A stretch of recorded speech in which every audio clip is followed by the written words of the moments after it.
everything come down if the markets move off of record highs? I think, and that's what we've seen for the last couple of years. When money pulls back, value has not sustained kind of what the defensive posture. I mean, you look at staples and utilities, and some of them have not done very well.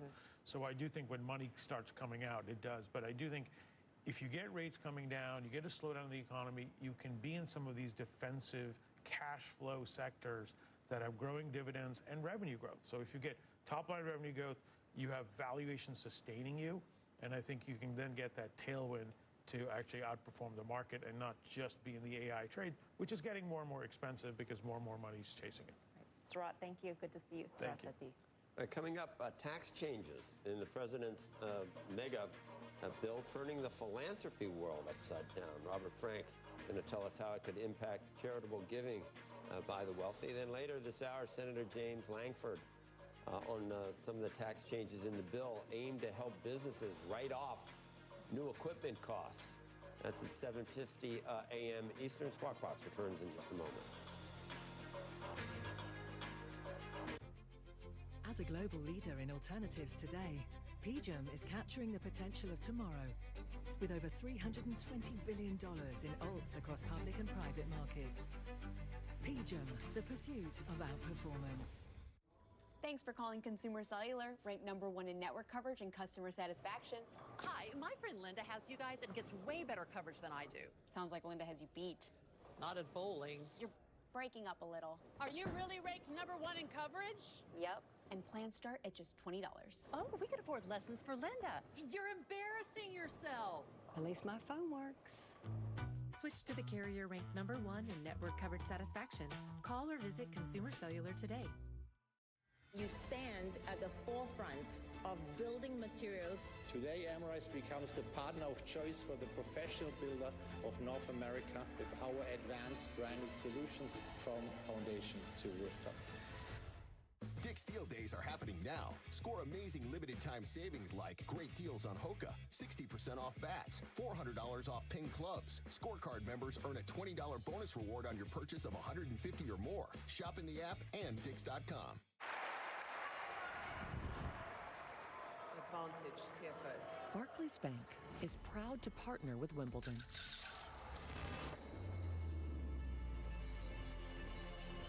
Because in business or on center court, the right partner can give you the advantage.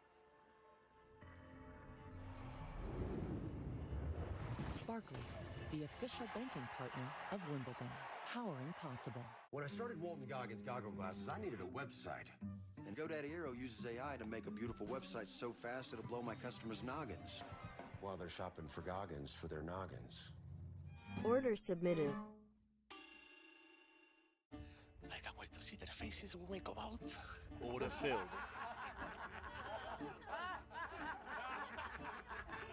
What seems to be the problem, soldier? The belly, sir. Order filled. Order filled. Weeks.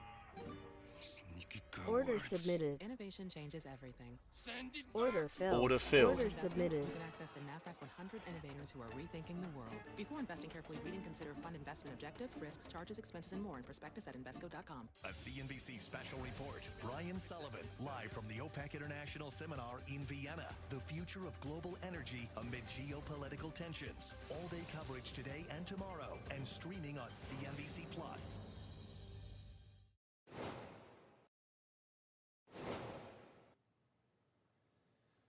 A series of tax changes buried in President Trump's big, beautiful bill have the potential to upend the balance of philanthropy, and Robert Frank joins us now with his Inside Wealth Report.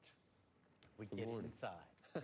Please do. You don't want to be outside the wealth. You want to be inside It the said wealth. today's report. Is this today's report? Today we are. You're not doing yesterday. We're Give doing us something. today. What Or about tomorrow's. You're doing tomorrow's? We are Inside Wealth today. Unbelievable. And so we are talking about charitable giving. And charitable giving as a whole increased to a record $590 billion last year. Of course, mainly driven by all that stock market wealth. But the tax changes in the big, beautiful bill, which has now, of course, become law, could cause a big shift in who gives and how much. So provisions allow a new charitable deduction for those who take the standard deduction and they don't itemize. So that's going to be up to $1,000 for individuals and $2,000 for married couples.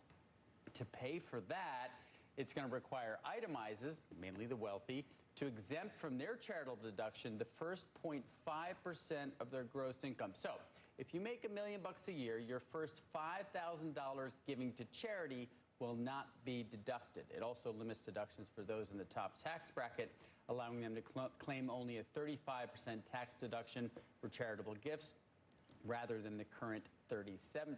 Now, supporters say the changes will encourage more giving by everyday Americans. Others estimate the changes will reduce overall giving by more than $8 billion.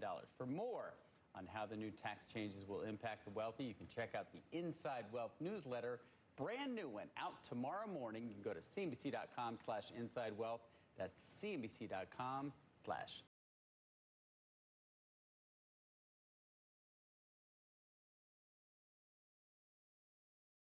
Inside Wealth. Happened in 2017 by doubling the standard deduction, simplify the tax code. Most people could then do their taxes on a postcard, but that meant that only 10% of people itemized. When you take the standard deduction, you can't take a charitable deduction. So that reduced the number of people who gave to charity at the lower end. What this seeks to do is sort of rebalance. What happened with charity, they call it dollars up, donors down. Overall giving increased, but it was by a smaller number of people at the very top. What this seeks to do with this tax change is sort of democratize giving again so that more everyday Americans give. Given inflation, how much it costs for education, for food, I don't know whether the everyday American is going to give the way the wealthy who can afford to are giving. How do the wealthy give now? How do they get big deductions? How do they do it? Oh, through the charitable deduction, or they have a foundation, or they give to a DAF. They got to do a foundation, don't Order they? filled. How much are they? Let's say Order submitted. Well, if you're really wealthy, you do a foundation. But because if you're really wealthy, but that's what's the billionaires. maximum deduction you can take? Order Well, submitted. you take what's now going to be 35% per dollar that you give a charitable deduction. So you can That's still the do math. 35. You Okay. get 35 cents for every dollar you give to charity. But when you're really wealthy, it's really not about taxes anymore. We're talking about the people who are sort of lower millionaires who give $5,000, $10,000, $20,000, $30,000 a year, and this around the edges is going to give them less incentive to give. So let's say you're Jeff Bezos or someone like that, and you want to give someone $100 million. Yeah, he's not doing it for tax reasons. He's not doing it. He's doing it to solve a problem, to give to something that he really cares about. There's plenty of them that used to do it for tax reasons, right? Some would argue that. They would say, no, they're giving to, Bill Gates, Warren Buffett. You think why, it was tax reasons? Yep, and if you disallowed it all, the worry was that there wouldn't be any money coming in. Right. Well, then So that goes back. But that goes back to the bigger issue. When you have a lot of wealth and not much taxable income, most of your wealth will go always for the rest of your life and after untaxed, because it's not taxed while it's gaining, and then you give it to charity, and then it's not taxed. If you give it straight to a foundation. Yeah. We've seen they all do that. Right. All right. But they'll say that we should be thankful, Joe. They're giving to charity. No. They're saying they're letting Thank you, Bill Gates. Thank you, Jeff Bezos. Thank you, Warren Buffett. World's problems. All right. So cynical. Thank you, No, I like it, but I'd rather do it solve my own way than have the government try to solve it. And I think that's what they're thinking. That's another argument. Thank you, Robert. Thank you, guys. Coming up, President Trump has a warning for New York City. That's next. As we head to break, check out shares of Wynn trading lower after Citi downgraded the stock from buy to a neutral. The analyst says many of the positive catalysts are already priced in. Squawk Box was coming right back. Inside Wealth is sponsored by Corient, wealth management centered around you. At Corient, wealth management begins and ends with you. We believe the more personal the solution, the more powerful the result. We treat your goals as our own. We never lose focus on the life you want to build. Order filled. Custom-built strategies to help you get there. It's time for a wealth management experience as sophisticated as you are. It's time for Corient. Today is a new age. Circle is building the foundation of our new economic system. We can raise global economic prosperity.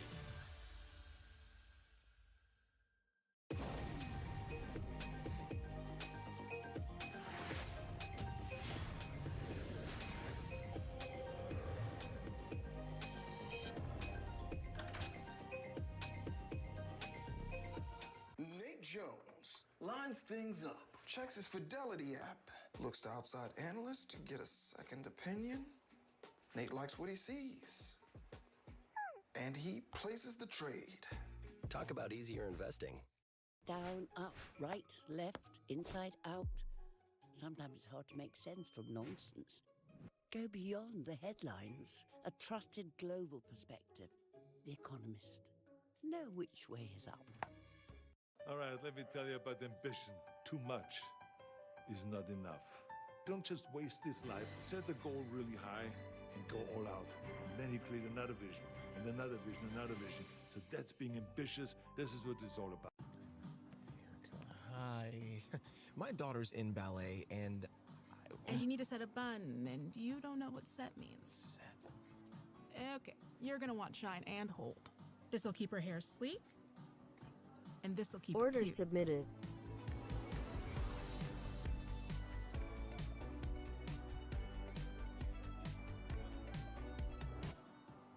Get beauty from people who get beauty. Only at Sephora. At Ace, however you grill, we've got the perfect one for you. Because only your local Ace has all the best Order brands filled. of Order filled. Like Weber, Big Green Egg, Traeger, and Blackstone. That sounds pretty perfect. Order submitted. When you go RVing, every open door brings new possibilities, the freedom of the open road, and the comforts of home. It's all there waiting for you, just beyond your door.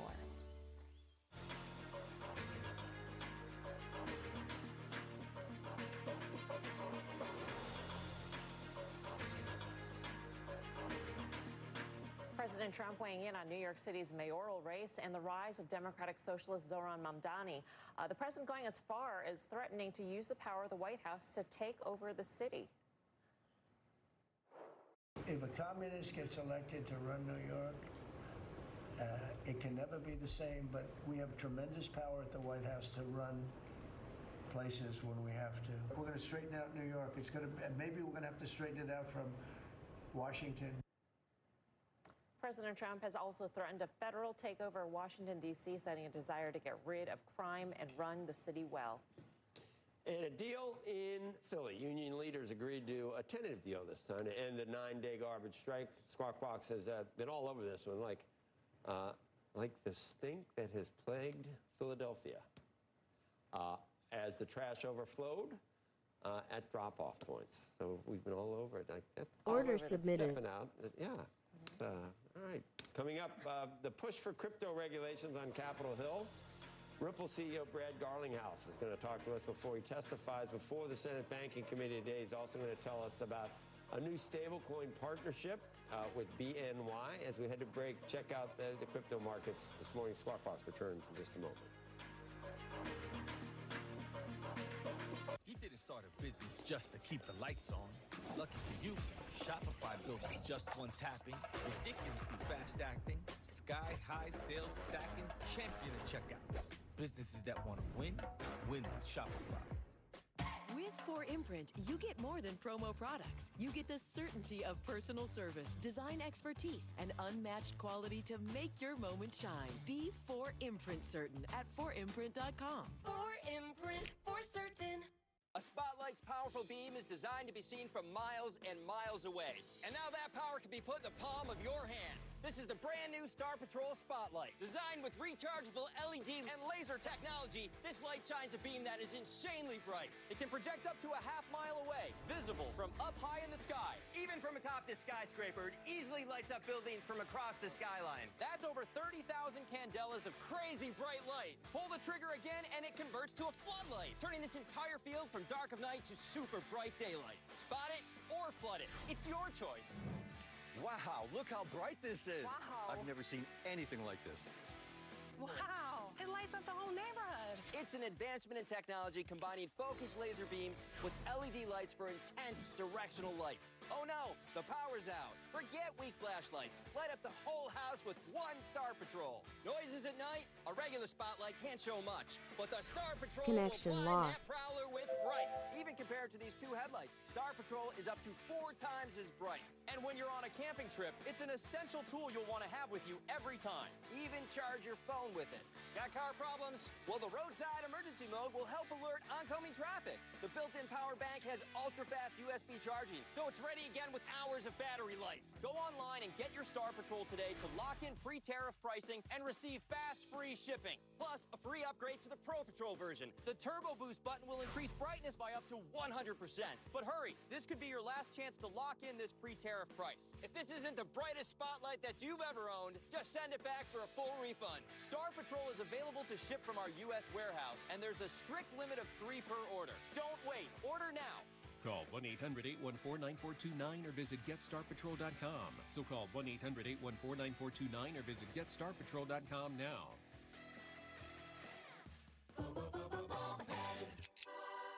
If I'm right that the president's game plan is really to help our manufacturers export more merchandise, it's hard to make the case that we need to do really huge amount of selling here.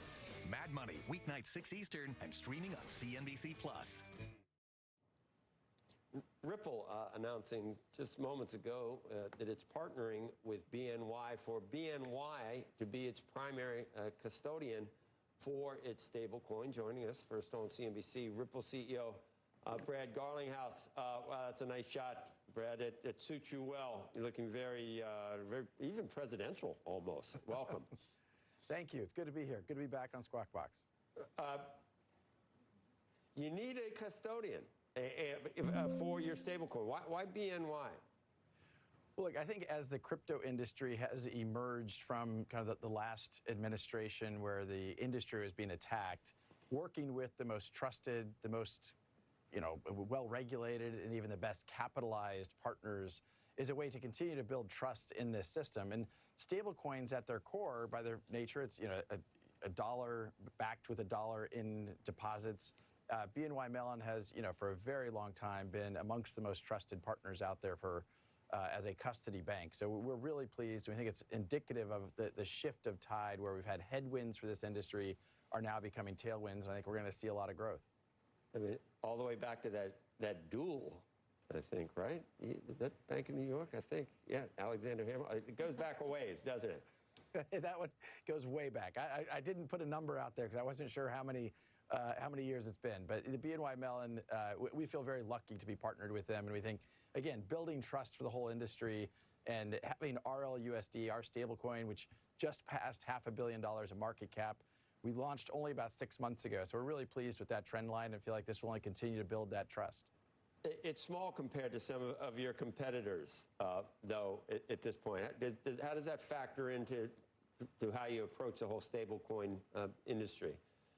So the stablecoin industry is about $250 billion today. Many people think it'll be between 1 and 2 trillion in a handful of years. The growth behind it has been profound.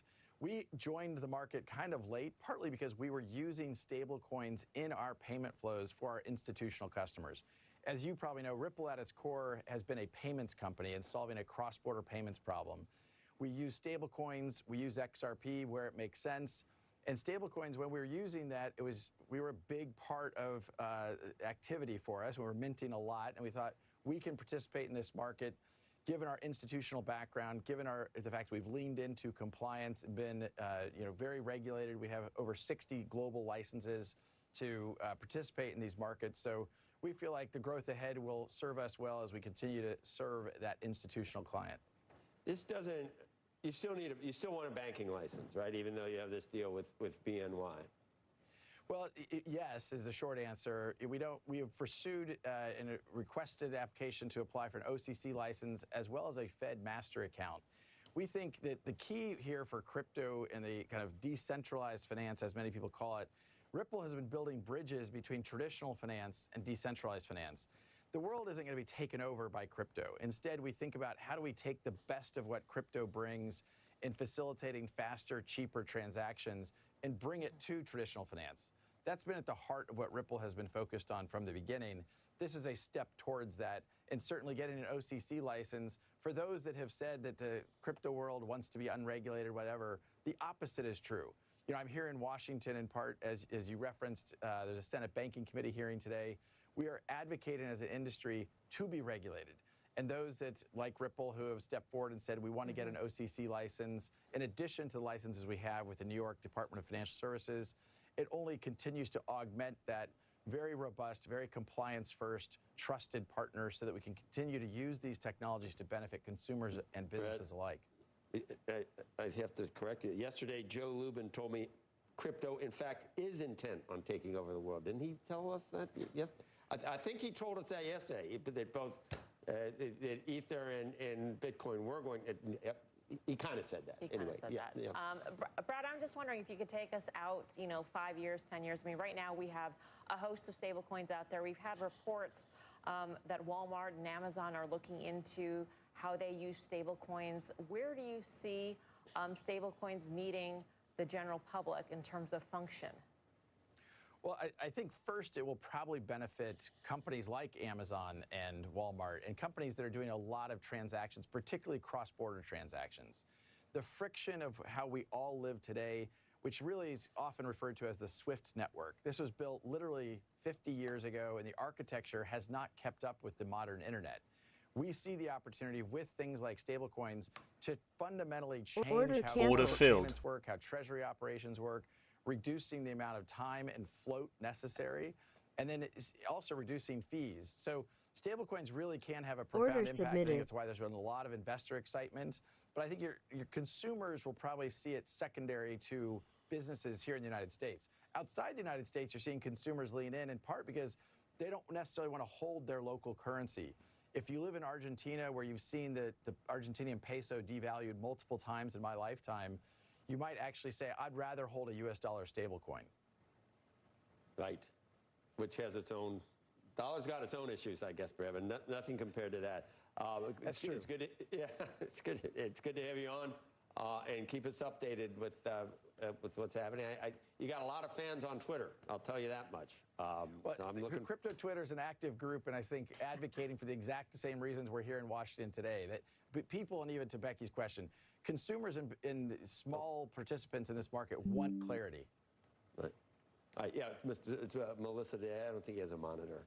That's fine. That's fine. Yeah, it's a compliment. Right. Call me Becky. Just don't call me Andrew. No, I'm kidding. You can call me. Just call me for dinner. See you later. Thanks, Brad. Thank you, guys. All right. Coming up, the major money center banks feeling the heat this week. The sector getting hit by a series of downgrades. We'll talk to an analyst about some names to watch heading into earnings season. And how is this for a big number? NVIDIA's market cap approaching $4 trillion. We'll get into that story and more coming up on Squawk Box.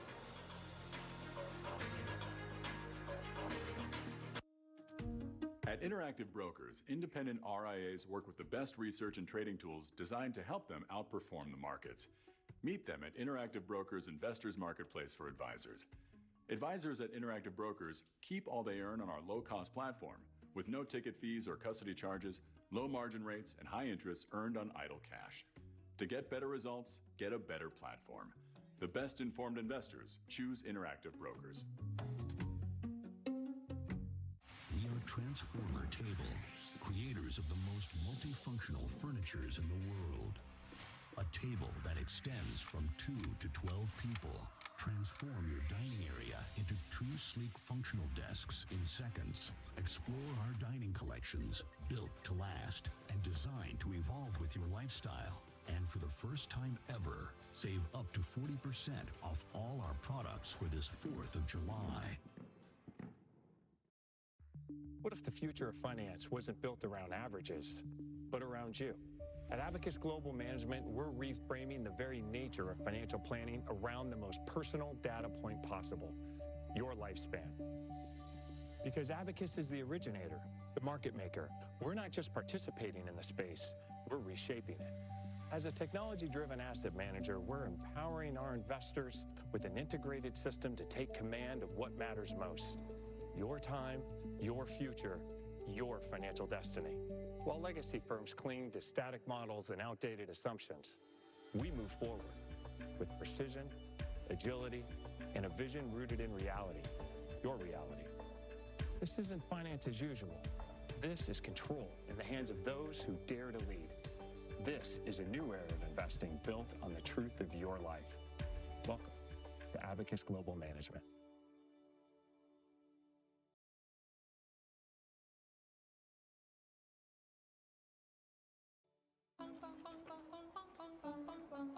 It's back. Oh, I'm sorry. I was gonna, but you. We both want it. We'll raise the sunscreen as our own. Can't believe these are on sale. Whoa. Beep, beep. Buy one, get one half off. Cool. Get 7 days of big deals. Target Circle Week is back. Vital Farms farmers give their hens a lot of attention. Is it really necessary to give them that much? Nope. Vital Farms. Good eggs, no shortcuts. Take your first steps into the world of tomorrow and wear the watch of the future today. We will protect you. Okay. Citizen, engineered with super titanium.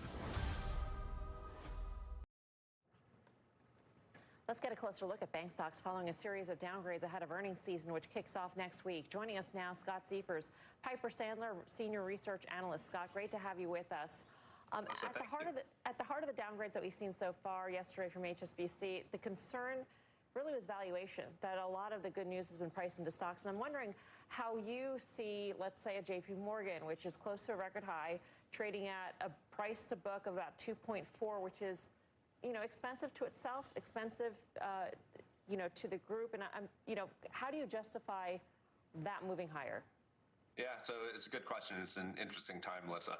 So again, thanks for having me. So, as I think about a name like JP Morgan, we like it. We think it's still the go-to for the longer term. But what's been interesting is the universals, and especially names like JP Morgan, they've outperformed so substantially, especially from the lows that we had with, April's kind of tariff turmoil and everything. So I can certainly understand what we're seeing with a little softness as investors sort of take a breath after that real rebound. But, the fact of the matter is that a name like JP Morgan's really well positioned for the long term. They stand to benefit from this higher for longer rate backdrop. They should be a very healthy beneficiary of a regulatory rationalization. They have just an enormous hoard of excess capital. So they'll continue to be a really good name over the long term, we believe.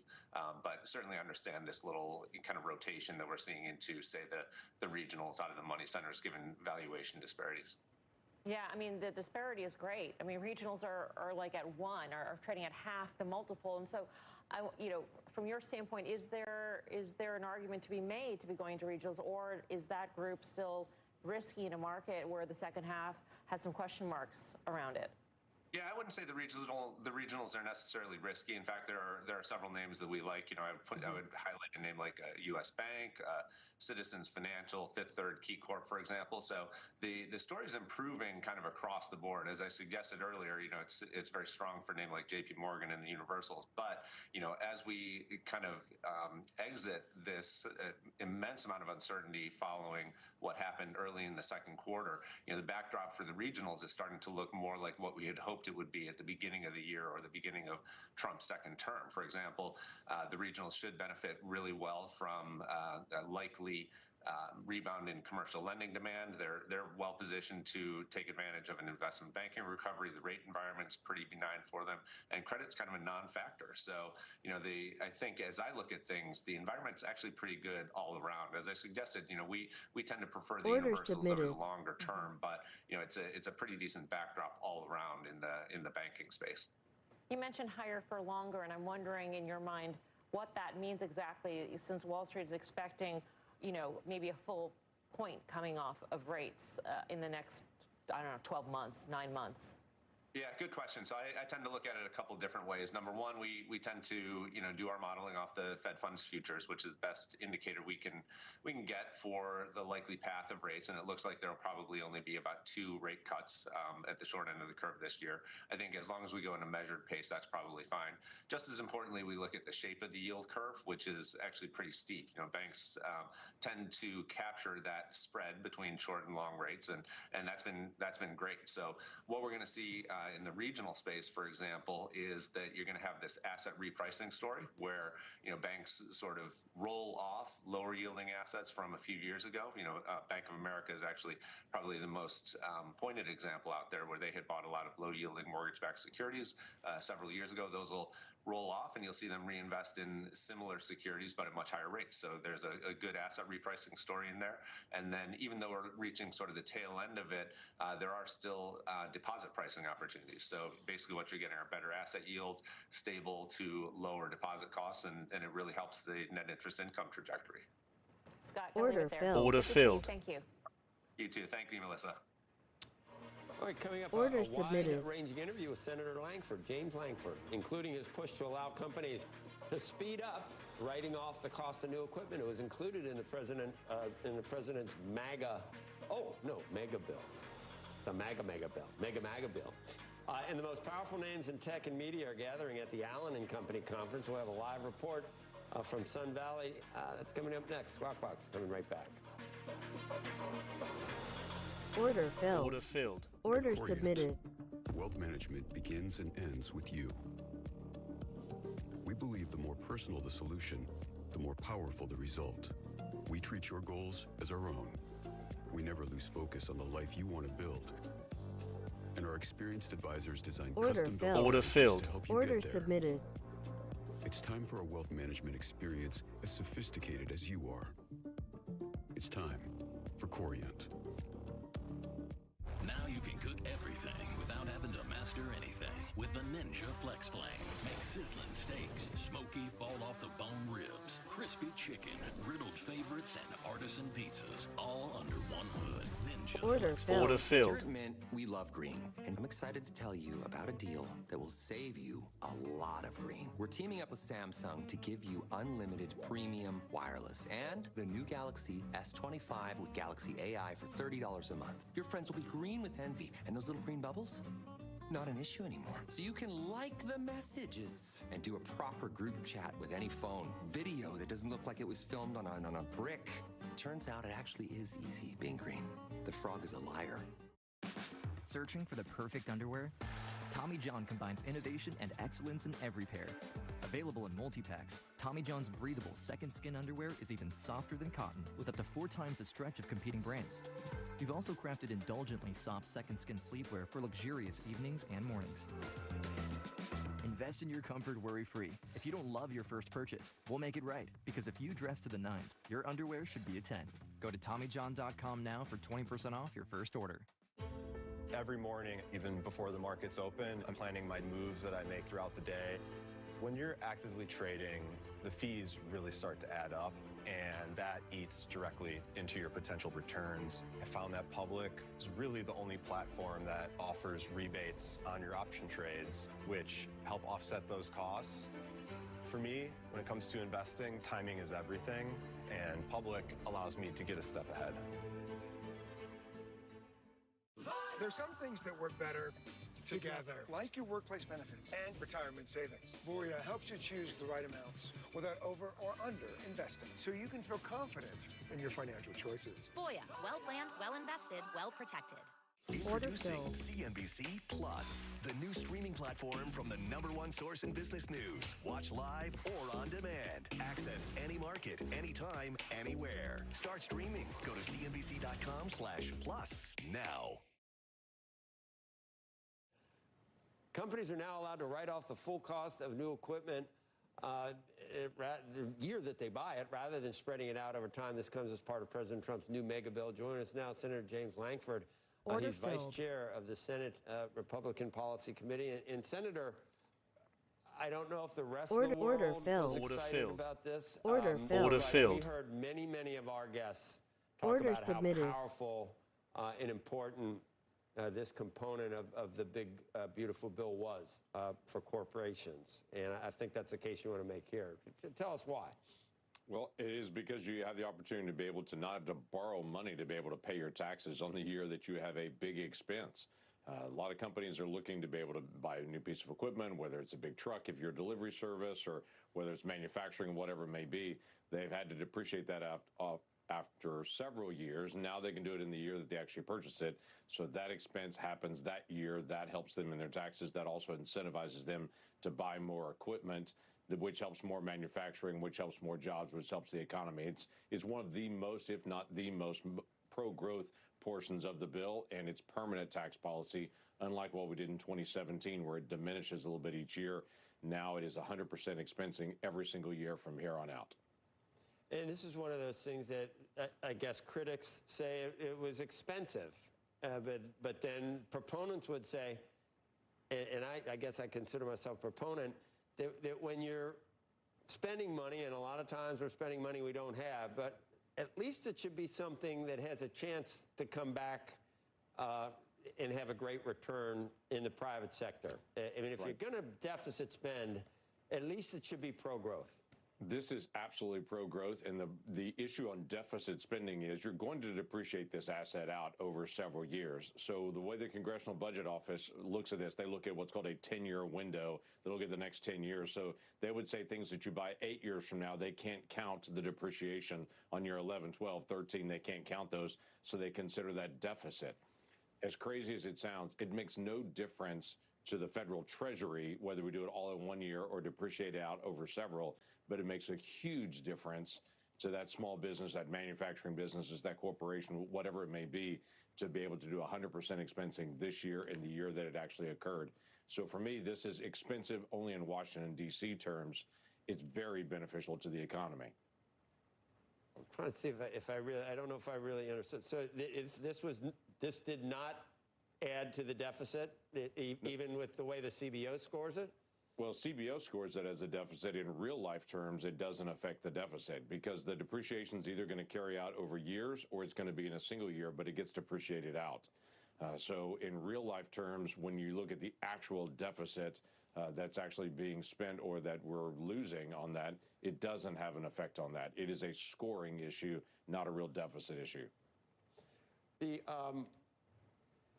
The other tax cuts that we saw, I mean, it was going all along. We knew that extending the 2017 cuts, we were going to hear from critics that was going to blow out the deficit. Then the president layered on quite a few more tax cuts with tips and Social Security and overtime, et cetera. Do you consider all of those pro-growth, and you expect a return?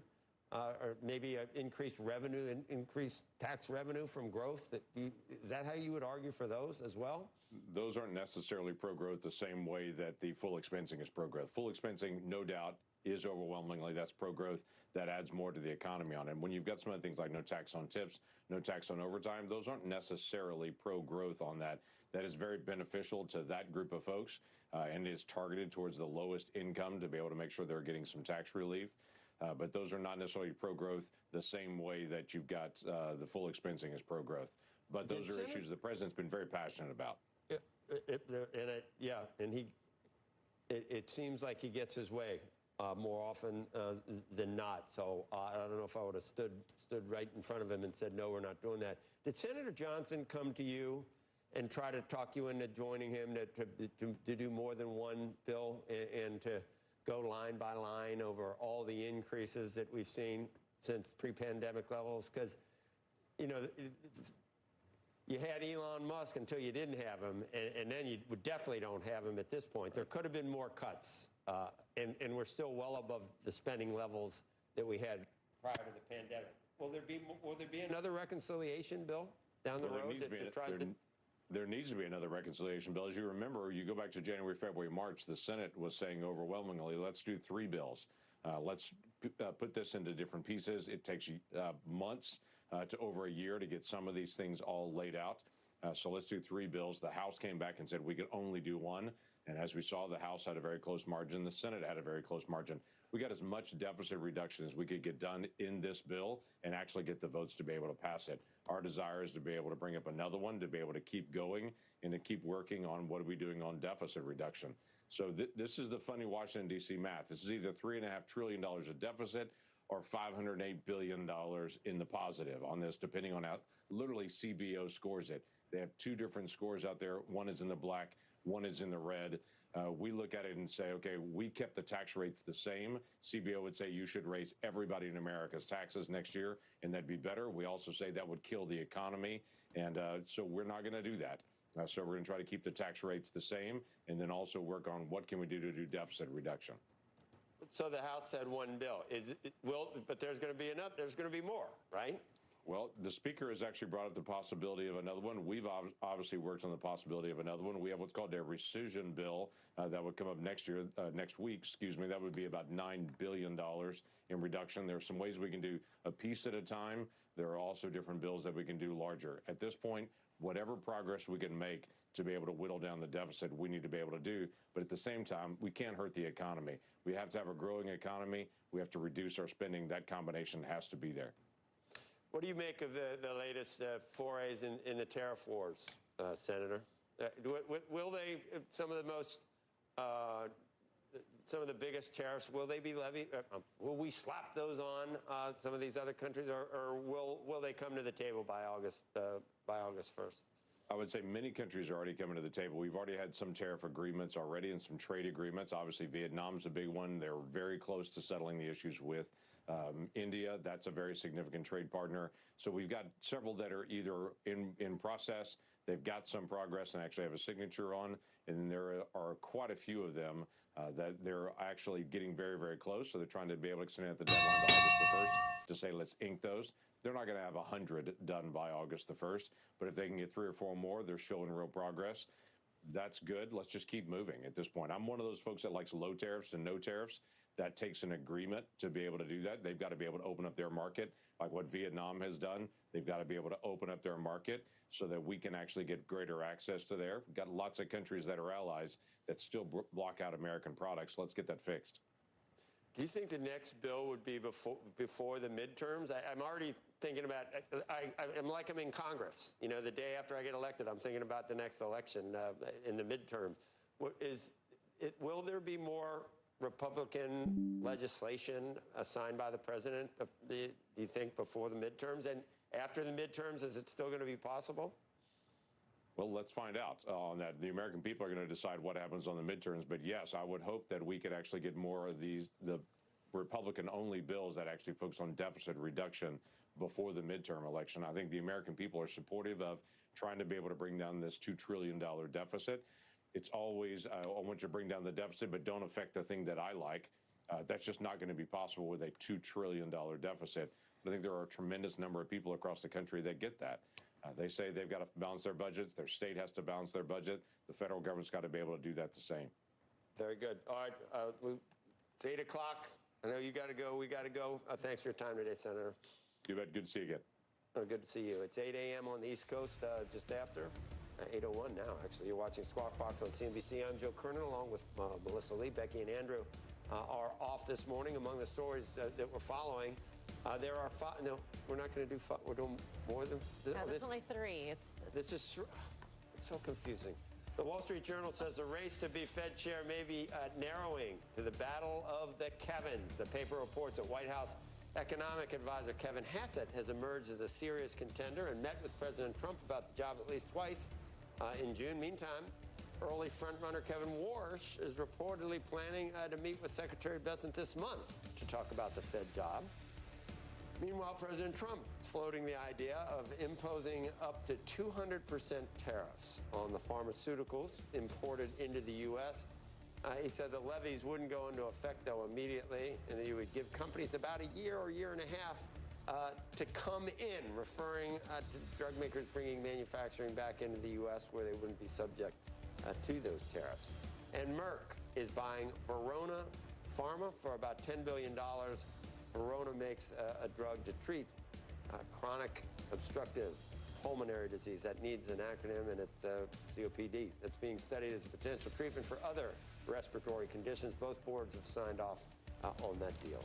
And off the back of that deal, take a check on the decline that we're watching this morning in shares of Insmed. Jared Holtz over at Mizuho just sending out a note saying that Insmed was looked at as a potential target of Merck's. And so with this deal for Verona, this stock is seeing some declines today, down by 2.5% pre-market. Let's get a check on the broader equity futures at this hour after yesterday's slight decline off of the trade headlines yesterday. 50% tariff on on copper. We do have a higher open that we're looking at. S&P looking to add 14 points. Dow looking to be higher by 114. NASDAQ up by 45. As for the Treasuries, 10-year yield yesterday hitting highs not seen since June. Today we are at 4.415%, 2-year at 3.9. Let's get more on the markets. Get to Mike Santoli at the New York Stock Exchange. Good morning, Mike.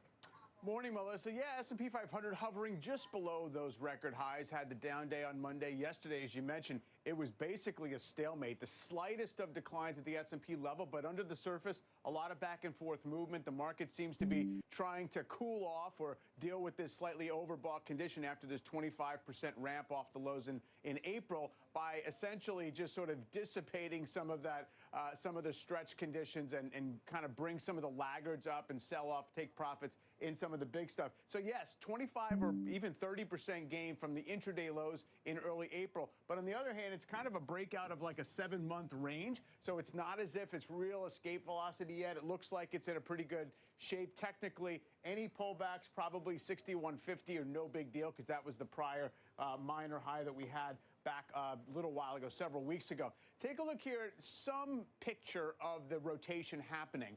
This is the deep value. RPV is the cheapest of the cheap S&P 500 stocks. And essentially yesterday it outperformed by more than 1 percentage point the momentum ETF. So momentum coming in, whether that destabilizes the overall tape as it did in February and March, not yet, because the rest of the market has been sort of benefiting from that. Take a look at the volatility index. By the way, it reflects a lot of this under the surface opposing currents that are going on in the market. A lot of dispersion in the market means index level volatility comes in. We're now down below 17, around 16. We first jumped above 16 on February 20th. February 19th was the previous record high before we had that sharp, deep correction that eventually culminated in early April. So it's back to sort of calm waters. Maybe at some point, if it really recedes from here, things get vulnerable to a little bit of a shock and people start to say the market's complacent. But at this point, it mostly just reflects the fact that the tape has been stabilized, guys. Mike, in terms of the value momentum trade, what's interesting is also not just overall sectors, but even within sectors, we're seeing that churn happen.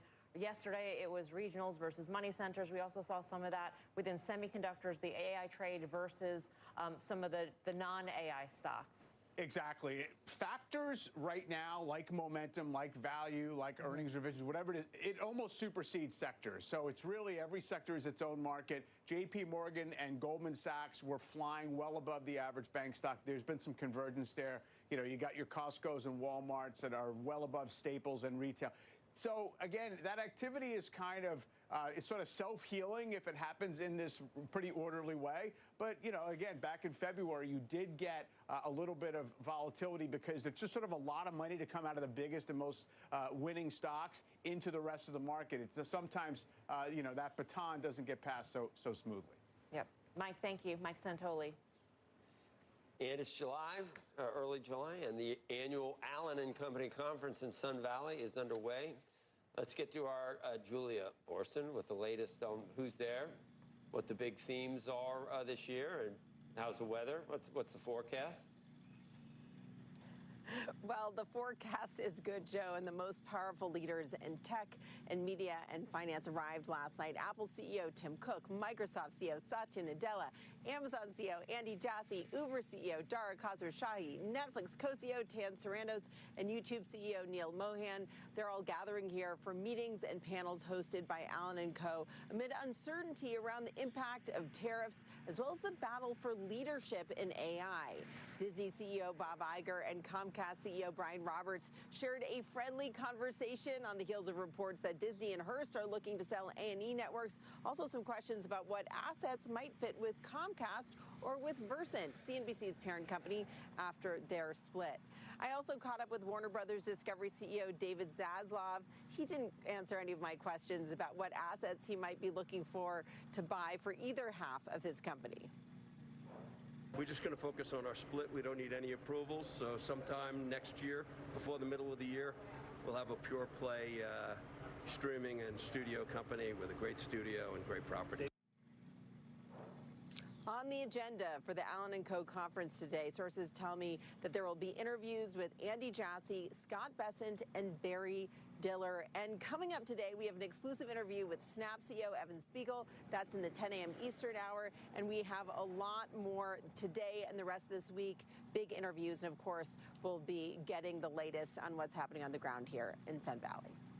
Every year, it seems like there's something different that's front and center. Have you picked up on that yet? Is AI not quite yet for media, is it, or is it already? I would think trying to figure out streaming. AI is it? Not streaming, cable, spin-off. Is that what Zazzle is going to do? AI. All about AI. All about AI. Yes, I think we're going to hear AI questions throughout this conversation. Sam Altman is here. I spoke to him yesterday. I asked him about the AI talent war. There have been some big hires from OpenAI made by Meta, asking him about that conflict. He said Mark Zuckerberg is expected to see here. We've seen him on the list, obtained by sources or obtained from sources. And so Altman told us that he expects to talk to Mark Zuckerberg about that this week.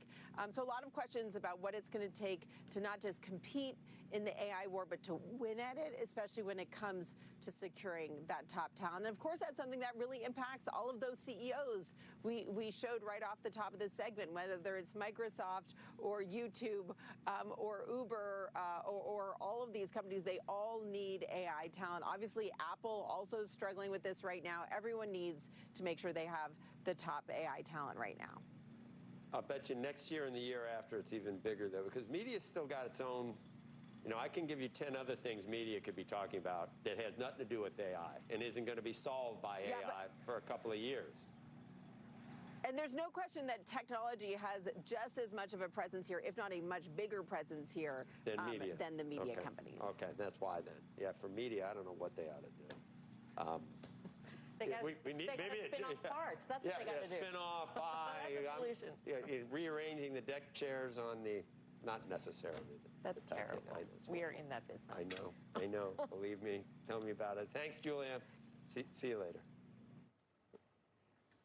Coming up, investors monitoring the latest tariff news and awaiting the latest Fed minutes. Due this afternoon, we'll talk rates, the labor market, and how tariffs could impact treasuries next. And later, we'll talk NVIDIA and it's pushed across the $4 trillion market cap mark. Shares hit a new high yesterday. Squawk Box will be right back.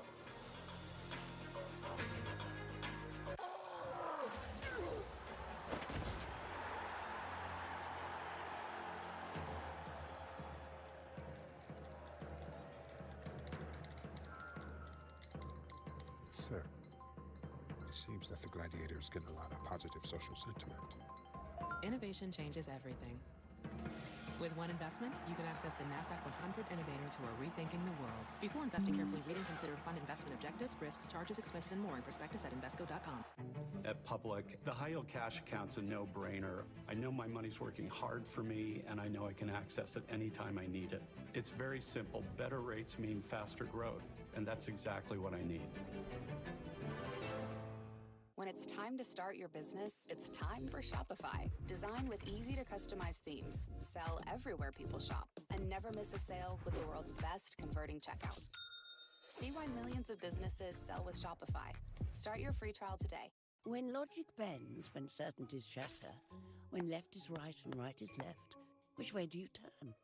Go beyond the headlines. A trusted global perspective. The Economist. Know which way is up.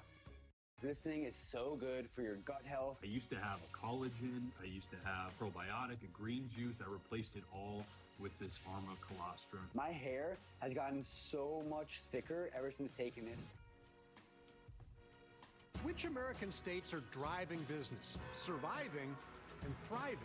America's top states for business is back. Which state will take the honors this year? The list revealed tomorrow and streaming on CNBC Plus. Get summer ready at Verizon. All new and existing customers get iPhone 16 Pro with Apple Intelligence on us. And only Verizon gives you a 3-year price guarantee on any plan. That's right. iPhone 16 Pro on us. and a 3-year price lock guarantee. Only with Verizon. I'm going to take everything from him.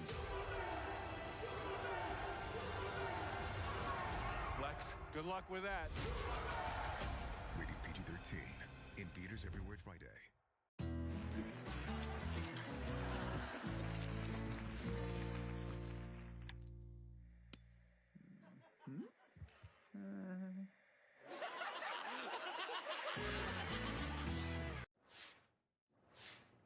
Taking a look at Treasury yields, the 10-year at 4.42% this morning, the 2-year at 3.9. Joining us now, Priya Misra, the fixed income portfolio manager at JP Morgan Asset Management. Priya, great to have you with us. Thanks for having me. What are we seeing priced into Treasuries right now? Have we seen the effects of the tax bill? Have we seen the assumption that the Fed is going to cut rates?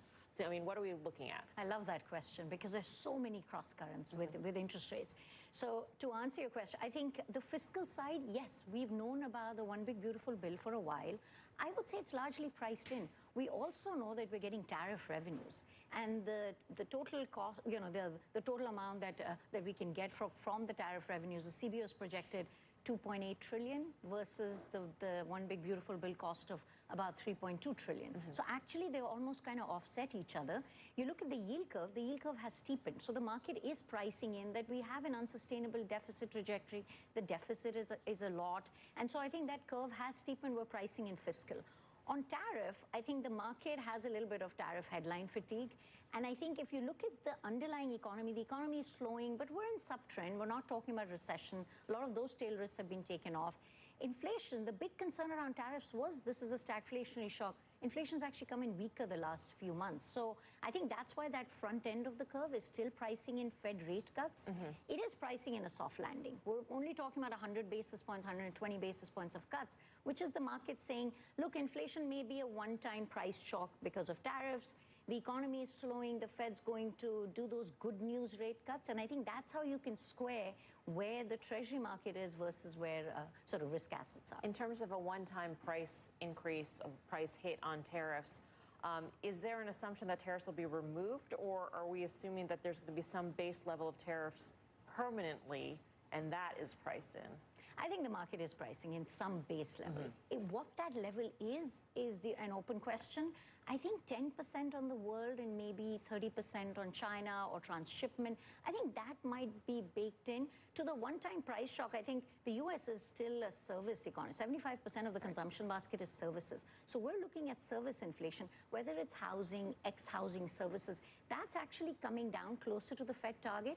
On the good side, if you pay that one-time 10%, and then where in the value chain is that absorbed? We do think corporate margins is going to absorb some of it. The consumer is not strong enough for companies to pass on the entire price increase. So there's some element of that. And then if it's not that tariffs will get removed, I do hope tariff uncertainty reduces. I mean, I think we're hearing a lot of the sectoral tariffs. So that's my risk factor for that one-time shock. What if you get the one-time shock because of the 10% baseline, and then you get the sectoral tariffs, and so you get this a few humps along the way or bumps along the way in inflation? I think that is the risk scenario. That's what the Fed is contending with, which is why they seem to be in this wait and see. So I think that's still a risk factor, but yeah, I think some baseline tariffs is in the market. In the copper, the 50% tariff on copper potentially seems like that could be a big hump because it feeds into so many industries, and that is much greater than what the markets have been pricing in terms of a tariff. Right. I was a little surprised that the market yesterday took that 50% or the 200% exactly.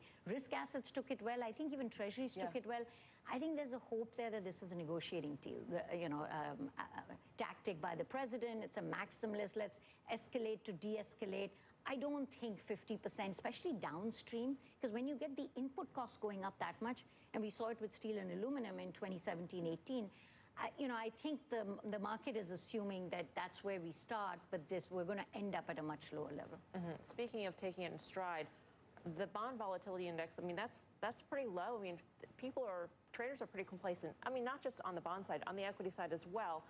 Where do you see the 10-year ultimately, in 6 months to a year? So in a soft landing, our base case is that we stay in this soft landing environment, which is growth in the 1 to 1.5% rate. Inflation a little higher than here, but not as high as it was in 2022. 4 to 4.5 seems like a very fair place. Oh, so we're right in there. And that's right there. I think as you get closer to that 4.5, we're going to say that owning a little bit of duration here makes sense. But if you think about overall high quality fixed income, you're getting 6.5. If you go into high yield, high quality high yield, you're getting 7%. That's why people like fixed income, because given all the volatility, if the Fed's not going to hike, if interest rates don't really cross 4.5, that's a lot of income, and you get that diversification benefit. If the economy does slow down, then the Fed will have to cut a lot more than is priced in, and I think that's why fixed income does look attractive. What high quality fixed income is giving me 6% or 7%? I think if you look at securitized credit, you can look at a lot of, so securitized credit, mortgages is giving you something, asset-backed securities. I think even investment grade corporate, and what we like is like BB high yield. So it's high quality high yield will give you 6.5%. Don't take on a lot of duration risk. I think the curve will likely keep steepening. So in the 5-year sector, that's where you're getting those yields, whether it's, a core plus bond fund. Those are the kind of rates we're looking at with lower volatility. I think it's a good place to hide out, get some income, and wait, until you get a little bit more certainty around the policy environment. Priya, thanks for your time. Good to see you. Priya Misra. Right up next, we're just one day away from, what time of year it is? Scott Cohn, America's top state for business. He's in a secret, undisclosed location. There he is, in that top state right now. Oh my God, he looks like The Rock in one of those jungle movies. That's very cool, Scott. You're not in Africa, are you? That's not a state, am I wrong? No, it's an American state, Joe, but okay. that was another valiant effort there. Yeah, we made it. It took a little while, but we got here. We are in America's top state for business. We will tell you how this study works, and we will give you our first patented diabolical hint as our top states countdown, rollout, whatever you want to call it, gears up right here on Squawk Box. We'll be right back. At Corient, wealth management begins and ends with you. We believe the more personal the solution, the more powerful the result. We treat your goals as our own. We never lose focus on the life you want to build. And our experienced advisors design custom-built strategies to help you get there. It's time for a wealth management experience as sophisticated as you are. It's time for Corient.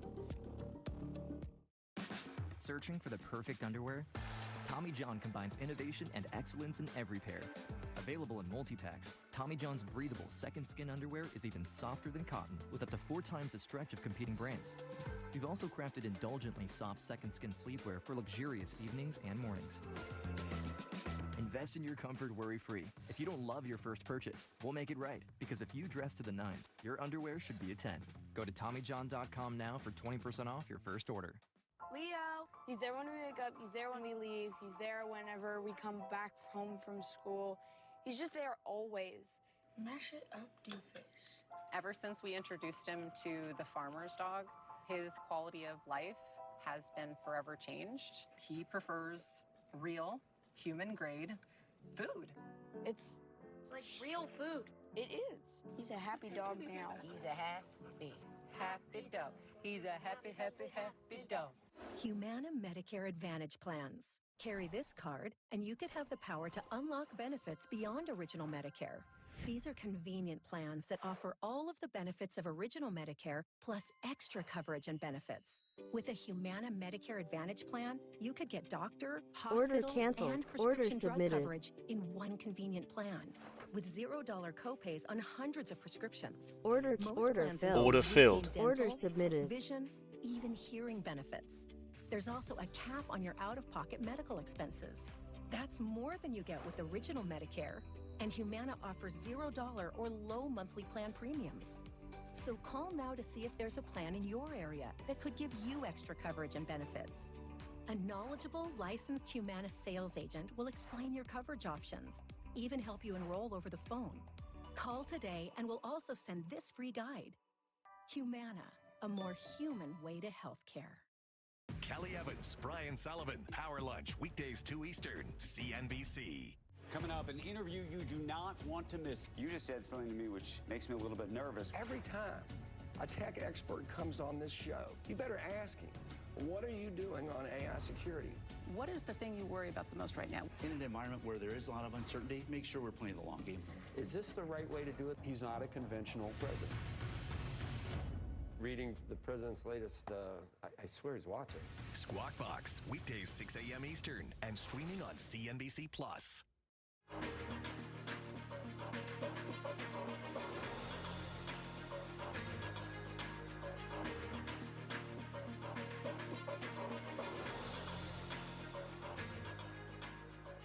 It is that time of year again. We are getting set to reveal America's top states for business in CNBC's annual rankings. CNBC's Scott Cohn does this study for us every year. We always look forward to it. He's made his way to the top state to tell us how this all works. Scott. Thanks, Melissa. You know, this thing does remarkably well on the interstate. We got some really weird looks, but we did make it to the top state for business. A little bumpy at times, but we got here. So let me remind you of how this works. We've been doing this since 2007, and the principle has always been the same. Order filled. 10 categories of competitiveness. Those have always been consistent, but we adjust the weight every year depending on what the states are talking about and what matters to business, and we adjust the metrics for that as well. Here is how that works out this year. It's a year of economic uncertainty, tariffs, federal budget cuts, bumpy growth. It really did shift dramatically, down 0.5%.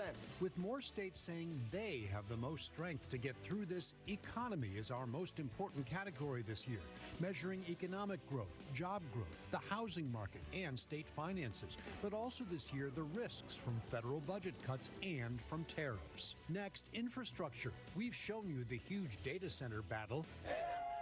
Which states have the sites, the roads, the bridges, the power? We also look at workforce. Which states are attracting the best people?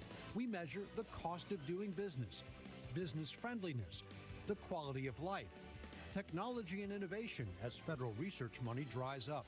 We measure education, access to capital, and the cost of living, including the skyrocketing cost of insurance. You put all that together and it brings you here. This is America's top state for business, the state that really puts it all together. So, where am I?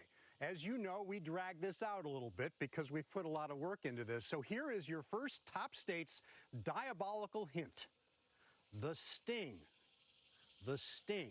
That is your first of what will be many diabolical hints. You can read about our study, all of our sources, the methodology at topstates.cnbc.com, where we will also be able to show you where your state ranks after we reveal the top state for business tomorrow morning on Squawk Box. Guys?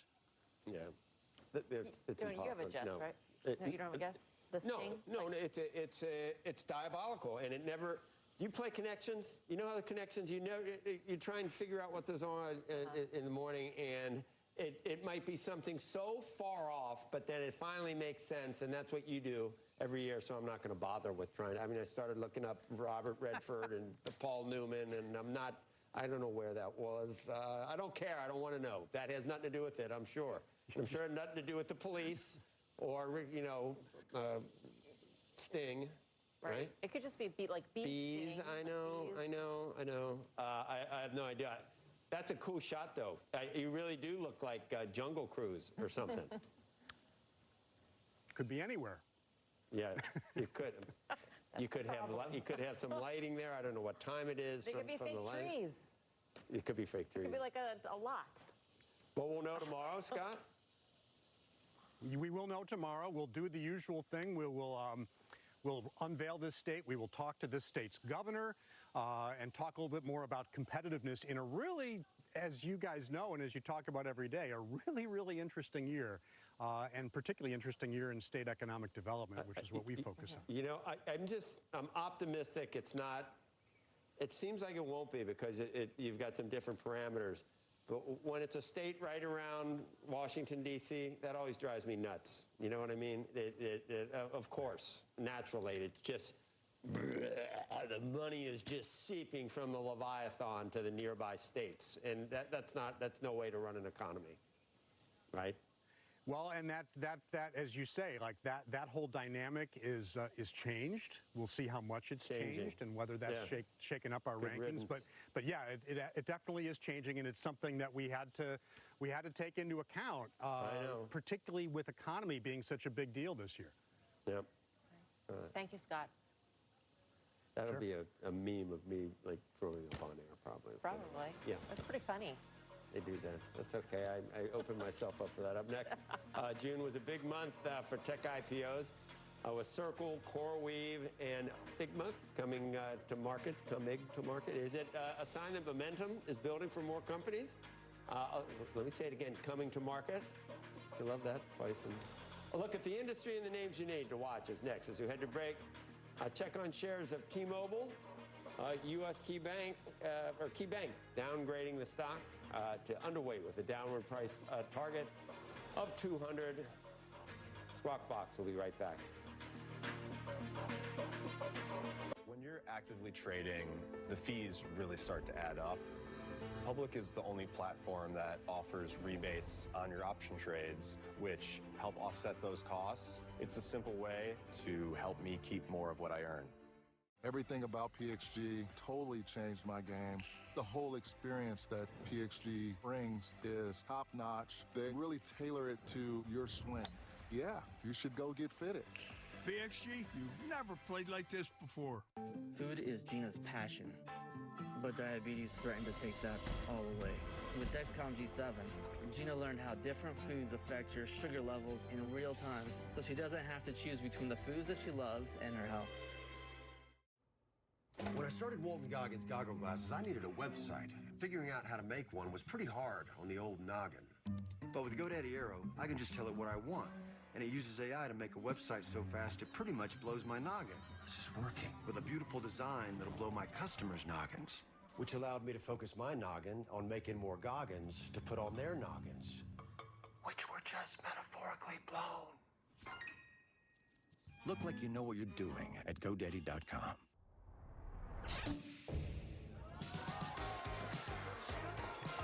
Decking and railing that's ready for anything you throw at it, even John's 40th. Trex, performance engineered for your life outdoors. A CNBC special report. Brian Sullivan, live from the OPEC International Seminar in Vienna. The future of global energy amid geopolitical tensions. All-day coverage today and tomorrow, and streaming on CNBC Plus. There's a reason Chevy's called the heartbeat of America. Because we proudly roll trucks off the line in cities like Arlington. For the people who keep Texas moving. For them, only America's most dependable trucks will do. In every Chevy truck, dependability comes standard. The Chevy 4th of July event is on, and well-qualified buyers can get 0% financing on this Silverado with around $8,000 in total value. That's 15% below MSRP, plus Texas residents can get an additional $1,000 bonus cash. Chevy drives Texas. Together, let's drive. Introducing AG1 Next Gen. The daily health drink backed by 4 rigorously designed clinical trials. Next Gen is clinically shown to increase healthy gut bacteria by over 10 times and to close common nutrient gaps. It's one drink for whole body health. The next generation of AG1 is here.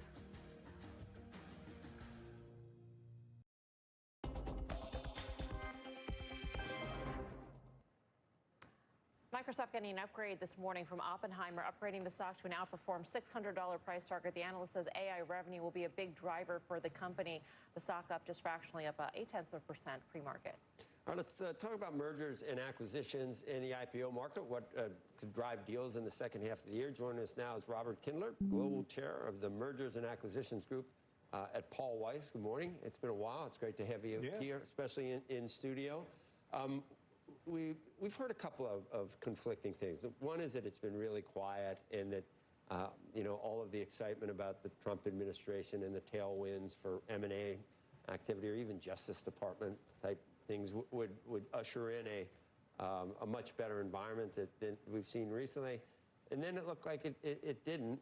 But then we had people come in and say, yeah, in fact, that managers are saying, come back from, this was earlier, but come back from vacation, we're getting ready as of January 20th, which is true. Well, I think, when you talk to M&A people, it's always a good time for M&A, no matter what. It's like real estate people. It doesn't matter. If the market's up, you do stock deals. The market's down, you do cash deals. But what really hurt M&A early this year was volatility.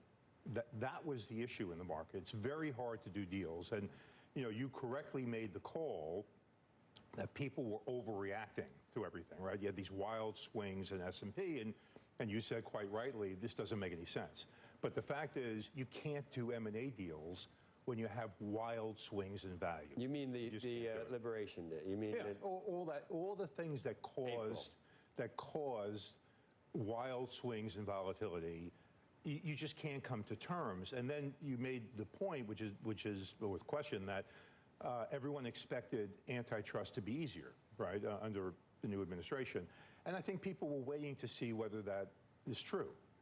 And I think we now know it is true. The last administration was really impossible to get anything done. They were resurrecting theories of antitrust that were long ago dispelled. Why do you think? Why? I think you had an academic running it, and you had an administration that at least felt that it needed to stop deals. Now, if you look at the first Trump administration, or even now, it's a much more pragmatic view. It's not that they're not populist in wanting to protect people, but it's just a pragmatic view. So if you look at the first administration, they approved the T-Mobile deal with Sprint, something that was rejected before, because they took the view that that was good for consumers. And you know what? They were right. Having a third competitor was really important. So in the prior administration, you saw a very practical view.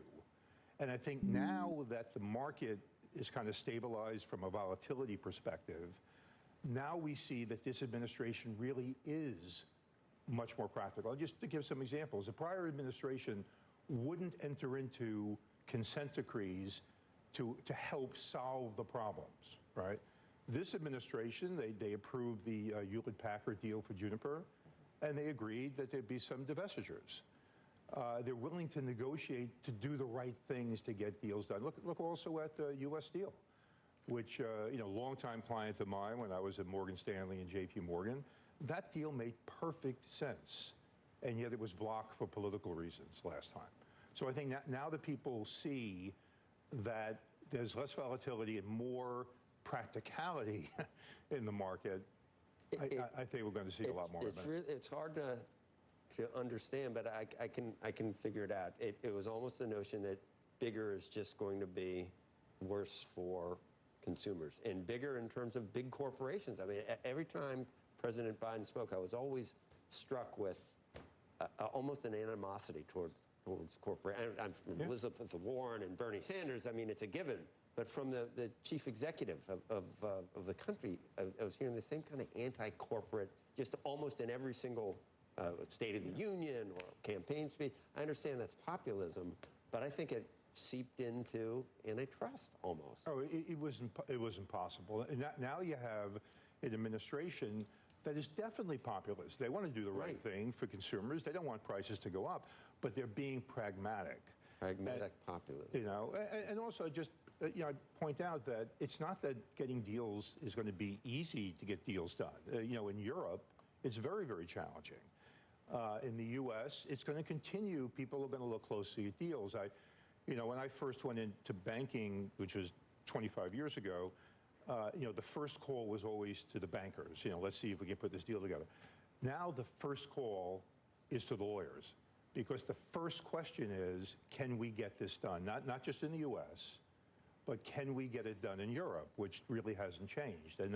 So it's not that we're not going to get reviews. It's not that it's not going to take a long time.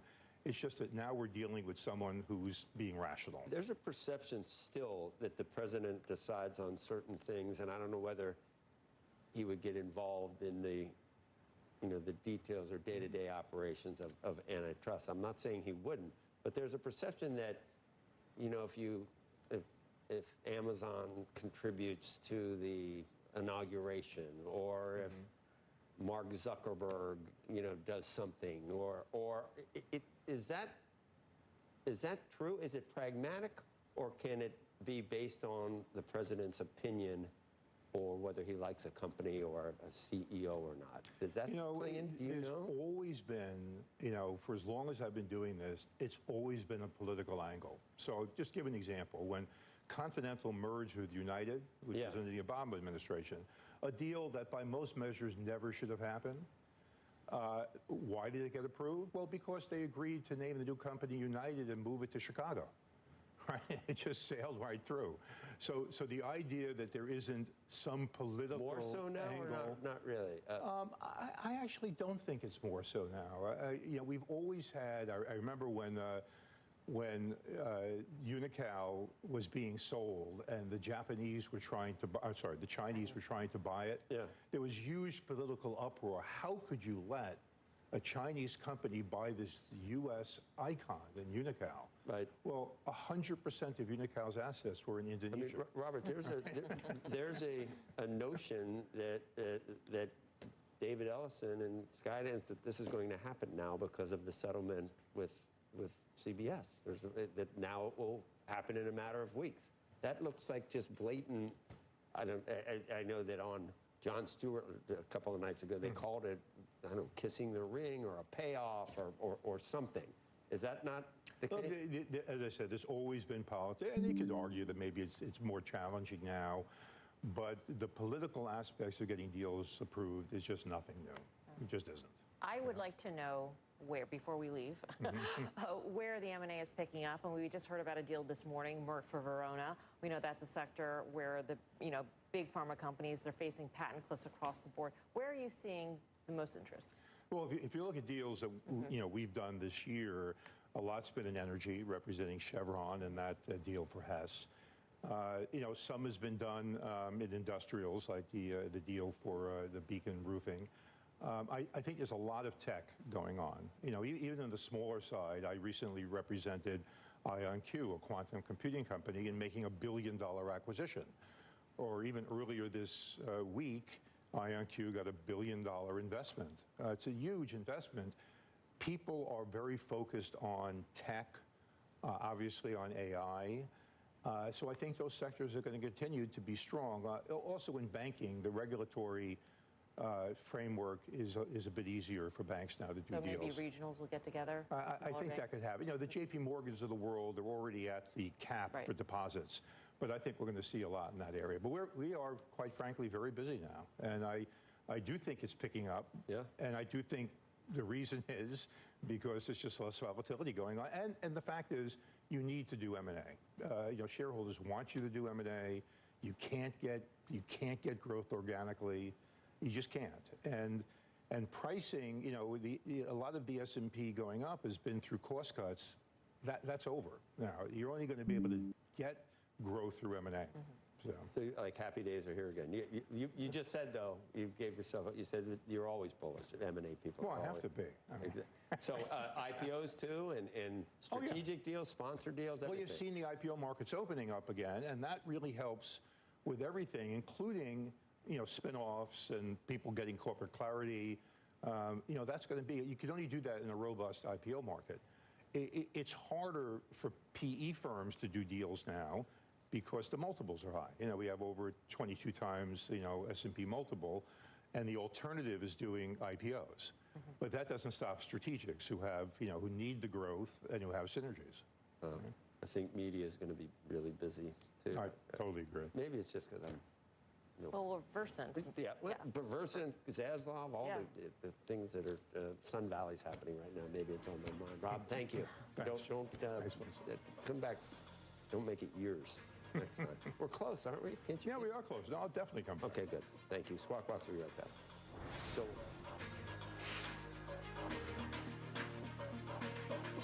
I am here. I am here. I am here. I am here. I am here. There's a place that's been making one advanced cancer discovery after another for over 75 years. I am here. I am here. At Dana-Farber Cancer Institute, what we learn from caring for our patients drives the momentum of discovery in our labs, which makes our patient treatment even better.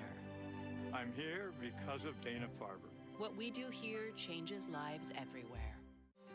This is a landfill? WM has transformed what you think of as landfills into engineering marvels while helping to protect the natural environment. Learn more about our modern landfills at wm.com/stories. Plastic is commonly used across the retail industry to ship products. Now, WM is collaborating with the leading retailer to give these hard-to-recycle plastics a second life. See how at wm.com/stories. What if you could invest in a future where skin cancer treatment is non-invasive and relatively painless? Medicus Pharma's groundbreaking solution delivers chemotherapy directly to the tumor site, offering a mostly painless alternative to invasive surgeries. With the skin cancer treatment market expected to exceed $20 billion by 2030, Medicus is poised to meet the demand for cost-effective, non-surgical options, now advancing Phase 2 studies. Medicus Pharma, leading the charge in skin cancer innovation. Ever worry that you're drinking too much? Take back control with Or Health. Or Health provides access to medication proven to help. A daily pill to drink less, or to quit drinking altogether. Text CNBC to 710-710 to learn more. It is amazing. It used to have a collagen, used to have a probiotic, a green juice. I replaced it all with this Arma colostrum. If you don't know what colostrum is, it is amazing, but it is a bioactive whole food. It has all the essential nutrients you need for your skin, your gut, energy, focus, mood, performance, your hair, like immune system. It strengthens, supports all of that. I think the first thing I noticed was the energy and recovery that it had after workout, but if you want to try it, we'll try armor.com. To follow your heart, you need to think ahead. At UBS, we match your ambition with tailored advice to craft a unique outcome for you. Advice is our craft. Never miss a moment. There will be fewer people doing some of the jobs that the technology starts to automate. But there are going to be other jobs, and we're going to hire more people in AI. The SEC has been standing athwart efforts to innovate in the marketplace. We've had regulation through enforcement. That day is over. The arguments toward cutting are going to grow on the FOMC, but I just don't think they're going to be able to get consensus by this July meeting.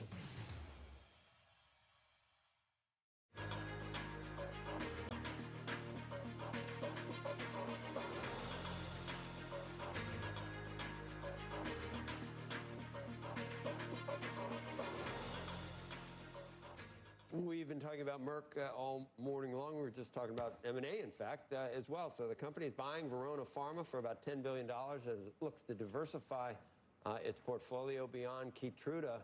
That's a tough one to be facing patent expirations. That's a huge drug and a great drug. Angelica Peoples joins us on set with a look at the big M&A theme emerging from the industry. Good morning. Morning, Joe. That's right. And like you mentioned for Merck, they have about a $30 billion hole that they're going to need to fill when Keytruda loses that patent expiration. Biggest ever? The biggest, yeah, for them especially. Order filled. It's the best-selling drug, yeah, $30 billion cliff. I mean, AbbVie had a pretty big hole to fill with Humira, but this is certainly a big one. And so that's why you've seen them do these deals. They've talked about Order filled. They have an appetite, but I think this one is particularly interesting because they're going out and buying a commercial stage company. So this is already a drug that's on the market. It launched last year for COPD, and it's this trend that we've been seeing in pharma. We saw it with J&J, Sanofi, all buying commercial stage companies. Which is a little bit unusual because previously you would see them go in and buy those companies before they actually reach the market. Yeah. So this drug has already been on the market. First quarter sales of $70 million. We had Evan David Siegerman from BMO earlier, and he made the same point in terms of buying the commercial drug. It can plug the hole, start plugging the hole right away, which is very interesting. And this particular drug actually could be studied for other indications, which could even boost the estimates, right, for peak sales. Exactly. So right now I've seen about $4 billion in peak sales estimates, but it could be even more than that because they have these other indications that they're going after, like another lung disease called bronchiectasis. That's a really hot area. You have another company called Insmed that they're expecting approval on their competing drug later this summer. And it's interesting because it used to be that, oh, the company didn't get bought before it launched, therefore, you know, it's dead. But that's not the case anymore. And I think it's shifting a little bit, especially how investors should think about some of these companies. And when you talk to the different CEOs or you talk to different people in the industry, it does feel like companies are willing to be patient and, you know, they're willing to pay a little bit more if they know what they're getting, and they can also then see how the launch does, right? Is this a new market where they don't really know if there's going to be appetite? Order submitted. Or do they want to see if the launch fizzles, maybe the price goes down? Order So filled. there's new Order dynamics submitted. out there. The call is going on right now, and Merck just said that they're open to more M&A, 1 to 15 billion. I mean, that just gives you an idea of the appetite. They're also, though, competing with a lot of the other big pharma companies, which are facing other patent cliffs that they need to fill. Exactly, and that's the other problem that you hear about is that there's not a whole lot of companies who are in phase 3 or at the commercial stage, and so the competition is particularly intense to get those few assets that are available. Right. Angelica, thank you. Angelica Peebles. Well, JP Morgan upgrading Bloom Energy to overweight this morning. The price target goes to $33 a share. The stock is higher in the pre-market session, Joe. OPEC is hosting its annual seminar in Vienna just days after OPEC Plus announced a bigger than expected hike in production submitted. for August. Brian Sullivan is in Vienna, Austria, covering the event. We'll always have Vienna, Brian, as you know. I always say that to you. What's going on? Yeah, 7 years ago, Joe, that you and I and our families got together and had a cocktail here, and a little bit different. The world has dramatically changed. Some ways the same, some ways different. By the way, you just talked about deals. The CEOs of both BP and Shell, which of course were recently rumored to be involved in a deal, I kind of dispelled that on the air. They're both here, so that should get tongues a-wagging. Kind of amazing that OPEC members of 8, the Plus group, if you will, raised oil output, and yet the price of oil has gone up in the last 2 weeks. We're at 2-week highs. Still lower than we were, but at 2-week highs. I think the interesting story about this seminar is not who's here in as much as who's not here. Well, so who is here? Well, of course, you've got most of the OPEC and OPEC Plus member nations, kind of the Oscars of oil, if you will. Saudi energy minister, the UAE, others coming in on that red carpet here earlier today. But who's not here as well? Iran. They are not here in person. Makes it interesting because they are the rotating president of OPEC, but they are not here. They did send a video message. They didn't mention the U.S., by the way, by name on that message, but pretty strong words from Iran, basically saying war is not good for markets. They're not here. There are some members of a Russian delegation here, but the Russian energy minister is not here. The other really interesting point so far, day 1 of 2, is, Joe, is that there's a lot of talk about the energy transition. OPEC stands for Organization of Petroleum Exporting Countries. Yet in their talk, the Saudi energy minister, Abdulaziz bin Salman, was talking up the energy transition, a nation, by the way, that has spent billions of dollars on hydrogen and solar. It's interesting because just yesterday, President Donald Trump was talking about how the U.S. is going to boost fossil fuel production. Listen. We're setting records now on energy, and there'll be nothing compared to what there'll be in about a year from now. Order filled. So we're talking oil and gas Order in the U.S. submitted. They're talking about wind and hydrogen more here. Things are a little bit backwards. By the way, there is some non-OPEC related energy news today. Venture Global, publicly traded VG, making a deal with Germany. They will now be the largest exporter. Order The U.S. will be the submitted. largest Order exporter canceled. of natural gas to Germany on the back of that deal. And by the way, speaking Order of shipping submitted. fuels, keep in mind we've had 2 attacks by Houthi rebels on ships, not in the Persian Gulf, not in the Strait of Hormuz, but in the Red Sea. One of those ships did get sunk and people were killed. So attacks on ships are heating up, just maybe not where many people thought they might be. A lot of geopolitical intrigue, as always, here in Vienna, Austria, Joe. Yeah, there is a really interesting piece. Holman Jenkins in the Journal today, too, Brian. I don't know whether you saw it, but just talking about we're going to hear because of this big, beautiful bill that we're no longer going to capture the future of renewables and EVs, and China is going to be eating our lunch, capturing in the future. China has coal. They don't have what we have. We're always going to have a great oil and gas industry in the United States, and we're going to need it till at least 2050, right? I think the realization, here's what I think, and I've been covering OPEC and oil and energy for a long time. And here's, I'm going to editorialize a little bit because why not? I'm jet lagged. Here's kind of the view.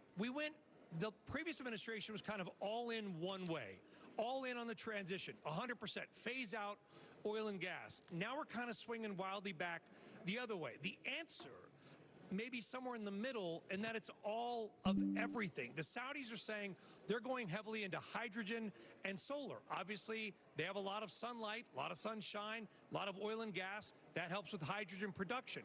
For the United States, if you live in Phoenix, Arizona, your energy sources may ultimately be different than people who live in, say, Vermont. Right now, New England, they're saying, well, we can't do pipelines, whatever. So guess what? They're burning trees and trash to make some of their electricity. Not exactly renewable, burning trees and trash. The United States, big nation, big energy demand. Because of AI, energy demand is only doing this. I think the realization is, finally, it's all of everything, because if we want to meet that high energy demand from AI, from everybody wanting to live in warm climates where it's hot, we're going to need a lot of everything, and that includes some of the stuff that we're talking about here. Yeah. Hot and getting hotter, Brian. Anyway, enjoy while you're there. Doe & Co. Doe & Co. on the docket for you? That restaurant? They're here. They're actually catering this event, and now they're at Newark Airport in JFK as well. So, Joe, we'll always have Vienna. I know. Back to you. I know. We will. Go to Newark. Yeah. Next we can have Newark. That's not quite the same. We can always have Newark Airport. Yeah, always have Newark. Thanks. All right, up next, NVIDIA's market cap approaching $4 trillion. More on that after the break. The futures this morning up, actually it's been getting better throughout the show. Up 170 now, 18 on the S&P. Squawk Box, be right back. Comcast Business doesn't just power businesses. We help turn them into logistics mastering, supply chain transforming, seamlessly restocking, frictionless paying, poke bowl ordering, cyber securing, mobile access granting, data managing.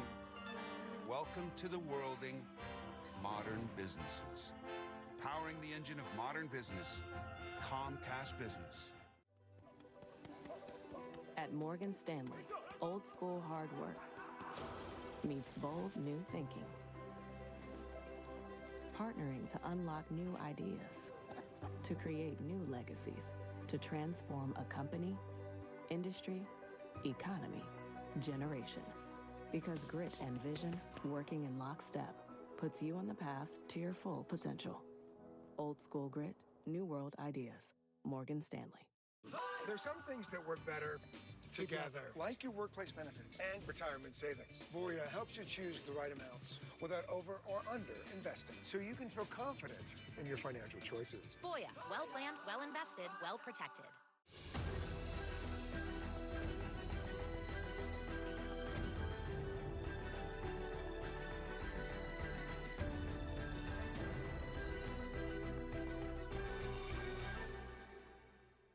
Which American states are driving business, surviving, and thriving?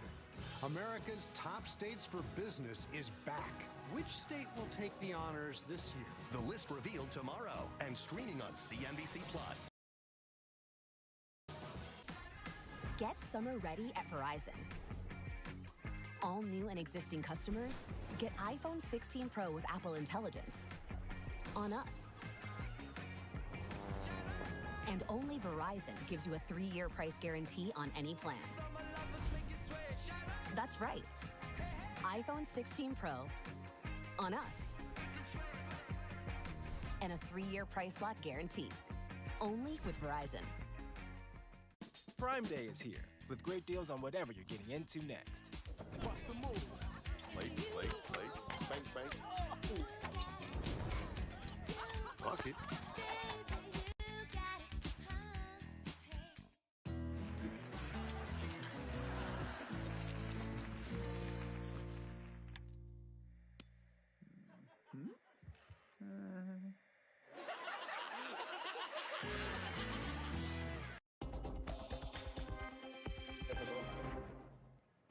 NVIDIA just shy of a $4 trillion market cap. Shares need to hit $163.93 for the chipmaker to become the first ever company to reach that milestone. Joining us now, Vivek Arya, Bank of America Senior Semiconductor Analyst. Vivek, great to have you with us.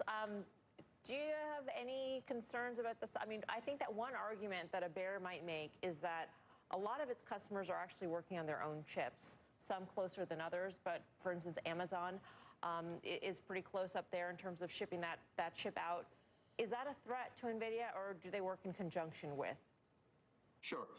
Good morning, Melissa. So I think market cap is going to follow the size of the opportunity and the company's ability to monetize the opportunity. And there are two ways that one can look at this. So first is, if you look at the consumer electronics market, Apple is about a quarter of that market. It's about $1 trillion market, and Apple has this $3 trillion market cap. NVIDIA's AI market can be over $1 trillion to $2 trillion, and it has 80% of that market. So that's one way of looking at market cap. Second is, if you look at 2026 and just consensus estimates, NVIDIA's net income in absolute dollars will be 20% higher than Microsoft's net income and 40 to 45% higher than Apple or Amazon's net income. So that's another way to look at that. Even at the same price to earnings multiple, you can consider a higher market cap. In terms of competition, I think custom chips have been about 10 or 15% of the total market. I don't see that changing over time. Amazon is investing. Google has been investing for a number of years. And the challenge these custom chips face is that the requirements of generative AI models are changing so rapidly that it is very hard to keep up, because you really need that combination of silicon and software and developers to all march to the same beat. And that's really hard to do with a custom chip. So we think they are 10, 15% of the market, but it's very hard to dislodge NVIDIA's dominant 80+% market share. Are there more DeepSeek moments to come, Vivek? We've got like 30 seconds, but with DeepSeek, you can do a lot with a lot less. Sure. And, interesting thing is that DeepSeek is not even among the top 20 or 50 downloaded applications right now. I think what DeepSeek showed was not just that there are certain kinds of models you can do in a cheaper way, but there's a new class of reasoning models that generate tremendously more computing demand. And that's what I think the consensus has probably missed. So we think it has actually been a net positive for the company. Vivek, great to speak with you. Thank you. Thank you, Vivek Melissa. Arya. We're just about done. We'll take a quick look at the futures one more time. We got about 10 seconds, and we don't ever want to give up any of our time. We're up 161 points. We will be back. I will anyway. Melissa will be back on Friday, but make sure you join me and whoever's here tomorrow. Squawk on the Street is next.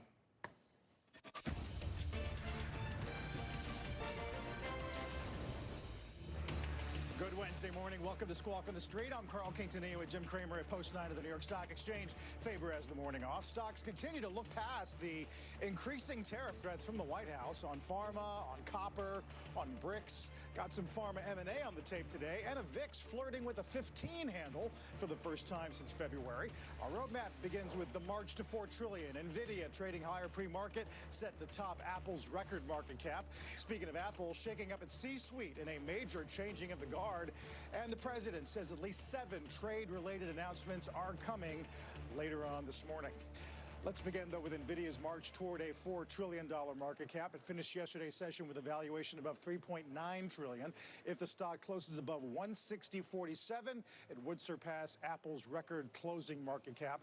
And speaking of Apple, the company did announce Jeff Williams is stepping down as COO later this month. He'll be succeeded by operations chief Sabi Khan. Williams will continue to oversee the Apple Watch team until he retires later this year. A lot of discussion, Jim, about how he was at one point a legit successor, potential successor. Well, I'll tell you this. I mean, I got to meet him in a very candid moment. Spent some time, and delightful guy. And big think guy. And I think that the bench of big think is remarkable there. But and I don't want to say he will be missed because he's still there for now. But he had the supply chain, but it really had a light touch. And I enjoyed him. As I think many people at Apple do. There are a lot of people at Apple, people don't understand, have that kind of, they're convivial, they're really in touch with what you might want. And look, I think the guy's terrific. What am I going to say? I mean, I don't want to see anybody terrific leave, right, or retire. Would he have been a successor? I don't know, because they've got so many people. I didn't know who was going to succeed. Luca Maestri, the incredible CFO. Yes, who left earlier in the year. But I don't want to see any more turnover. Yeah. Morgan Stanley says, we're not counting the days on Cook quite yet, but the youngest would-be successors remain Craig Federighi, who runs software, and then John Turnus, who's only 50 and is SVP hardware. They think a hardware background kind of helps here. Well, look, it's funny. Hardware is part of the. I'm glad you mentioned hardware. Hardware's part of the issue of how NVIDIA got to where it is. This is an accession. There's a belief in this in many people on Wall Street and in Silicon Valley that hardware prevails here because we're going to get rid of a huge number of people who would do SaaS, software as a service, and that includes, yes, Salesforce, includes ServiceNow, includes Datadog, which got out of the S&P. We don't, because there are going to be fewer and fewer people who are actually in your organization who need that. But that does not mean that you wouldn't need more Apple. Maybe Apple would have more. This is amazing that it's just a personal. It's still not in the enterprise the way it should be. Great note today out of Emilius. I loved it. By 2030, you won't need to know how to code or how to navigate a UI. Agents will do it. It came out at 6:43, and I immediately texted him, and I just said, damn, again, your insight is just so good. And he just keeps telling me, listen, Jim, you like this Salesforce. It's going to be, you ought to get on board. Well, get on board. I mean, my trust owns Broadcom. We have a huge position in video. How much more can I be on board? Right. But this is an accession of hardware and the enterprise software guys. Well, we're tired of companies who enable you to look at your organization and look at the workflow, and we're going to get rid of a lot of people who do that. That's where AI is going to impact companies, is we don't need as many licenses. Right. And these guys are due licenses. Now, back to Apple. Look, I know what people are thinking at Apple. That one is that Dan Ives says Perplexity is a no-brainer. Dan wants to be quoted by everybody. I think he wanted to be quoted by Musk. I really did. You mean told to shut up? Yeah, told to shut. He's probably saying, yeah, I told him to shut up. No, you kind of want Musk to say, hey, that's a great idea, and you're not going to get that. Which is what I thought he was going to say. I did too. I mean, Dan is like mortgaged his career on liking Musk. But no, look, the people who are retiring from Apple are the people we know. The people who you're talking about are people that we kind of hope. But Apple has to not have anybody else leave for a while. And they should have people like Jeff Williams. If he's going to stay until for the watch, have him stay a year, because we just are worried. Those of us who have backed Apple are worried. Well, piling on to that, we have Navarro on the tape again this morning, an echo of our conversation with him earlier in the week, where he said Apple thinks they're too big to tariff. He clearly disagrees. I think that, we had Peter on, and I think that what Apple was trying to do was felt they would be good if they went to India. India is a really important country. It's going to be much bigger than China in a few years. I do think that Peter's view is that when they make these sweeping commitments like the $500 billion 4 years, that they don't follow up on that. And I've gone over this with him many times, because I could show you where Apple has followed up, but there's just a grave disagreement between what Apple has done in Peter's mind and what they have said they were going to do. And so when he's saying that they're late and they haven't done it, what he's really saying is that if you can't trust them, you can't trust them.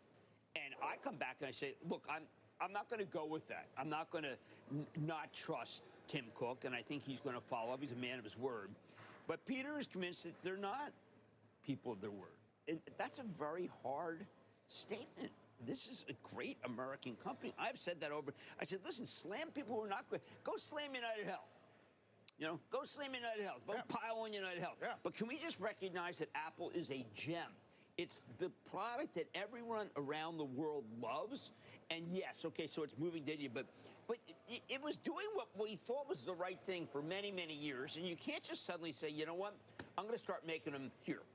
They make a lot of other stuff here. Now, I know that Peter often says, Jim, with the technology that's now available, you don't need to worry about that.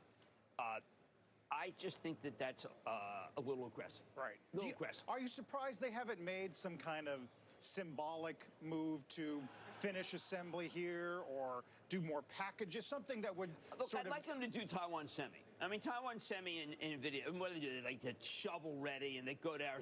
They watch tomorrow, right, to see what state is the best, and then they like go buy some shovels from Caterpillar and get to work. Order filled. Order filled. Yes, I mean, I know Order it's not submitted. optics if it's Apple, but yes, they need to, and I don't care which part, but they need to. Order and filled. I Order think filled. that maybe they don't want to. Maybe they want to do what they think is great for shareholders, and this is a waste of money for shareholders. But we have an aggressive administration. And Order submitted. Taiwan Semi went and put real money. Order and I think submitted. that Apple is putting real money, but somehow it's not visible. And I know that when I speak to them, they'll say, listen, they haven't followed through with, say, Corning. But they Order have. filled. Order filled. I don't know. Order It's a submitted. rift that is as ugly as I've seen between. It's like Bethlehem Steel in Canada. Yeah, it's I mean, it's like, hey, the rich executives know we're coming after you, and I don't like it. I don't like it because I'm from near Bethlehem Steel, and I saw they were being paid too much. That made sense to me. This seems to be much more of a let's break Apple. Well, what did Apple do to break? You know, they do need to make a commitment. I'd like to. Well, no, they've made a $500 billion commitment. They need the commitment to be more visible. And I know that Tim Cook is going to listen. You listened and say, Jim, I mean, are you kidding me? What do we need to do? And I'm saying maybe it's a different tenor of a time. It's like, well, what do you have to do? You have to say, all right, what is the best thing that we can do here? And let's get a hold of J. Bill. Let's get a hold of Sanmina. Let's get a hold of Flex, and let's get going. Do you miss a time in which corporates were allowed to just be corporates as opposed to this sort of centrally planned or framed I have said operating? that to me it's statist. It reminds me of the days when I worked with my old friend Larry Kudlow, and we would try to figure out what we agree with. And what we agreed with was that unfettered capitalism, with the exception of when it's too rapacious, needs to get green-lighted in our country. Too rapacious being the thing that you got to go after. This is the opposite. I mean, I think that when Tim Cook doesn't Order go filled. to Order filled. The Gulf, suddenly we say, you know, it's almost Stalinist. Well, he Order didn't go to submitted. Vladivostok, so he's not in the picture. Sure. I don't like it because I want it to be restricted to companies that are bad actors, and I've said that to them again. Look, I mean, I call them. I say, listen, what are you doing? Go after the bad actors. Here's 5 bad actors. But they're like, Jim, you know, like, what, you think Olivier's a bad actor? I don't know. Well, the messaging of a domestically built iPhone Order would be filled. powerful, Order filled. expensive, but powerful. It would be bad for shareholders. It may not be good for customers. Order They did move to submitted. India very quickly. I think they felt that was good. Look, some people, there's a lot of transshipment that Order they're after. That's how you submitted. get these Laos. I mean, Laos is not a real, they don't make anything. Right. But I do think that this move to India, which they thought was going to be a good thing for shareholders and the country wouldn't mind, that maybe they misjudged on that. But it's monumental to get out of India. Now, should it go to California? Should it go to New Mexico? I don't know. I think it happened so fast, for heaven's sake. Yeah, and by the time they made that kind of move, who knows what policy would be. Right. I mean, look, they want the best consumer product there is. That's what they want. They're not happy even with what they do, AI. They're unhappy with a lot of things, I think, right now. But to make them to be the poster boy is absurd. Speaking of all this, trade and tariffs, the president does say he will announce some more actions involving a minimum of 7 countries today, with an additional number of countries being released in the afternoon. Jim, once again, we're Order back to the submitted. market sort of ignoring 200% on pharma, 50% on copper. I saw your post saying you hoped the copper move was not a retaliatory move against Musk. Okay, so Order Tesla filled. has Order filled. 180 pounds of copper. Order submitted.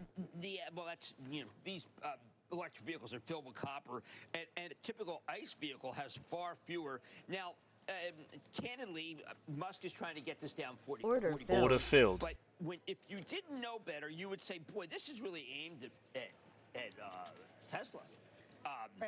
And the rest of the, I mean, all economic activity. Yeah, well, yeah, housing. I mean, you name data it. centers trying to be glass. They're not glass yet. But the BMW has 200 pounds. The Nissan Leaf has 180 pounds. The Prius has 132 pounds. The Volt 160 pounds. But if I were Elon, which I am most certainly not, and I don't have some $400 billion offering coming away from that, I would say, holy cow, Order submitted. He's coming after me.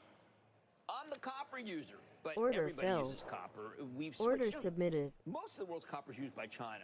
If I were Chile, where most of this copper is from, yes, I would say, I would go to right now to Beijing and say, hey guys, let's get something special going, because Chile, this is not the old gang. This is not the Chicago school of Chile. Chile's really good right now for fly fishing. They're not that fond of us. Between Chile, Canada, and Peru, that's 90% of our refined imports. Canada, I mean, Mark Carney is not.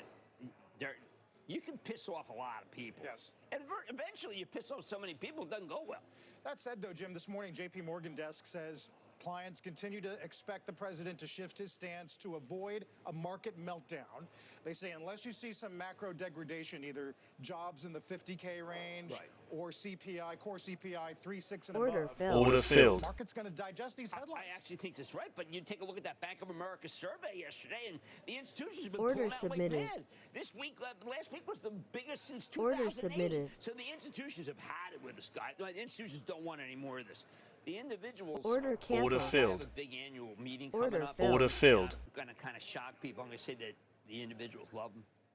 Right. They love them. And so who's the Order smart money? filled. Individuals, clearly the smart money. The individuals are the smart money. Yes, they are. Because we remember periods where it was the opposite. Well, the individual used to get scared. Now the individual says, you know what? This guy's got the best interest of the country, and we're going to keep buying. And so far, they're right, so it's a little self-fulfilling. The individuals were the backbone of the incredible comeback.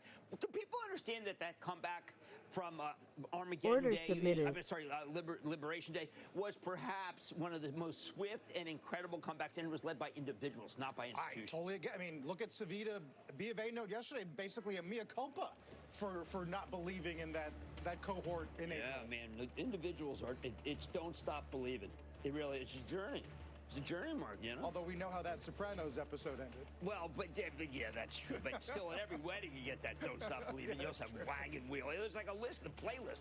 It's gotten really ridiculous when you go to a wedding. They got like the 5-song playlist. But I do think, Don't Stop Believing. The individuals will not stop believing.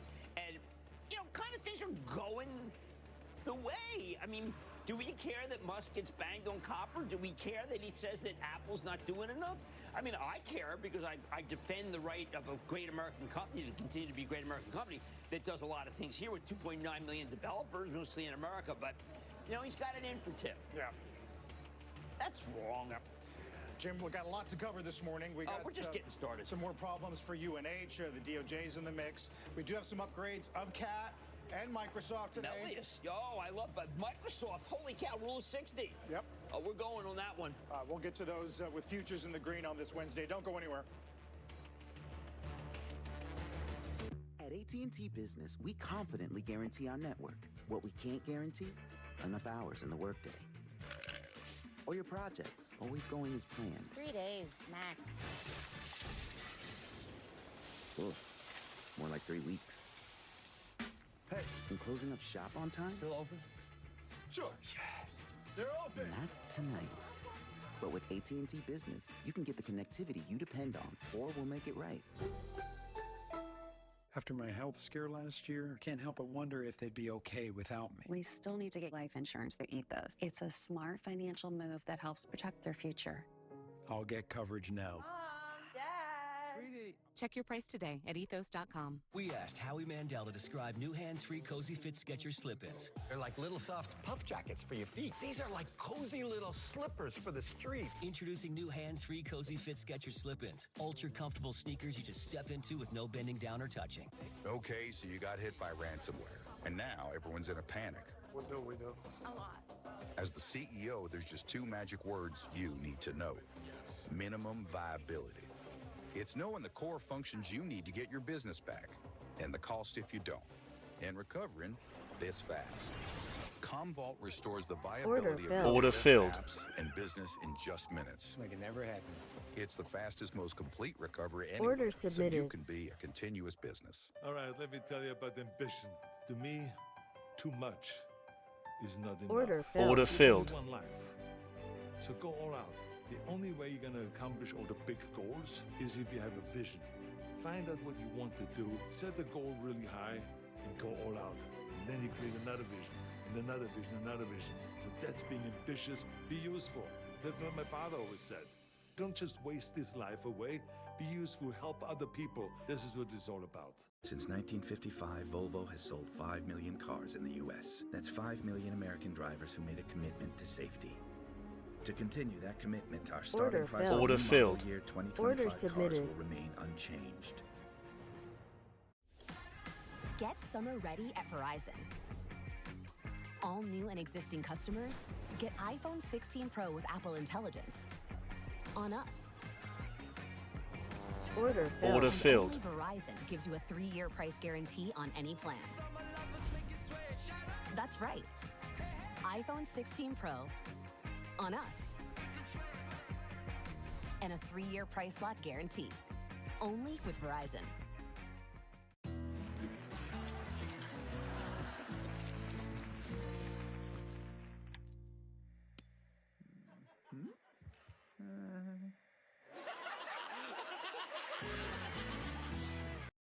UNH is lower in the pre-market. According to the Journal today, the Justice Department's Criminal Healthcare Fraud Unit is investigating the health insurer's Medicare billing practices. The paper says prosecutors interviewed several UNH employees about how the company deploys doctors and nurses to gather diagnoses that bolster its payments. A UNH spokesperson is quoted as saying the company welcomes regular reviews of its policies and practices. Jim, it's the worst Dow stock of the year, and it's not close. Well, glad they welcome it, but I do want to caution them, and I think I happen to like this CEO very much, but when Medicare fraud is prison, it's not, hey, listen, we're going to slap UNH on the wrist. It's prison, and it's probably the most, I think, easily, the crimes are easily followed, and the judgment is swift. So the reason why people should focus on this is that it's not a fine. Meantime, the backdrop isn't getting any easier. We had Molina earlier in the week. We had Centene last week. Centene was so brutal because the late Michael Neidorff, who was just a regular guest on Mad Money, he figured out how to provide high care, good care for ACA. But if you're not going to get paid, it's the worst possible combination. High care, low pay equals having stock. So you are nowhere near seeking out any kind of value play in this space? No, I mean, look, it's not the hospitals which always win, and it's certainly not the middlemen. I mean, if you told me Cencora was down 50%, I'd say, why don't you double down and buy a lot? And if you told me McKesson was down 3/4, I'd say, well, fill her up. But no, these companies Centene is a remarkable company that was just great for people who were really in need, and that was their stock in trade. But they're not going to be compensated for it or compensated less. It's just unfathomable how bad that is for individuals. Right. It's terrible for individuals. I mean, I know that we talk a lot about shareholders. Look, I'm certainly guilty of that. But this is bad for individuals, and I think that people should recognize that they saved money at the wrong place, I think, when it comes to this. Yeah, I don't want to be judgmental, because then you can say, oh, well, Jim, you got more money. No, it was bad. It's bad for individuals. Yes. We're going to talk a little bit more healthcare with this Merck deal, as we got a little M&A on the tape this morning. We'll get Kramer's Mad Dash countdown to the opening bell. Take another look here at the pre-market as we keep our eyes peeled on the tape today for more news regarding trade, letters, negotiations out of the White House. Stay with us.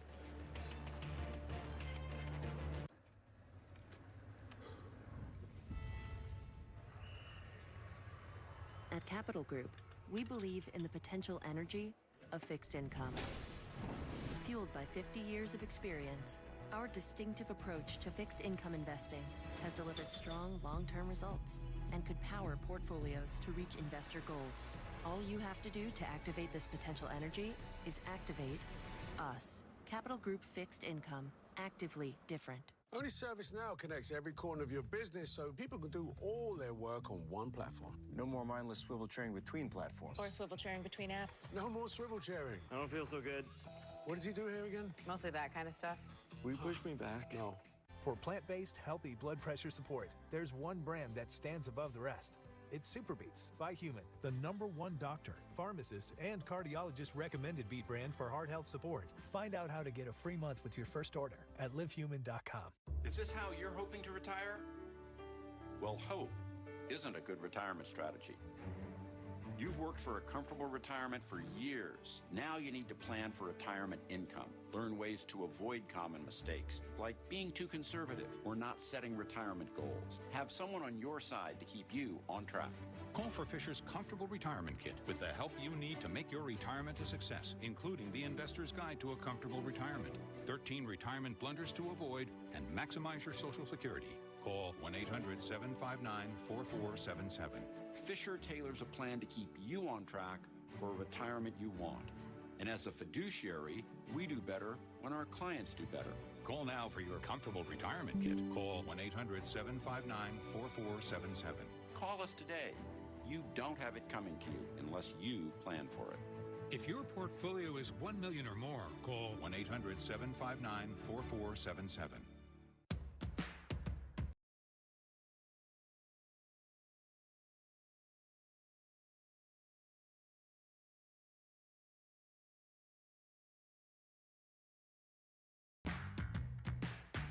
You give eye exams. I give fresh starts, better vision, healthy eyes. Everybody wants that. Hero Doc saves vision. Well, Hero Owl saves money. Use your vision insurance for exams, glasses, and contacts, all at America's Best. Welcome to CNBC Plus. Market destination? CNBC Plus. On-the-go access to global market data. Good morning.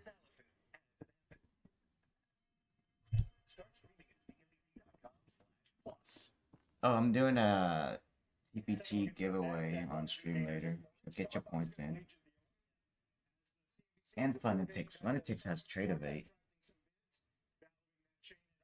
billion, according to some sources. We know that process has been in motion for a while now. We'll talk about it. We'll get the opening bell in just about 6 minutes. And don't forget, you can catch us anytime, anywhere. Just listen to and follow the Squawk on the Street Opening Bell podcast. Back going forward, Brian Sullivan, live from the OPEC International Seminar in Vienna. The future of global energy amid geopolitical tensions. All-day coverage today and tomorrow, and streaming on CNBC Plus. Yeah, NQ is gonna get 23K. How would we dip at open though? Give us like a pullback. Yeah.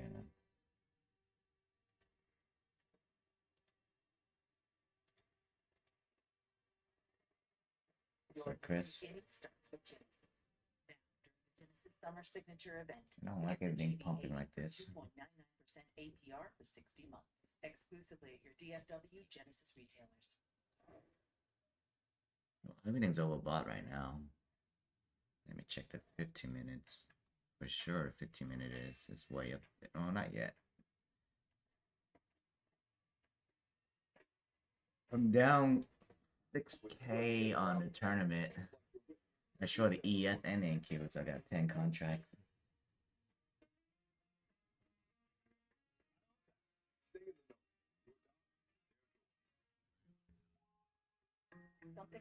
$9.25.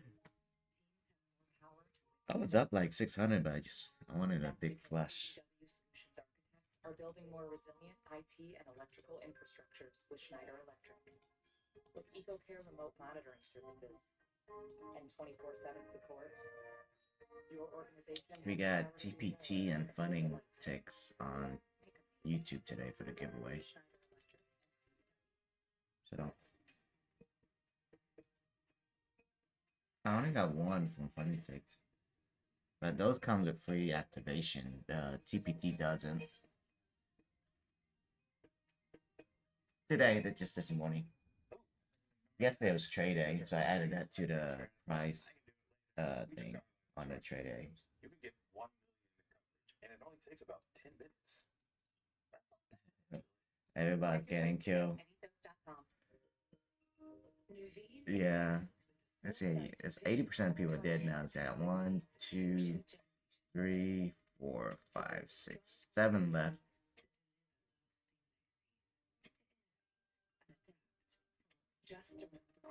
Yeah. Yeah, yesterday was bad. But so first place is $250. Second is $100K. Intraday and no. The last three to live, to be alive.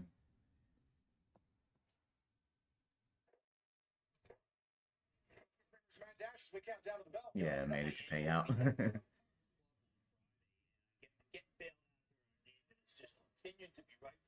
Oh, wait, you got 2 minutes? Yeah, we got 2 minutes left. Both Citi and Barclays say really positive things. Barclays, by the way, says that legacy media could surprise the upside. I can't recall when legacy media could surprise the upside.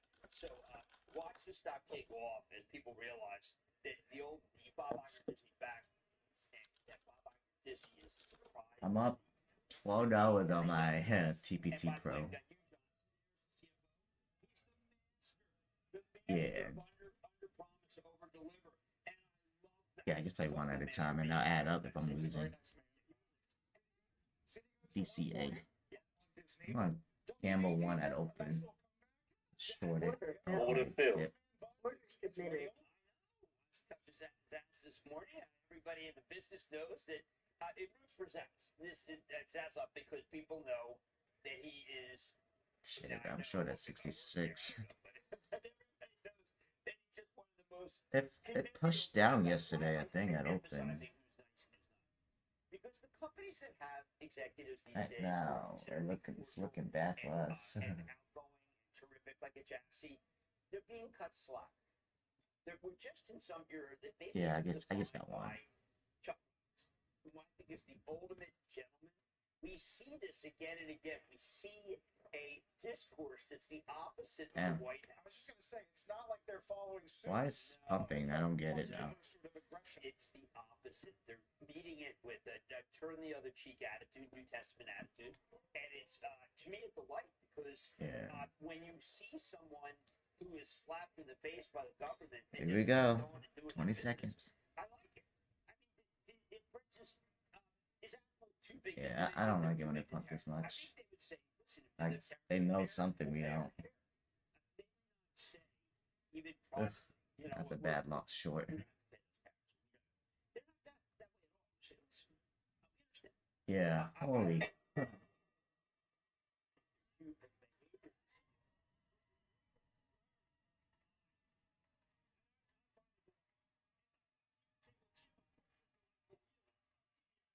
I'm at the average down. Going to hit 23K.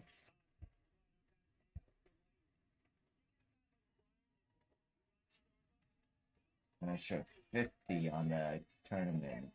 Order filled. And then 50 NES. Order filled.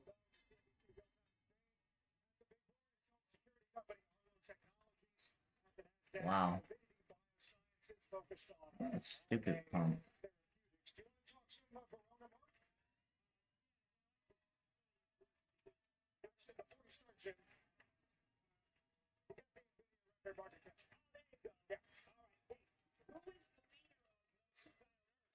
Order filled. Order filled. Order submitted. Because he thought it was about combat. And then Zuckerberg pivots. I mean, people have to understand that Jensen Wong. And all the squeezes are done. There's only 3 more squeezes left, so wow. And it's no concept of. I'm down $80 already. I mean, I'm telling you, these guys. There's a tenor, especially in New York City, about rich people and how they conduct themselves. This man's made more millionaires than anyone in America, and he just is so grateful that people make money with NVIDIA. And I just feel like I got to say this stuff. Order filled. Order It's submitted. everybody he's brought along. Well, we talked a lot about his background as an immigrant, Jim, as a man who cleaned toilets at Denny's. I mean, that legend is based on real stuff. It's all stuff. And he went to a school that was that his parents thought was a special school in Kentucky. Order It turned submitted. special in another way. and then he builds it up, and he becomes friends with everybody, and they beat him Order up, and then filled. order filled. Order Order filled. filled. Understand? I mean, I remember Order filled. Order filled. Order submitted. Oh, my shit is hitting. Order canceled. When you watch you sit with your wife and you don't just say, "Oh, I wanted to be next to me." Say, Order submitted. That guy gets it. Again, the personal. I mean, Yeah, I can't. yeah, my shorts. Relationship with the man, but I have to have this down soon. Oh my god.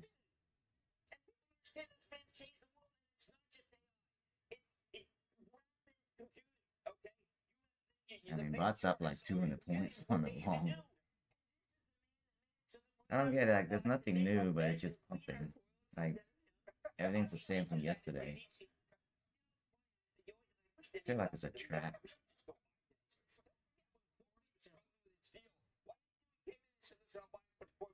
Yes. It was viewed as a charity mission. He bought it at 40. This man is so smart. Does he ever Yeah, it didn't work, and I'm stuck. feel that you're dumb? No. Order submitted. Jim, you mentioned meta, and we did get that item I do yesterday. have to average down on this one though for sure. And then I'm $100. So I'll put one at 35 to average down.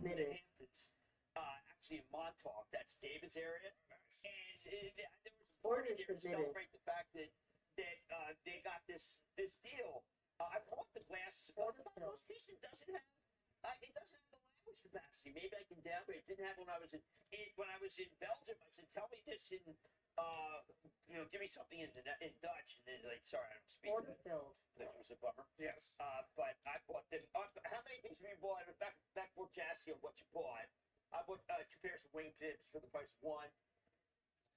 But I still wear wingtips, which is just remarkable. Yes, yes. But Order the markets submitted. are incredible. Not everyone was bad. Everyone was bad mouthing Amazon. I know the numbers were bad. Yeah, there was a couple items about that yesterday. There's four days. This Order filled. Order filled. Order filled. Damn, all my shit is getting hit. Really interesting is that there is a SACS bar right in the middle. Yeah. SAKS. Yes. And that does not make me feel great about SACS. Also, coal. Order there's a lot of submitted. coal stuff.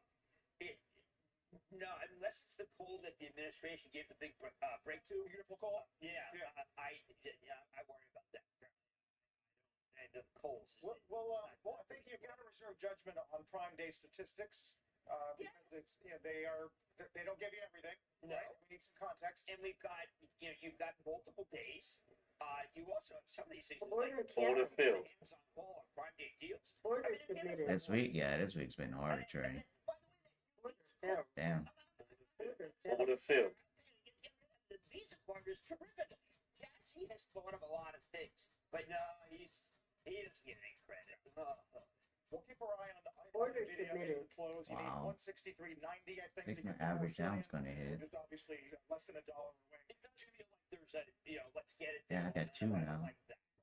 Like it based on new Order excitement. filled. Order submitted. Order canceled. Filled. It's just Order canceled. So my pro, I need. Wow. I need 301. I need 301 to get out. Submitted. Yeah.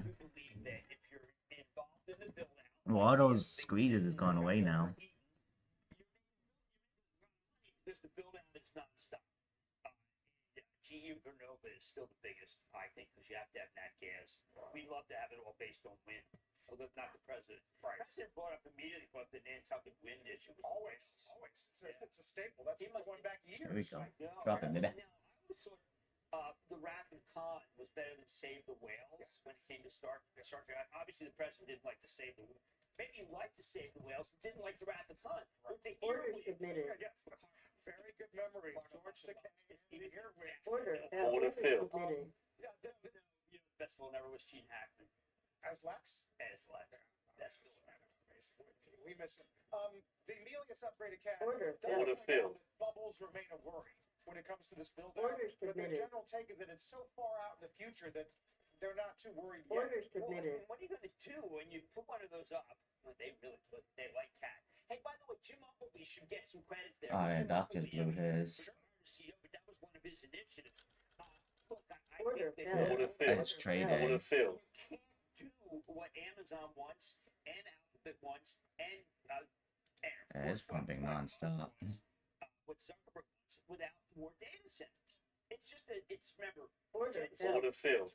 It says it's an industrial revolution, and it would be like if you were doing steam engines and you said, you know what, we don't need as many steam engines. Are you in anything? It's not the canals. I just think that they're valuable. Look, we speak to CoreWeave. We speak to Michael and Trey. Order I filled. have a ton short. We can't. Order filled. And they're valuable even after they do not have the latest. This is not the 386. Order canceled. I'm sure it's gonna get later. Order submitted. There's always some use for even the oldest ones. So they pay themselves Yeah, it's gonna back. take a while, but it's gonna get. Come on, let's go. Order submitted. We're not that far away. It's Jerry Lewis here with the Telethon. I'm glad you mentioned Amazon, though, because there was some hard work yesterday looking at a golden cross on Amazon. And the last one we had, shares rocketed when we got those two averages crossing. Yeah. And two things I want to emphasize that I don't believe in are the death cross and the golden cross. They never made me any money. And I'm not going to buy it. You know, I want to buy Amazon because I think that I check Prime every minute. And I'm seeing more and more deals. And there's some stuff. I mean, people, if you check Prime every 4 hours, I don't know what's your problem. I mean, you're Order submitted. You're a consumer, Jim. We know that about you. Yes, absolutely. I mean, plus I think Alexa Plus. I mean, put her down. She's amazing. She knows classical. I mean, she knows the difference between like the Jupiter Symphony and like a map of the red eye Jupiter. I mean, she's like smart. I think we know you prefer Alexa over Siri. Well, now Yeah, all-time high's coming up too. Order filled. Order filled. Order filled. Take 100 more points. Submitted. There's some risk appetite this morning, Jim. Bitcoin making a run back to Order 110K. submitted. People are going to say the speculative. Look, it's been spread by individuals. They're going to say Bloom Energy. I know, and I don't want speculation. And Santelli did a really good piece yesterday about speculation and how much. And you want it to come down. You don't want it to be the leader. The market is overbought. But please respect the fact that the individual investor thinks that this is an amazing time and that they have a president who stands up for American business, even though I think all of us know that that's not everything. Right. Even though we are looking at a slowdown in activity to some on jobs, clearly on GDP. And a huge drop. So that gives you the Fed. You know, the Fed's watching. It gives now. I mean, yesterday the crybaby. I mean, stop it, Mr. President. Just like say, hey, listen, I'm not happy with this. He's accusing him of misleading Congress on the Fed headquarters renovation. I mean, how do we get back to? Not that he's listening, but I wish he were. Honorable person. Order filled. There we go. Order canceled. Order filled. I'm up $22 on one pro. That on negative 200. It's the evolution. Yeah, I have two now. It is. If it were just AI, Yeah, that's fine. We got a lot of time. I think it's 3 minutes is towards overbought. 15 is already into overbought, so sooner or later it's gonna drop. Nobody that's near them. Nobody's Yeah. Can we take this moment to basically assert that Blue the is AI trade TPT. is going to Not drown TPT, out trade A. tariff noise and trade uncertainty? Well, the way that the president breaks stories, you can't. Order filled. Order filled. Order He can come out submitted. right now and say, you know, he has decided that Order Australia. filled. Australia's got it. They have to pay. And like Order submitted. So he can change the discourse, but I think that what this is the individual investor is a little too exuberant here. But the individual investor is saying, Order submitted. I'm going to use it. This is what the president should be. They were number one. And it doesn't matter about the tariffs. We're number one. The copper tariff I thought was crazy. I mean, I called one of the people in the administration and said, what did copper do? I mean, it's like, What, you want a long towards high day? This line from Zoom today on the pharma tariffs made me chuckle. makes about as much sense as anything this administration has said. Well, there you go. It's not scaring individuals, it's scaring institutions. Individuals are either pro-Trump or just think, you know what, Trump's a distraction from me making a lot of money in the video. Right. But do we believe It's up to you, man. It's just in and out real quick.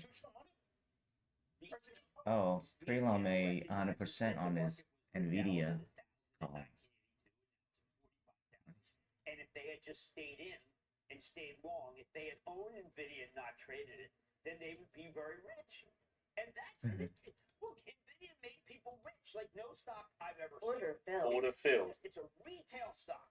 The institution got NVIDIA years ago. Order I submitted. know, but couldn't we have had that same kind of conversation about Order filled? Like they knew what Trump was going to tweet later about the tariffs, but who knows?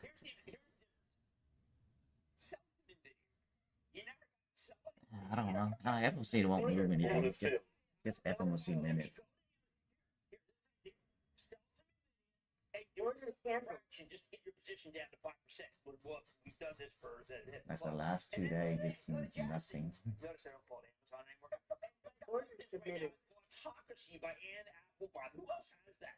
You know, one of the things that's scary is you go look at somebody else's Amazon page and you see what they really 23, what is it? Pro 2300. So 50 points. It can happen. I mean, it's like vacuum cleaners. What you're going to do after Prime Day? What we're going to talk about? At Prime, I mean, the stuff that they're offering at Prime. I mean, come on, this is like more interesting than we are. Well, I guess that could be. Luggage, by the way, is just a huge theme on Prime. Yeah, I got guys in the office just buying luggage. They have a lot of luggage, buying more luggage. Just because we're going to all travel? Because they give it, you get 50% Order off submitted. on Samsonite Omni. I paid full price. I paid $600. It's $310. Order submitted. I'm going to return mine to Whole Foods and buy them. Yes, he's nightmare. Yes, as we watch Jim shop in real time. Mortgage apps, Jim, were a little encouraging today. 3 straight weeks of gains. But then we just went to 5 on the 30. Yes. Be over. But the 30-year fixed comes down a couple basis points, basically a 3-month low by a little. No, look, I mean, we want that. We want to be able to get short That's your little dip. to refinance. That's what we really get. The president feels that way. We have breakouts. Cats break out. Boeing has been breaking out. It's a furious breakout. These are retail names. They're non-institutional names. Right. When I say that, you know, you're absolutely right. Individuals have been wrong. But this rally is a rally from people who say, you know what, Kramer named his dog NVIDIA at $2. And, you know, wouldn't have named his dog that. Yes. Order filled. Order filled. Tag that Jensen gave me to get into the NVIDIA building. Oh, nice. Got his own pass. Jim, Merck Vernor, right? What's the RNA Verona? Yes. Yeah, he got $10 billion. And the CEO says we continue to assess opportunities with urgency. Yeah, I talked to Rob this morning, and I really like this. He thinks he's got about $50 billion worth of new drugs. Wow, Therefore, look at that stop worrying about the key truth. Order submitted. Patent expiration 2028. I'm with Rob. I think this is COPD is a really important, another important franchise for them. The alternative use steroids, and we Order filled. Order filled. Order submitted. Steroids. One, it becomes less effective over time, and 2, the side effects are much worse than people realize. So I think this is a first-in-class. My trade is gonna blow. Compound. So wait and see works up because we're starting to get less worried. Well, I don't know. I'm down 700, so I still got some left, some buffer left. I appreciate the fact that Rob was doing the old days, which is you go look at what the younger companies are doing, and then you buy them. By the way, you know who hated this kind of thing? Linicon. Yeah, she didn't remember when That's some crazy punk, though. and then she basically had to succumb to common sense and doctrine. But I love this acquisition very much. Right. Very much. Nobody believes these 200% pharma tariffs survive. Is that fair to say? It does seem odd. Right. And, you know, by the We're up way, almost 1% already. Jeez, all-time high.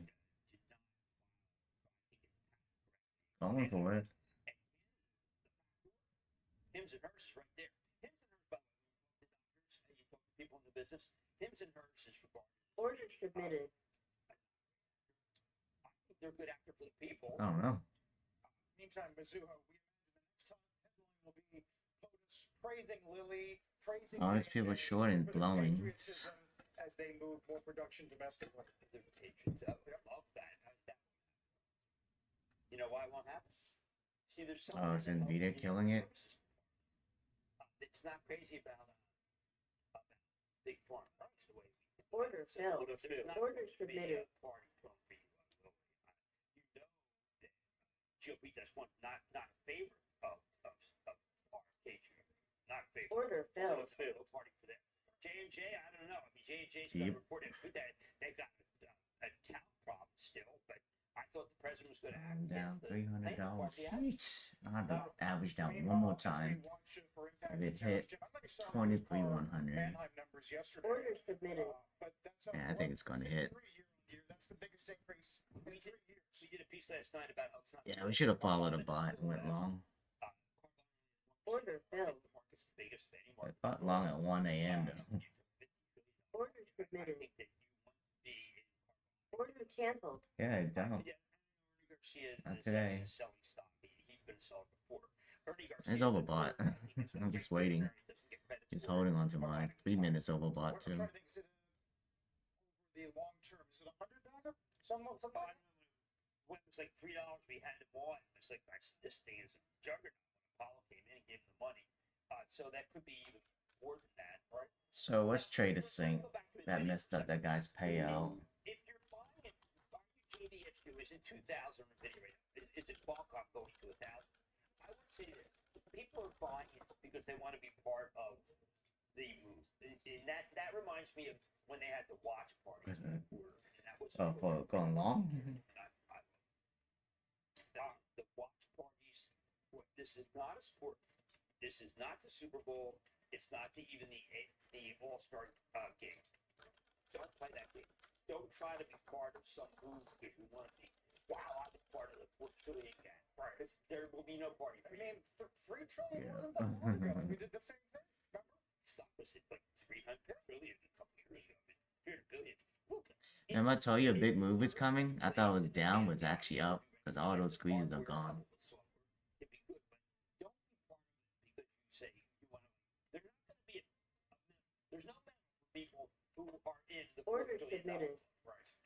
Meantime, most sectors are green this morning. Only utilities, energy, and staples are in the red as we're just about 20 some odd points away from another all-time closing high. Watch bonds today. We'll see how treasuries are faring as we watch bonds not just here in the U.S. but in Japan, around the world. Submitted. For one Order the curve a little bit lower, 10-year back below 4.4. Stay with us. Order filled. Order submitted. Order canceled.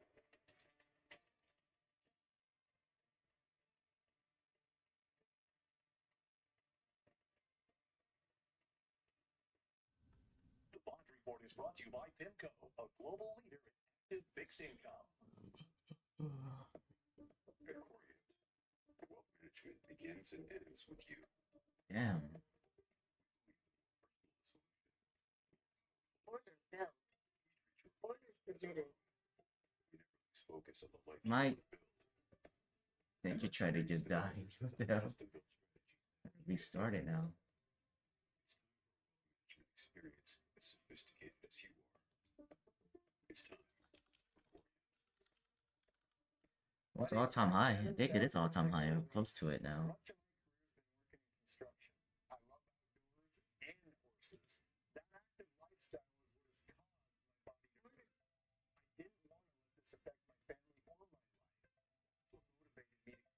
Team to build the signal clinically proven to Order reduce the impact of pain. The patch is a game changer. No creams, no pills, no wires. The patch is reusable and there's a real money back guarantee. Whether it's your neck, back, knee, shoulder, or just aches and pains, this patch can give you your life back.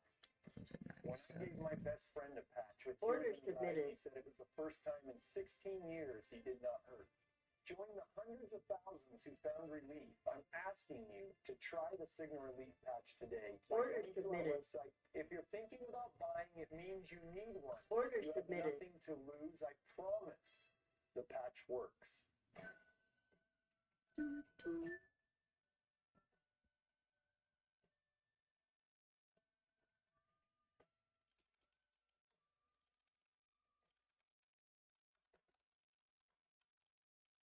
Every dog is unique. That's why at the Farmer's Dog, we put your dog at the center of everything we do. With food that's freshly Looks made, like it's running out of steam soon. Then we can get a little dip. Get me out of here. 80 something points to get out. Well, I'm also short on the other pro too. They're both red. I need 72 to get out. The other one. I just want to hold for like big money in case it flushed.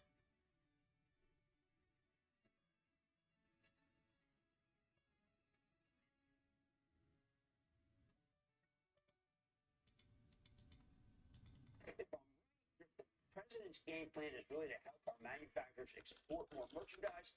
It's hard to make the case that we need to do. There we go. Huge amount of selling here. Back Money, weeknight 6 Eastern, and streaming on CNBC Plus. We mentioned the reports about Starbucks out of CNBC about getting these bids for Starbucks China and the valuation. That's going to put you back above the 200-day for the first time, really, since April 2nd. Remember when it came on and the stock went to 75 and then 71 and people didn't believe Brian Niccol? I mean, Brian Niccol turned around Chipotle, made one of the greatest companies on earth. Can't ride back up too. Ferociously competitive space right now. Exactly. Meantime, Dow's early session highs here up 300. Stay with us.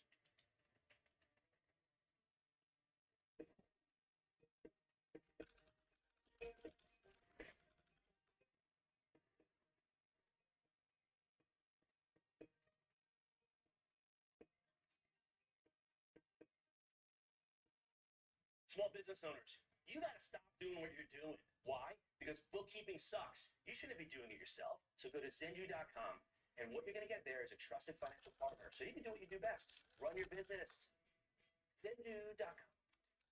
It stands at the forefront of building materials. Today, Analyst becomes the partner of choice for the professional builder of North America with our advanced branded solutions from foundation to rooftop. Investing. You buy low, sell high, jump on that trend, ride the waves up. That's not how investing works. You're not a child, Back like up. a game. This is grown-up business. The real thing, you know, wealth isn't won in a bet. Luck is not a strategy, and success demands discipline. You're serious about investing, right? It's odd how, in an instant, things can transform into freedom fall. I'm glad I found stability amidst both.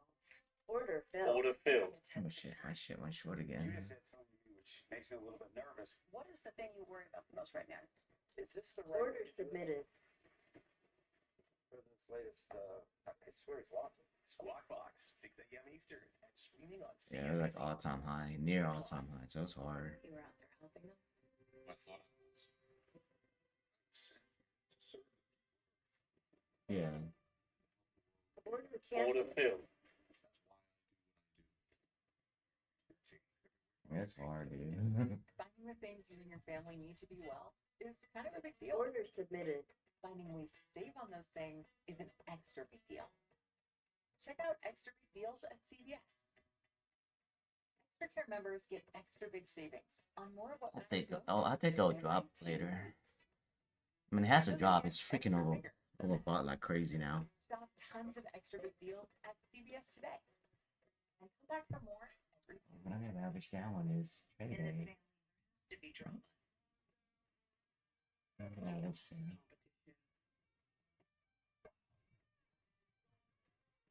Order submitted.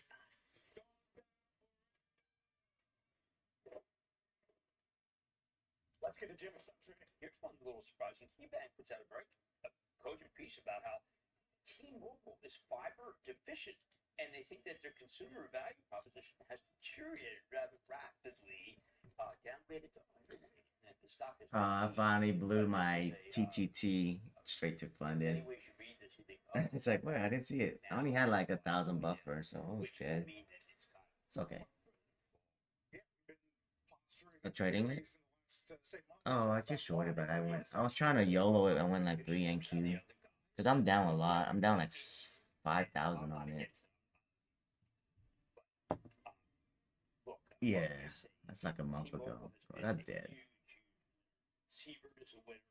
Before that, Ledger was a winner, of course. But now the stock acts quite big. Not every, but a lot of them got 1, 2, 3, 4, 5. About 8 counts short. Again, please don't buy Nvidia because you want to say, yes, I brought it over. Because that's like going to the watch party. And watch party. Not at the same time, it's different entry. Well, watch party. Jim, we'll see you tonight. Okay, back 6 p.m. Eastern Time. When we come back, a lot more on Nvidia making history as the first $4 trillion company. Don't go away. No drop.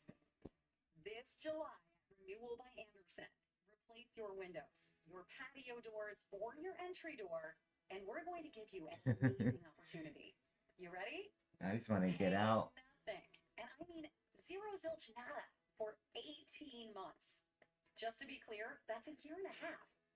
Come on. I'm talking about no Get me out of this pro so I can get some money. Until January of 2027. We don't know when we'll be able to offer this special financing again. Yeah. So get in on this while you can.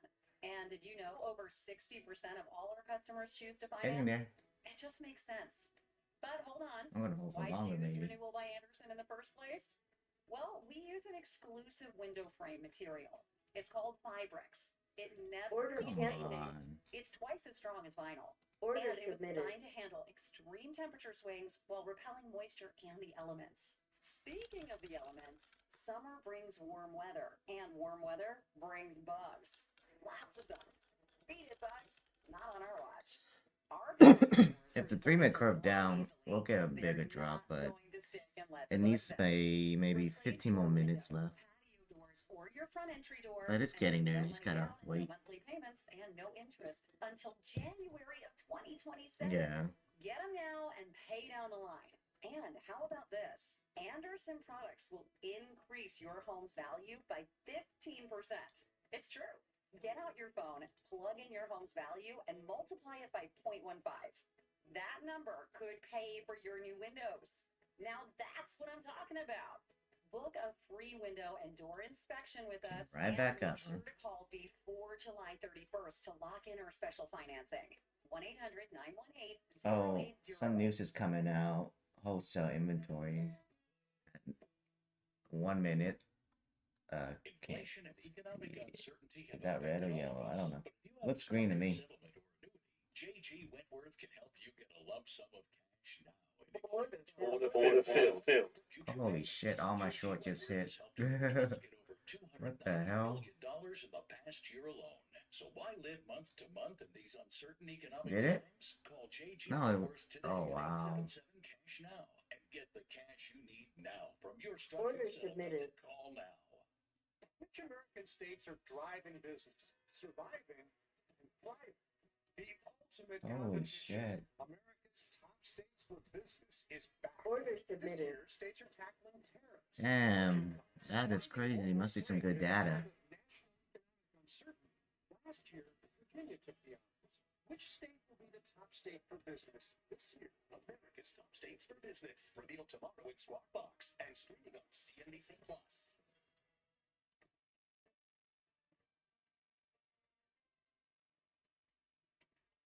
Good Wednesday morning. Welcome to Squawk on the Street. I'm Carl Quintanilla with Leslie Picker and Mike Santoli live at Post 9 at the New York Stock Exchange. Sarah and David have the morning off. NASDAQ's up a full percent. That's a fresh all-time high on the composite as Nvidia crosses the $4 trillion market cap level for the first time, although you can see backing off slightly. Treasuries relatively constructive here. The curve lower across the board. The 10-year back below 439. Today, Snap CEO Evan Spiegel, live from Sun Valley, will get his take on some new warnings about the ad market, the latest on the company's AI. I have 3 of them now. 3 shorts. On the pro. Oh my god. The top choices to replace Jerome Powell. Let's begin with the markets, though. Tech is clearly leading the charge higher. NASDAQ with a new record high. NVIDIA, as we said, the first company to hit a $4 trillion valuation. Mike, we were talking with How much is Nvidia? But they just carrying the market. Years ago. It's pretty remarkable. And what's more remarkable to me isn't actually how the market is capitalizing this company. It's what's underlies. Why is it up so much? Almost 3%. And the actual size of the business, because this is not one of those things where the market is kind of looking deep into the future and saying this is going to be, a massive deal. The rest of the industry is handing its free cash flow to NVIDIA. Jeez. NVIDIA has a higher free cash flow yield than Microsoft, than Amazon, than the other competitors that used to actually be the cash cows, because they're giving it all to NVIDIA. Now, earnings estimates for the current year haven't really changed. It's new all-time high just now. But people got more certainty about next year, right? So I think that my TV's gone. that's an interesting story. NVIDIA, by the way, only spends like $4 to $5 billion in capex a year. It's amazing. So that's why the market has decided, based purely on the numbers, not on hopes and dreams, that it's worth this number. Now, we never know what the actual real market cap is in real time. You don't really know the share count in real time. They have a buyback, a $50 billion buyback. They could be buying some in. Doesn't matter. It shows you in broad strokes why we got here. And I think that the reaffirmation of confidence in the AI trade has been probably the biggest single factor, besides, the realization that, at least it seems, the administration does not wish to undercut the economy with tariff policy. And your point about NVIDIA being a taker of capex that others are spending as opposed to spending its own is a good one. And it begs the question about this flywheel effect that we've seen over the past few years with big tech. Those who are spending more I need 70 something, and I don't need 33, so I can still hit. So the market's making an assessment of whether that spending is defensive, whether it's going to be productive, and whether it's going to be, essentially squandered. And, I mentioned the free cash flow yields. Alphabet's got the highest, right? It still looks pretty cheap because there's not a lot of confidence in the durability of that free cash flow from the search business. So, look, the stuff's not cheap on any measure, but it does show you that, the AI bull market has been the thing that bailed us out of macro uncertainty multiple times over the last Order filled. Took some profit. There we go. Order filled. It seems like there's parts of software that are going to just be in the shadows for a little while now. It's a suspicion that the subscription model is not what it once was. It's based on headcount. It's based on basically number of users within the companies. And I think that probably is going to be an overhang. I'm not sure how much it's going to matter market-wise. But by the way, if you look at within semis, it's not just That's a good drop. It's NVIDIA and Broadcom against everything else in terms of the last couple of years, how much value has been built. The equal-weighted semis has been dead money for a couple of years, actually. Ooh, nice. Thank you, Mike. We're just over 30 minutes into the trading session. Here are three big movers. We're Connection lost. Biopharma company Verona is surging on news that Merck will buy the firm for approximately $10 billion. Verona specializes in That's a developing nice drop. therapies for chronic respiratory diseases. Those shares currently up 21%. At Giant, WPP is sinking after a profit warning, saying it has seen a deterioration in performance as the second quarter has progressed, I'm gonna blaming do a 2 challenging AQ on this one. backdrop. Shares of WPP down 16%. And Order shares submitted. of Starbucks rising this morning after CNBC Try to reported short again at Order 109. submitted. has drawn bids for a potential stake sale valuing that subsidiary up to $10 billion. Starbucks up about 1.3%. Trade remains front and center after a flurry of headlines from Washington. Megan Caselli. I should have averaged down the other pro, but I'll average down that one. What's high? 111. Nature of these countries. Order submitted. It's gone back up again. Today, after the president posted overnight that at least 7 more countries should get letters today laying out the new tariff rate that all of their exports to the U.S. will face unless they strike a deal by August 1st. So we have to wait to see what those are. But one trading partner that remains something of an open question is the European Union. After Trump spoke with EU Commission President Ursula von der At Leyen least you're on Sunday, positive. I'm all negative. All red of mine. I'm about to blow that 150 eval on TPT. Down 3K. Can't. Yeah, can't done that. Hopefully. They sue Apple, they sue Google, $17 billion they got from Apple. It's coming. 3 minutes is coming. Just give it time. Country-specific tariffs. The sectoral tariffs are the ones that pack more of a punch. They're more legally binding. They're generally higher rates. And we could now be close on 3 of these 7 ongoing investigations. The president and Commerce Secretary Lutnick said yesterday they're planning 50% tariffs on copper imports that could be finalized as soon as today. We're watching for that. Those would be in effect, they say, by the end of the month.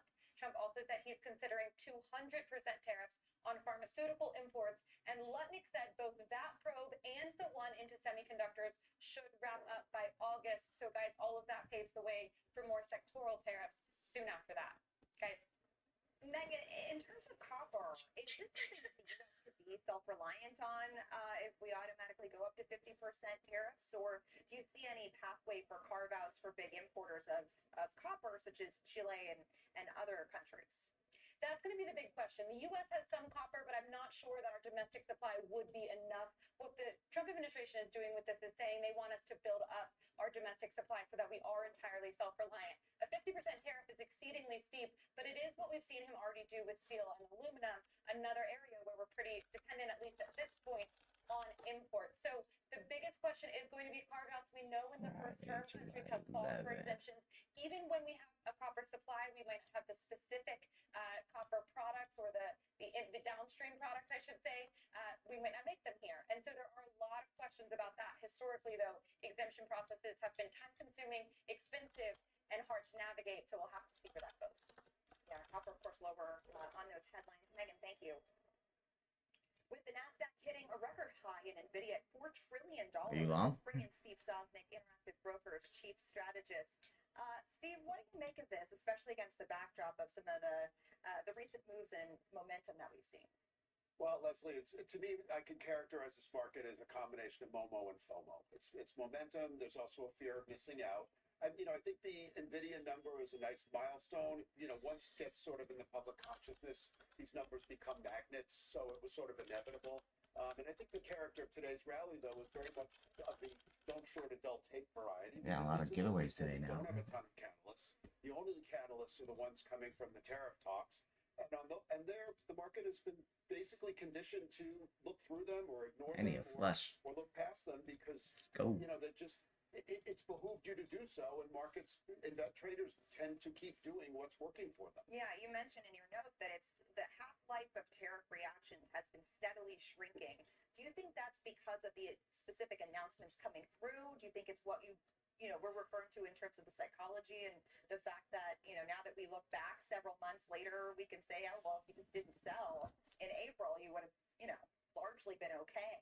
I think it's more the latter. I think again, the lesson that traders are taking away here, rightly or wrongly, is, ignore these because something will come out of them that'll be better. They're never going to be as bad as we want. The July 9th became August. Right, so the 3 minutes is about to curve down, so that might help us. There's room for negotiation in there. So the market is always taking that point of view.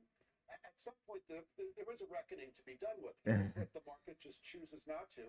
And so, if you've gotten conditioned to see every dip as a buying opportunity, then at some point you don't even really want to react to sell because why sell? Because it's going to. Oh, the bear's getting killed. I'm not saying this is like the strategy that one should be doing all the time, but this is the psychology that I think is going through a lot of active traders' heads. What do you think breaks then that kind of reaction function? Is it a rate change? Is it an earnings trajectory change? Both?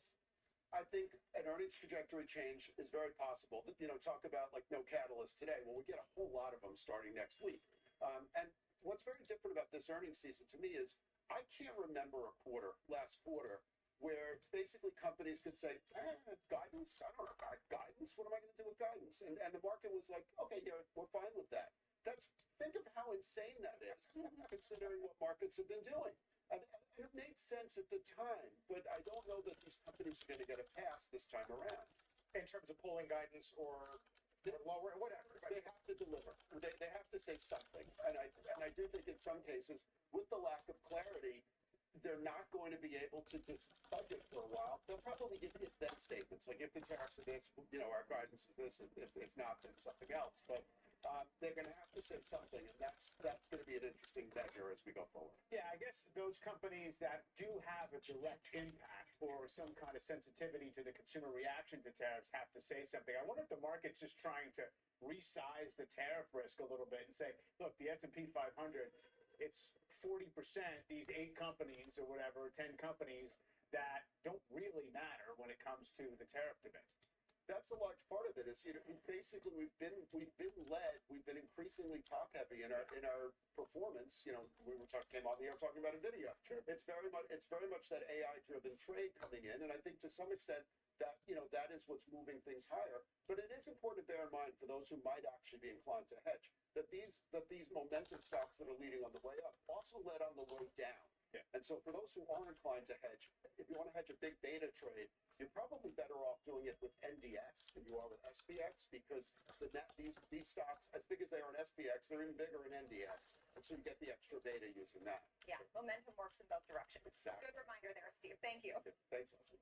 Take a look at our roadmap for the rest of the hour. Is Snap back in the cards? We're going to talk to Evan Spiegel about what might drive growth at that company, with shares down nearly 15% in the last year. Plus, the race to head the Fed heats up as President Trump takes another jab.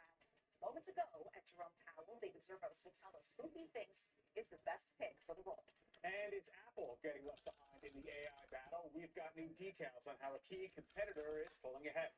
That story and much more once Walk on the Street returns. Are you still on? Okay, Daddy. Just stressing. I'm making good money, but not building any wealth. You need a portfolio to leverage the compound growth potential of tax-free distributions. The compound what? You're scaring her, Pickle. You need a financial professional. You think I want to live in this tiny cat condo forever? Dream bigger than This bot got 210 points long. right now. Focusing on work, not finances. Fuck the bot. Shocking only blew one account with the TTT. They agents are making you all rock stars. Sorry. Proceed. So that's a slide. Any questions? And now with Workday, we can manage our people and AI agents. I'm sorry. Who are they? Oh, interns. We're interned. See you tomorrow. Never miss a moment. I'll get you 25 points in to win the giveaway.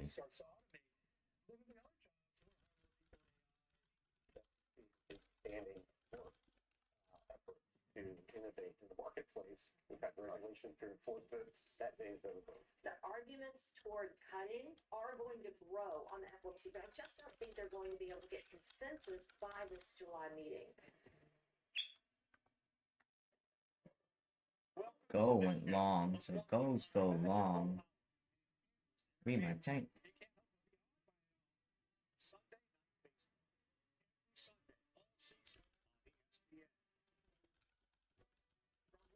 Festivities to Major League ballparks. ESPN Experiences takes you behind the scenes and inside the action. Next up, the Travelers Championship. Your all-access pass starts here.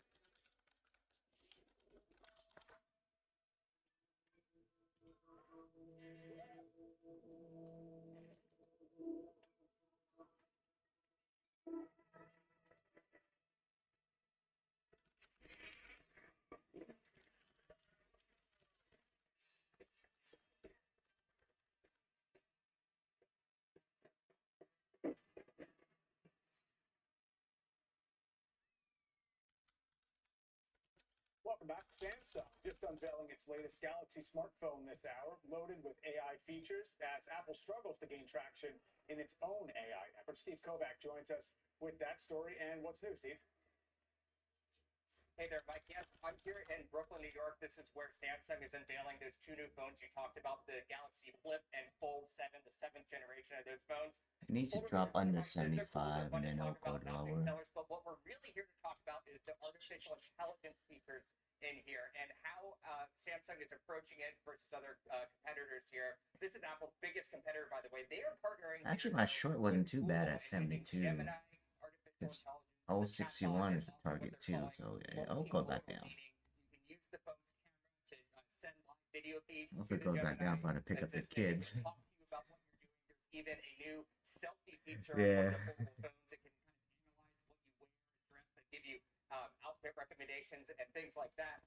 But compare this to what we were seeing from Apple a month ago. We were down in Cupertino at WWDC, and artificial intelligence really took a backseat after the previous year of over-promising and under-delivering, most notably that big Siri update that they failed to deliver on time. That is now delayed until 2026. So while Apple is kind of taking a Good gap shit, year, Chris. we're here in Brooklyn watching Samsung, its biggest competitor, really move forward. It also speaks to, guys, this kind of idea of build it or partner or Hey, Gal, you can trade on Chronos, right?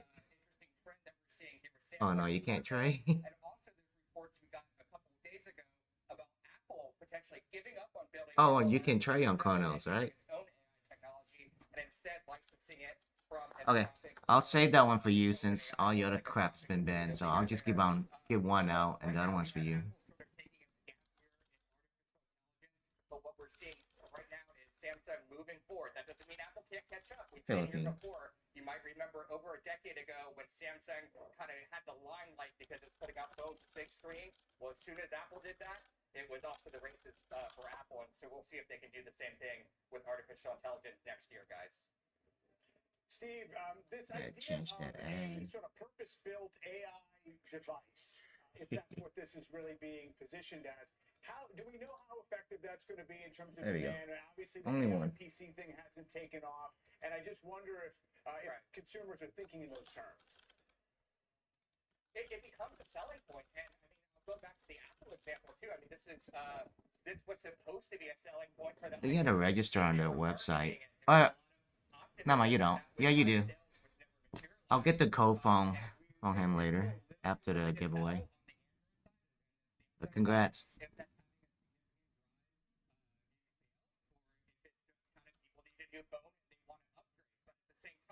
These are the kind of features people are asking for. They want AI on their phones. They want their smarter assistants that can do more. And on the Android side, you're just seeing them make more advancements than what I need Anki to dump. iOS and Apple side so far. But that doesn't mean it won't change.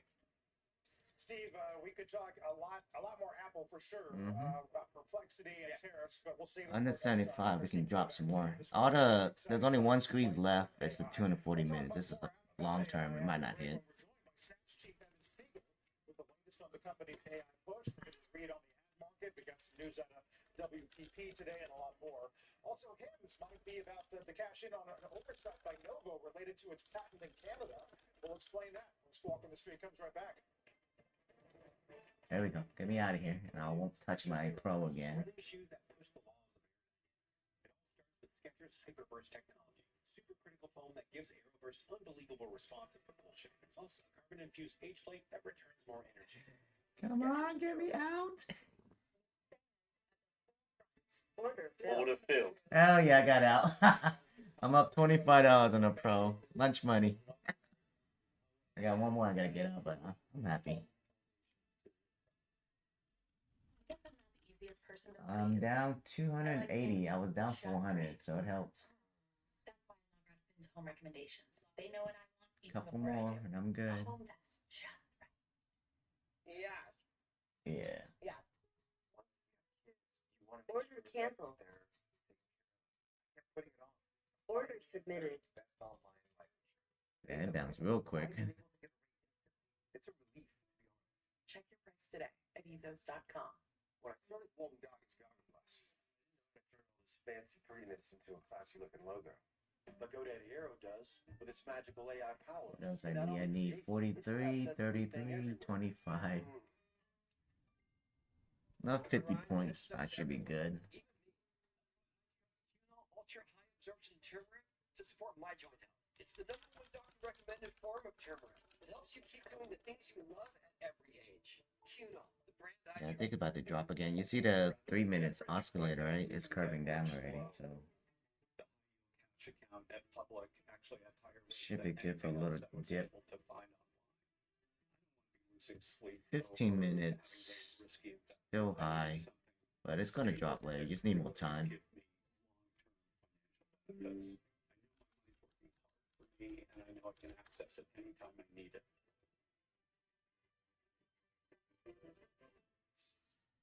So careful going long, Gambit.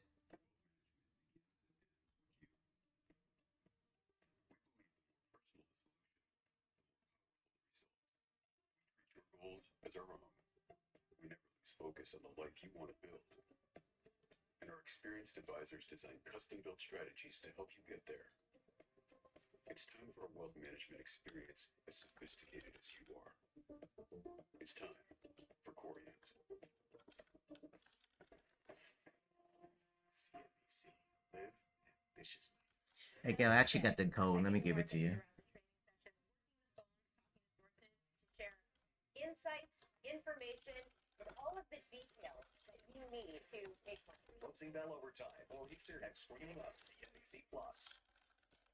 Welcome back. The annual Allen & Company Conference is underway in Sun Valley, Idaho, bringing together some of the biggest names in media and technology. Our Julia Borson is there with a very special guest. Morning, Julia. Good morning, Carl. That's right. I'm joined now by Snap CEO Evan Spiegel. Evan, thanks so much for talking to us here today. You guys trading or no? Everybody's dead from the pump. You're short, nice. Oh, you're short on the dot, nice.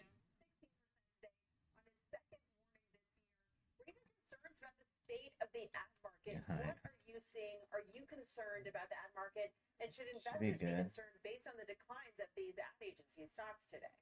Well, it's hard to speak specifically to WPP's business, but there's no question it's an uncertain business environment. I think that's why advertisers are gravitating towards platforms that can deliver lower funnel results like Snap. So in Q1, we saw advertisers grow 60% year over year, and 75% of our business is now direct response. So I think as we worked over the last couple of years to really position our business for driving lower funnel results for advertisers and really helping small, medium-sized customers grow, I think, no matter the business outlook, Snap is well positioned to help our business partners. So I understand you're in a quiet period now because you have earnings coming up in about a month, but your stock did drop dramatically after your first quarter results. In those results, you warned about macro headwinds. There is so much uncertainty now about tariffs. I know that's a big topic of conversation here in Sun Valley. How are you concerned, big picture, about economic pullback or pullback in ad spending because of these tariffs and that uncertainty? Order submitted. Focus on the important and differentiated role Snapchat can play. I mean, there are just huge tectonic shifts happening. I got 62, 43, 33, 25, 23. I have a bunch of accounts. I'm stuck in the short. It's okay. Got a lot of time, and it's gonna go down. But my Ninja Trader tournament, I'm down like 20K. But those are free, so I don't care. It's just a tournament. Whether it's taking my 5-year-old son to McDonald's for his birthday or curling up as a family and watching Disney Plus, brands have a really important role to play in relationships, which is why they have a really important role to play on Snapchat. But back to this question of the macro uncertainty, because it really was that warning that has weighed on your stock and has really raised concerns for investors. Because we didn't see that same macro uncertainty have such a negative impact on rivals like Meta. Given that you are in a quiet period, what can you tell us right now in terms of what you're seeing in terms of advertisers and how they're responding to this geopolitical environment? It's so important for advertisers right now to differentiate to grow their business, which is why I think Snapchat's position as a communication service is so valuable. We recently rolled out our sponsored Snaps product to 100% in the United States, and that's been a great way for brands to reach a really wide audience with a lot of efficiency. And there's some great opportunities for creator and influencer marketing there as well. If you receive a snap from your favorite actor or about a new movie they're in, that's been really driving a lot of impact for brands in our service. So it sounds like you can't comment on the ad market. Understood, given that you're in this quiet period. But I want to shift gears to another way you're going to be competing with Meta, not just for ad dollars, but also you're investing in this hardware space. You've announced that you're going to be launching new AR glasses to the market in 2026. Meta is reportedly going to be investing in EssilorLuxottica, which of course makes its Ray-Ban smart glasses.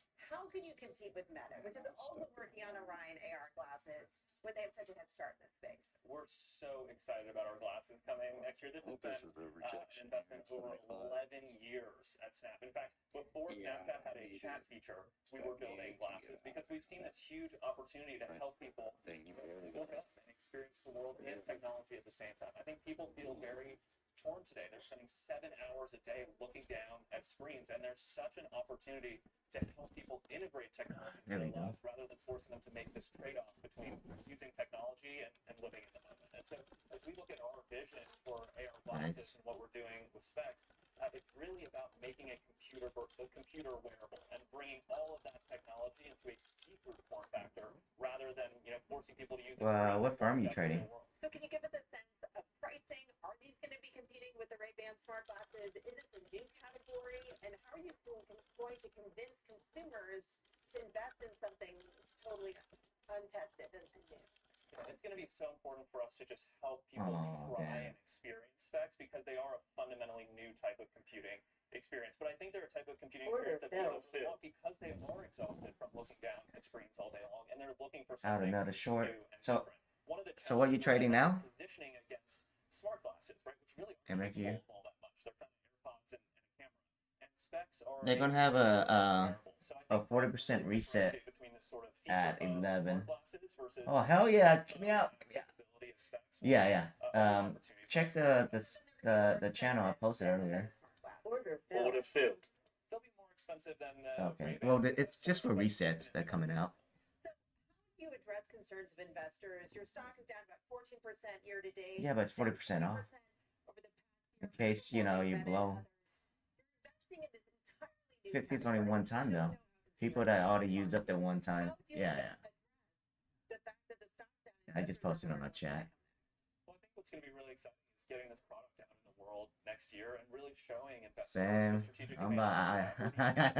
I'm about to get out too. Just give me 33 and I'm happy. I'm out on a lot of my shorts now, so that's a good drop. You might get hit when it stops. Optical engine, which is this waveguide and glasses connected to a projector that helps you put AR objects into the world in 3 dimensions. So I think we have some really unique competitive advantage. I hope you did not log in it. I'm really excited to share more about that. Okay. The dip is coming in the 3 minutes. We've seen Meta make some big hires from OpenAI and others. How do you compete with the I think giants? -6 is good. When it comes to AI talent? It might stop you out. Because 54 is going to stop you out for sure. One of the things that we've really focused on is image, video, and 3D generation, where Snapchat is really differentiated. Yeah, you still be green. Making billions of snaps every day. And so building our own image and video models, especially models that are small enough to run on device, is a real competitive advantage for us because it allows us to bring this technology to hundreds and hundreds of millions of people without the cost of running that server side. So I think we picked some really interesting places to compete. And then as we look at the future and we look at our specs glasses, one of the things that's so exciting about that is that so many people are wondering, what is the user interface going to be for AI, right? And a lot of this... Come on, give me on my pro. I'll be happy. Come on, I'll be done. Yeah, fuck the bot, gal. But it wasn't until the smartphone came along that really exploded. And I think the same thing is going to happen for AI. AI is constrained to a little... Every time I go against the bot, I get wrecked, but good thing my sizing was good. There you go, come on, get me out. Get me out, ho. And that's a place that we're really focused on investing. See that big run up, yeah. Order filled. Yay, I'm out. And I saved my my 150 TPT. I had like 1,000 left on it on the buffer. Holy shit, I'm out. Yeah, I made $15. What a drop. I needed that. Holy cow, I needed that. What do you think that's going to mean for your business? And Dude, all about sizing. Just don't size a lot. Order filled. Holy shit. Hell yeah. Fuck. Get me out. Get me out. What the fuck? I'm saved. To focus on doing the best we can to support our community, doing the right thing in terms of protecting. Holy shit, I'm saved. I got saved. Hell yeah, it's nice. Thanks so much. I'll game it. Pull your pants down. Go. Hell yeah. Well, I gotta check all my accounts. Well, we knew the sucker's gonna drop. The oscillator, dude. That shit's amazing. Yeah, we went in way too early. It's just stupid of us, but I'm good now. to Kyiv, Ukrainian Air Force officials say the military downed almost all of the drones, but that 6 hypersonic missiles caused unspecified damage. Order filled. Oh, it's still dropping. Hell yeah. Oh, I'm out. I am out of almost all my shit. Peace talks. Ukrainian officials say Come on, Zelensky let me will drop. meet today with U.S. envoy Keith Kellogg in Rome. Order filled. I saved my trade day. I was so close to blowing it. I'm out. All my positions gone except for the stupid ninja trader. Yes, I can still win.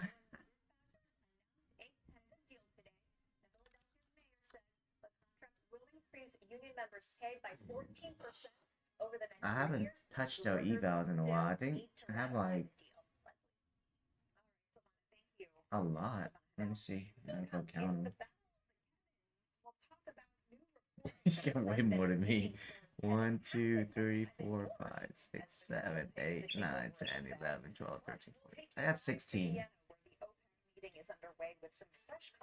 I haven't touched those yet. It hasn't been 90% off until now. I'm gonna YOLO it on CPI. So ES bot is short. So let me see if NQ is gonna go short. NQ is gonna go short in a little bit.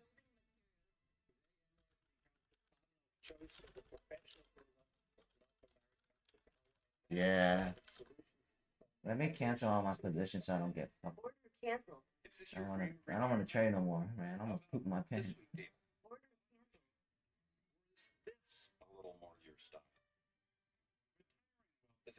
My expert didn't blow, so that's good.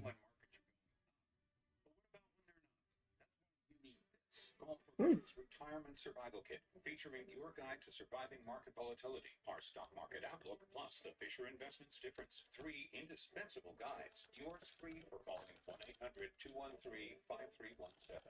Fisher Investments' disciplined approach will help see you through the market's ups and downs and give you the confidence you need to reach a comfortable retirement. And our fees are structured so we do better when our clients do better.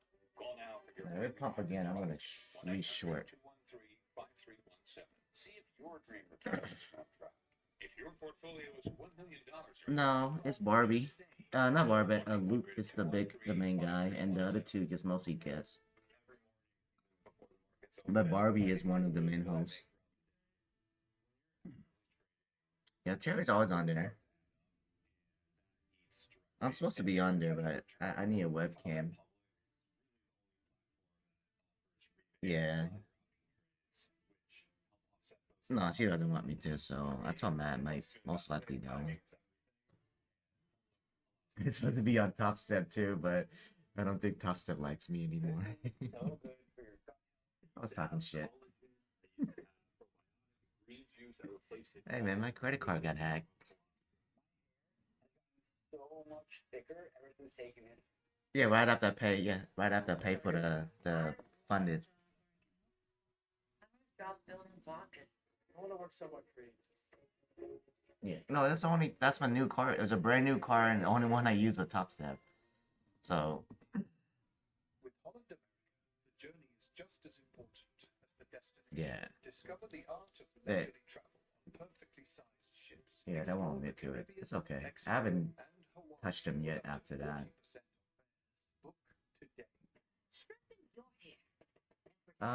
Not yet, but it pumped up big time, so I think, yeah, I thought it was a trap, so either way, I'm happy. And NQ went short, guys. Bot went short, 22993. Just, you still in?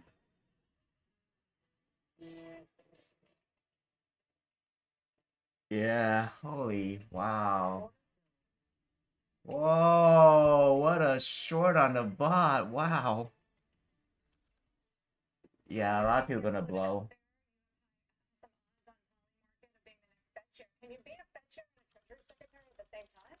Holy shit, I don't know, but that's wild. Wish I had my short still. Something, and I'm very happy in my job here. I think we have lots of good candidates for Fed chair. We will start working on that in the fall. We lease deals, trade deals, tax deals, and we are landing the plane on all of Everything's green. So, we're going to have more bandwidth after Labor Day. That was not enough. I just want to point out on the double down. If he asked you one day in the future, not immediately, would you rather that book to the one you've got currently? 14% on Polymarket. That got more downside if you're looking at the oscillator. And 15 minute hasn't curved down yet. 15 minutes curved down, we're gonna dump a lot more. So I'm not touching anything now. I think I'm done. I'm just gonna trade eval, because that's scary today. David, great to have you. This parlor game is kicking into a new Oh gear. no. He blew his shit too. Wow. That trade day. Yeah. There's a few more people left. I almost blew. I mean, Others that have been discussed were to take the job. We have a potpourri of excellent candidates to do this, and probably a few dark horses. I feel bad. If I do win it, I'll use that for I'll buy people in a TPT tournament next month. You're getting extremes. You're getting kind of a group. They gave me a couple freebies already. I ought to use it up. Gave it out already. Now we have a fresh post from the president today saying that rates are 3 points too high. Are you getting increasingly getting more restrictive? They almost blew it today too, but hell, that's sizing, man. We argued that the balance sheet was very large in 2022 and 2023. Yeah. It was offsetting the Yeah. And I forgot to average down, so I didn't blow it by not averaging down and just wait. Even as we were moving to 4 or 5%. Order filled. Let me try this eval. So how many we have left? We have Doc is gone too. Oh shit. Arguments on the balance sheet being accommodative have kind of dwindled off, and now the rate side looks restricted. So I would say we're actually sitting in one of the more restrictive places in monetary policy. I think there's 1, 2, 3, 4 left. Holy shit. There's only 4 left. Contention has been, why isn't the Fed been cutting now when it was cutting? Shit, I'm short at 94, but that's just an eval. 1, 2, yeah, there's only 4 left. Next one out is over, and then we get first 3 to win. Powell's made this point, and by the way, Kevin Hassett in October of last year said, yeah, the Fed did the right thing by cutting 0.5% in September. Is that going to be a problem if that We have stance Doc, goes against this president's feeling Doc, about Pac, Kareem, I don't think so. and who else? Me, and Nate. Wow. No, I'm about to give it out in 20 minutes. In 20 minutes, I'll do it on YouTube. I think there's a lot of folks who are going to argue that had some validity. A cut was probably the right thing to do at 25, but 50 seemed a little too close for comfort. Dang, the ads are still trading? Fuck. Perceived by many in the market, so it didn't need to happen. As you know, Michelle Bowman dissented against that, keep but another shorting other candidate who is in accounts. the mix, Chris Kinda Waller, late. went along with it. And I wasn't aware of Kevin Hassett's statement, but I don't think any of It's this is 4 gonna more. get in the way. The candidate needs to have a cogent reason, and Yeah, easily sure. have a cogent reason Yeah, as 4 to more. why rates should be coming down materially. Order filled. The balance sheet very Chat. much as a way to push the Keep lower rate chatting. narrative, and we've even seen Kevin Warren do that earlier this week in an interview on Monday, I believe, making that claim, and I thought that was some new fodder for the race.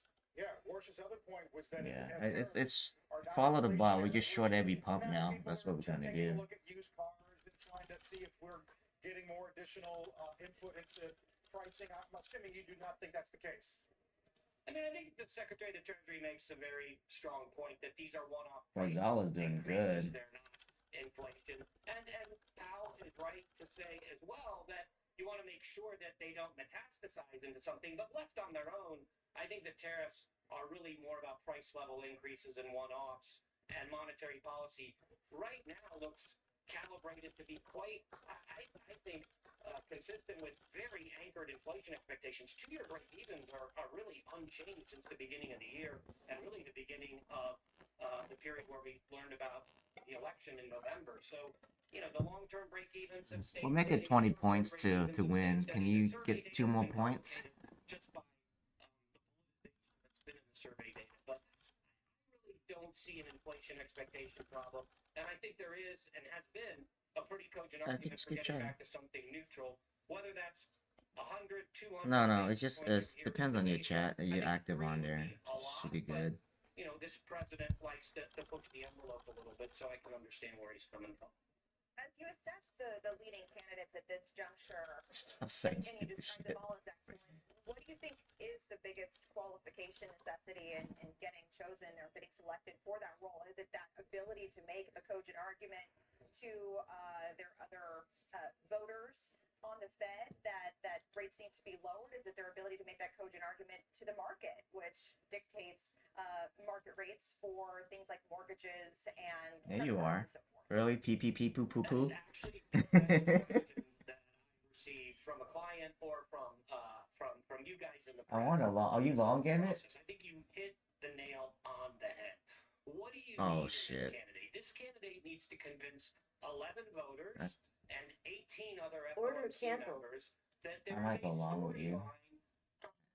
storyline 7 we hit. I'll go long. what the president is looking for. To believe it, Order Order filled. Order submitted. Yeah, I'm in a 7-7. Kevin Walsh outlined something pretty powerful on Monday. I think others could easily outline that and have those views. But the key is credible understanding Order filled. And the I'm out. balance sheet and the Oh, I rate need structure, $60 more. how to push that through the Order committee submitted. and through the markets And I can pass this in a way eval. that is credibly talking about a fairly sizable move lower in interest rates. And it's not an easy task. You're going to have a lot of politics on the board, a lot of folks. Yeah, long is scary though, because bot is short. I want to just short every pump and not go against the bot again. Try to get in the way of this. So it's a difficult task. It's a really it's a tall task, and you need a very powerful person to go in there and do it. I think all of the candidates that you outlined, Order filled.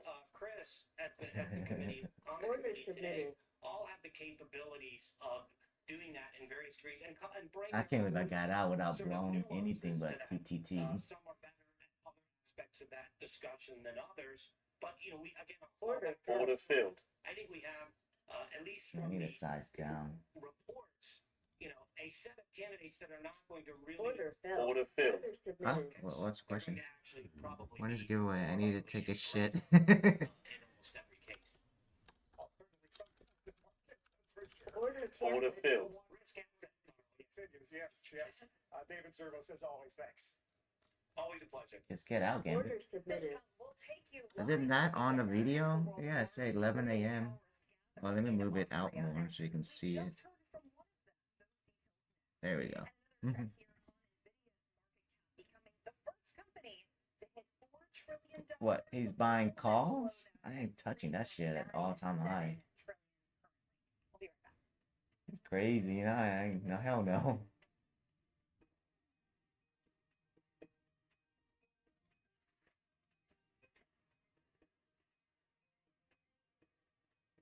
Yeah.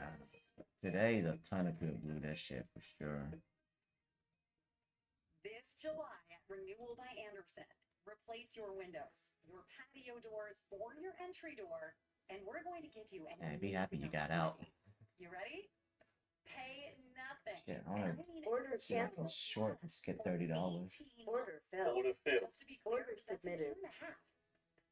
Talking about no money down. Well, I'm playing M&Q. I have a 5,000 buffer. I just need $30 to pass. We'll be able to Yeah. offer this special financing again. Order filled. Order filled. At 20, I'm gonna size And, down. you know, I'm gonna over kick sizing 60% down. of all our customers choose Order to finance. submitted. It just makes sense. But hold on. Why choose Renewal by Anderson in the first place? Well, we use an exclusive window frame material. It's called Fibrex. It never needs painting. It's twice as strong as vinyl. And it was designed to handle extreme temperature swings while repelling moisture and the elements. Speaking of the elements, summer brings warm weather, and warm weather. What's the reason for the drop earlier? Because that's over 100 points. Our patio doors are designed to slide easily. You They're got time. not going to stick and let the bugs in. Replace your windows, patio doors, or your front entry door, and there's no money down, no monthly payments, and no interest until January of 2027. TPT Chronos is another prop firm. You can't use them because I think they don't have Tradeovate. And then Funding Ticks. 15%. It's true. TPT, Funding Ticks, they both have Tradeovate. So that's a lot of ones too. Order filled. Order submitted. Nice. Where'd you stop at, Chris? Make sure to call before July 31st to lock in our special financing. 1-800-918-0808.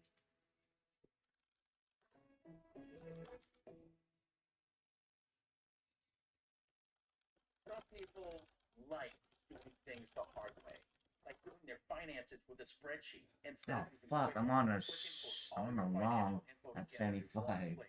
and updates it automatically. How easy is that? Coming up, an interview you do not want to miss. You just said something to me which makes me a little bit nervous. Every time a tech expert comes on this show, you better ask him, what are you doing on AI security? What is the thing you're worried about the most right now? In an environment where there is a lot of uncertainty, make sure we're playing the long game. Is this the right way to do it? He's not a conventional president. Reading the president's latest, it's really graphic. Squawk Box, weekdays 6 a.m. Eastern, and streaming on CNBC Plus. Thanks for breaking news. Social Yeah. media company X. For that, let's get to Julia. But that's a nice down. That pump was crazy. She's stepping down as CEO of X. She announced this news on X in a post saying after 2 incredible years, she has decided to step down as CEO, saying when she and Elon Musk first spoke of his vision for X. 3 minutes still got most room for downsize. For trusting me with the responsibility of protecting free speech, turning the company around, and transforming X into the everything I app. want to Back over to you guys. one more trade. Thank you. Order submitted. OPEC's biannual conference is underway in Vienna, Austria. This comes a few days after a group of OPEC nations decided to raise production. It also happens at a time when the White House is looking for many OPEC nations to invest in the United States. Brian Sullivan is in Vienna and just got some exclusive comments from one of the big names at the event. Brian. Let me get this giveaway started. I'll ride up. Screw that. As you alluded to, Mike, 540,000 barrels a day starting in August, up from the expected 411,000 barrels a day. Elite Bonox. Nobody like Bonox anymore. You've got CEOs here. Order filled. Oh, shit, I'm wrong. Order submitted. Order filled. I don't know. I'm just trying to get green on trade day, so I'm green now. I'll put it long at 50 Order submitted. if we hit. Order filled. Order filled. Okay, we did hit. Order submitted. Order Order filled.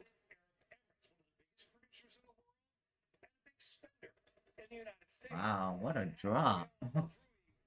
Order submitted. Continue to invest in America. Order submitted. Sheesh. We've been investing in the US. We continue. Any good investment, we will look at, we will evaluate, and we'll be happy to invest. US is a market that we are comfortable with. We've been investing in the past, and we will invest in the future.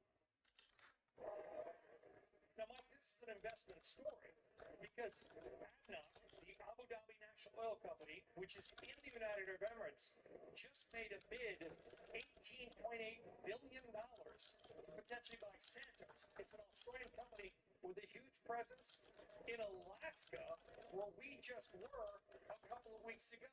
If we see an influx of investments from around the world, maybe some of the countries that are here at this meeting, it could be very good news for energy investors in the United States.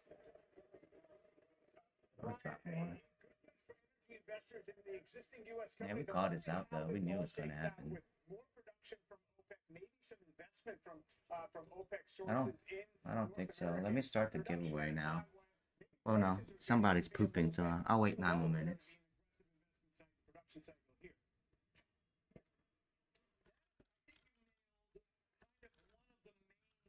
So far, it's day one of a two-day meeting, which is basically this, and I'll summarize. Our President Trump is talking about dropping the oil, let's expand oil production, we want to bring down the price of gas. Nobody cares about the price of oil, they care about the price of gasoline. But yet, the cure for low prices is often low prices. If prices go too low, we start to see drilling Hey, some people, hold on. Market is dropping. the rig counts from Baker Hughes. And by the way, the CEO of Baker Hughes will join us tomorrow, Carl.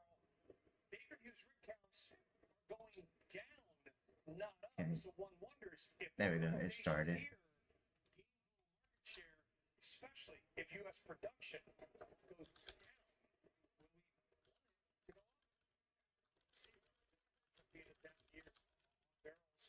Fascinating coverage. Look forward to a lot more today and tomorrow. Brian Sullivan and OPEC NBN.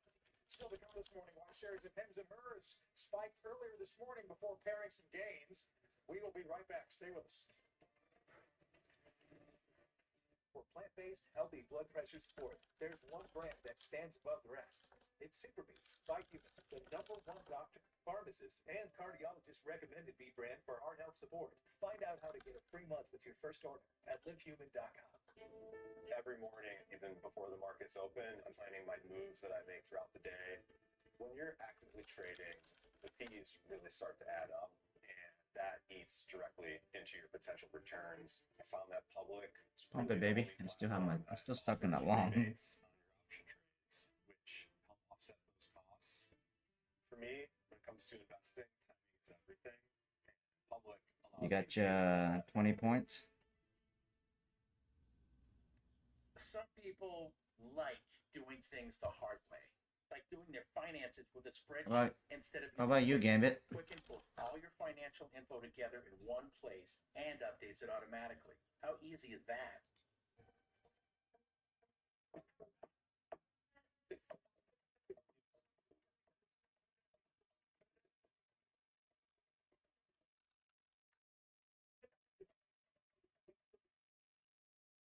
PGIM, finding opportunity in fixed income today helps secure tomorrow. Our time-tested fixed income suite, backed by over 145 years of risk experience, helps investors meet their goals. PGIM Investments, shaping tomorrow today. A CNBC special report. Brian Sullivan live. Yeah, stream that's the bot. That's the I had to plug in. Yeah, you can stream on that too, but I like to stream on OBS.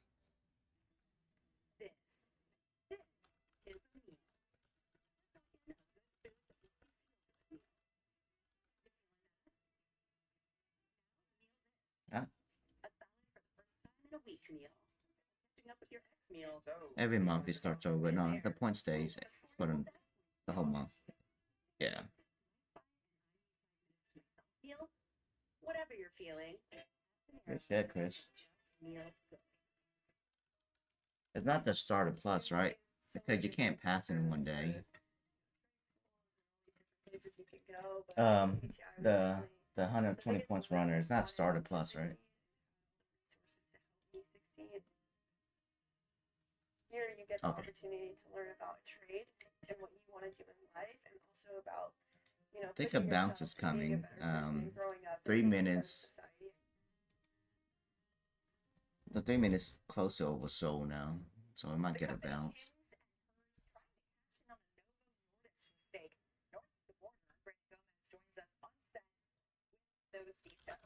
Hey, Leslie, yeah, look, a $450 mistake that opened the floodgates to $1 billion weight loss market in Canada. Let's get into it.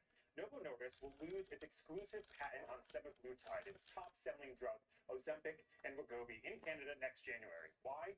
Because someone in the company didn't pay a $450 licensing fee on time. The patent could have lasted until 2032 if Novo maintained the annual fee to date. According to documents filed with the Canadian Patent Database, the last time the fee was paid was in 2018. Now, in 2019, Novo received this letter saying the fee was now due, and Novo had 1 year to pay. And so in 2020, with no payment, the patent lapsed. No surprise then why Hims & Hers is announcing today it will expand to Canada in 2026 and offer a generic semaglutide drug, an exact copy of Novo Nordisk's drugs. As for how expensive and oversight this was, well, the semaglutide market in 2024 generated revenue of $1.18 billion, and some estimate it will top $4 billion in the next decade. I did speak to both companies. Novo refused to call this a mistake, saying exclusivity ends as part of the drug's normal life cycle. Okay. Hims said it's working with an approved partner to follow local laws and regulations. Order filled. No confirmation as to whether or not they have a drug markets in 2026 yet, but that's the expectation. Costly mistake nonetheless, though. For sure. Yeah, stocks volatile, true to form. Order filled. My Ninja Trader account might go green now. Money movers this morning. We'll go back to Sun Valley, talk about what Sam Altman had to say about Zuckerberg and Meta's talent poaching spree when Money Movers begins.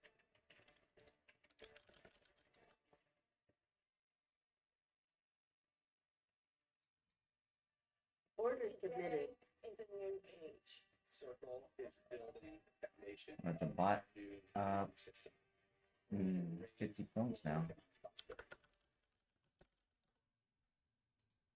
My name is Mike Hammond, founder of Cigna Relief. Much of my career has been working in construction. I love outdoors and horses. That active lifestyle is what has caused my body to hurt. Yeah, that's unexpected, but I kind of knew something's gonna happen because it's way overbought. But saved my ass. The impact of pain. The patch is a game changer. No creams, no pills, no wires. The patch is Order filled. Oh shit, average down. Shoulder or just aches and pains. This Order filled. Well, needing $30 to pass, I'm down $200 now. Order canceled. Tears in his eyes. He said it was the first time in 16 years. I need 61 to get out. Join the hundreds of thousands asking you to try the Cigna Relief patch today by going to our website. If you're thinking about buying, it means you need one. You have Order nothing to submitted. lose. I promise the patch works. I know how to make slick-looking goggles/glasses, but I have no idea how to make slick-looking social media stuff. But GoDaddy Aero uses AI to create social content out of thin air, like this one. All goggles glasses are great gifts for all guys and gals. I look, sell high, jump on that trend, ride the wave up. That's not how investing works. You're not a child playing a game. This is grown-up business. The real thing, you know, wealth isn't won in a bet. Luck is not a strategy, and success demands discipline. You're serious about investing. Oh.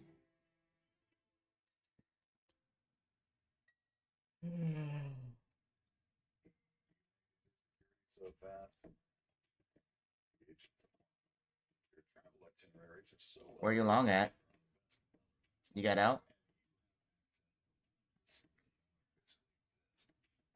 How much are you up now? I haven't touched my pro yet. I'm too scared. Except that it is. Better than losing money though, so it's still good. Welcome to CNBC Plus, where two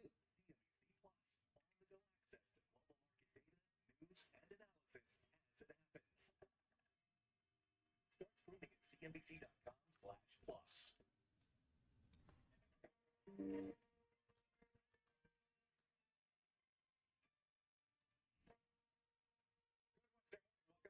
I'm Carl Quintanilla with Leslie Picker here at Post 9 of the New York Stock Exchange. Sarah Eisen has the morning off.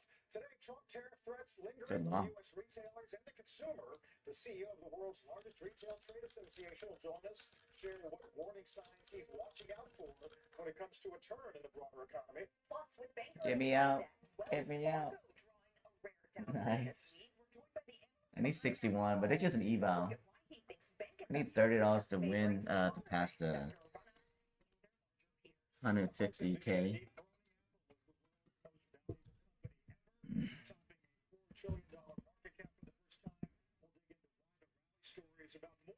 Just chips. Right now, though, the markets. Dude, it's scary. Imagine you were long over that way up there and it jumped 100 points.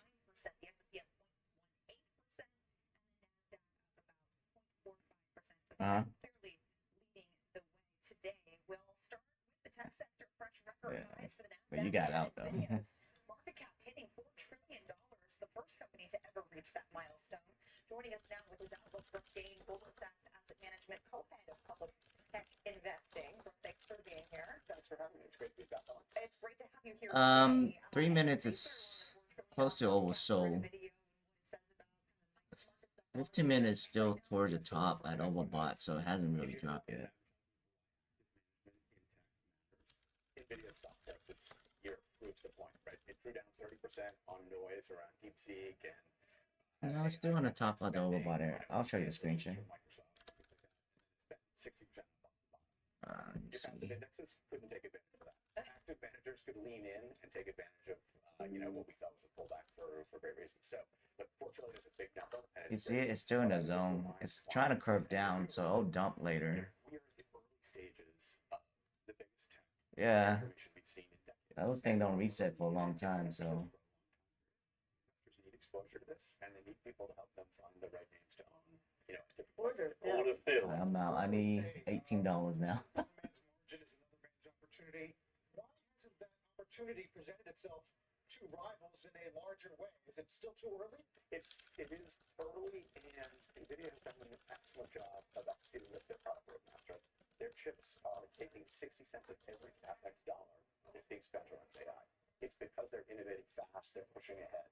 Now, as you said, over time, the market's going to get more competitive, and that will present different opportunities for investors.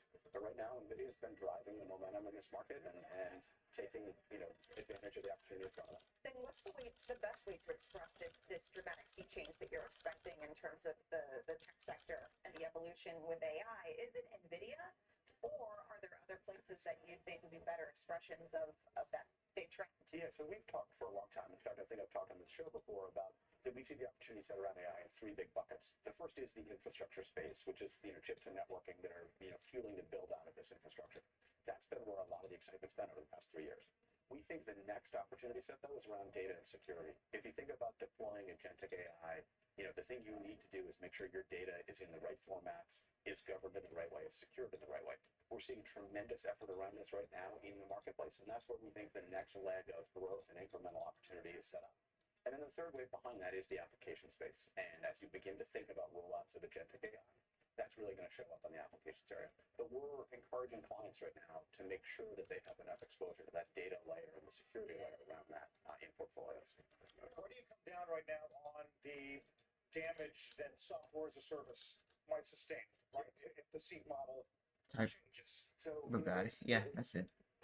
Then you get your little tickets for the thing. It creates opportunity, it creates the ability for us to build positions and names that we really like.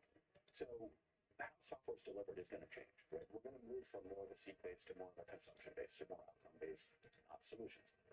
Every big software vendor, though, is embracing this and beginning to roll it out. So, if you look up and down the SaaS tech stack, they're all beginning to embrace consumption models in addition to the seat-based model.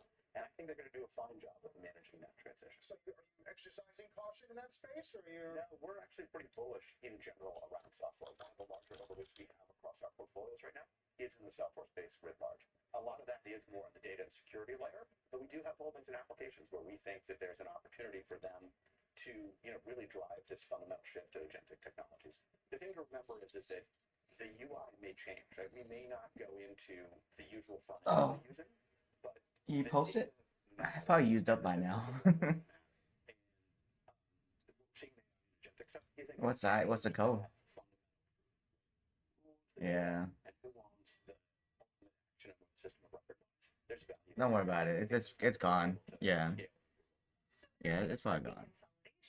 Is the type of trend where Order filled. player number one and player number two are going to be the ones They need a that better generate system the most scale, doing but everybody that. behind that just won't be able to have that same kind of R&D and customer interface that is necessary to succeed. Let's trade 25. In this sector as we move forward across the year. Some of that's been just held up because of the macro policy uncertainty. Let me see if it works or not.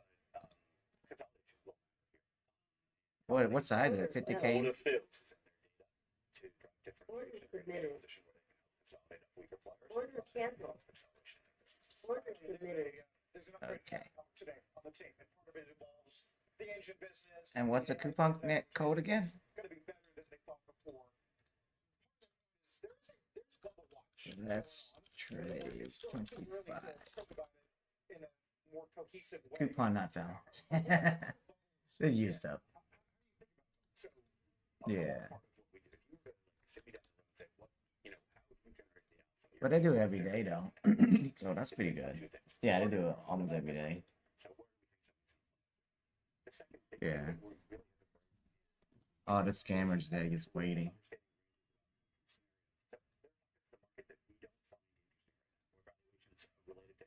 Become stretched. We think that, you know, investors need to not own those stocks. But there's other parts where we think the valuations are super compelling and that there's great opportunity to make real long-term alpha. So for us, it's always balancing that risk reward and trying to think about what do we think fair value might look like for a given stock and where do we think we're differentiating out there. Yeah, the Goldman TMT momentum factor is one of the few kind of exposures to TMT that's actually in the red this year.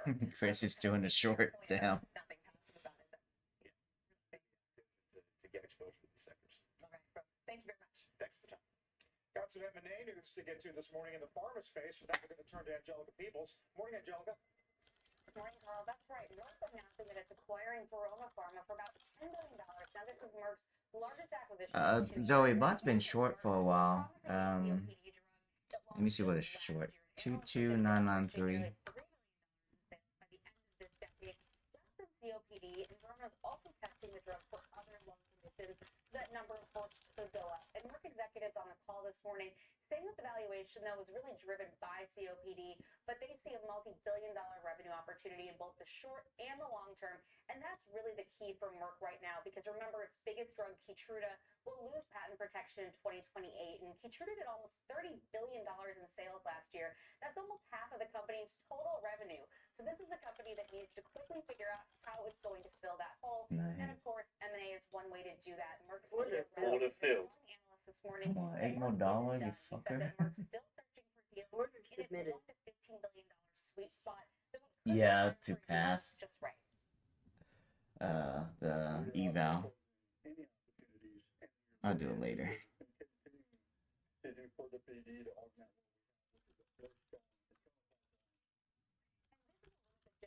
We typically see from Merck and some other companies, and that this is a drug that's already on Blur. the market, so a commercial stage company. But Rob Davis today saying that they are really agnostic. They're looking for early stage, phase 1, phase 2, phase 3, all What the way to happened? commercial. Something So hit? a really interesting trend. Oh shit, I didn't know I was long on my day traders. Just got out.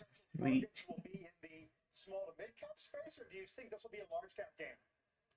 You know, it's hard to say because really there are so few companies that have those phase 3 to commercial stage assets. But once you do get to that point, of course, the valuations do tend to be higher. But it's a really interesting trend that we've seen this year, from J&J starting out with their deal at the start of the year, and then we saw Sanofi going out and doing another commercial stage deal, and now Merck. And it's been an interesting trend because before we really have seen these early deals, especially a lot of them coming out of China, but now you see this focus moving towards those de-risked assets that are already ready to go and start filling some of those holes ASAP.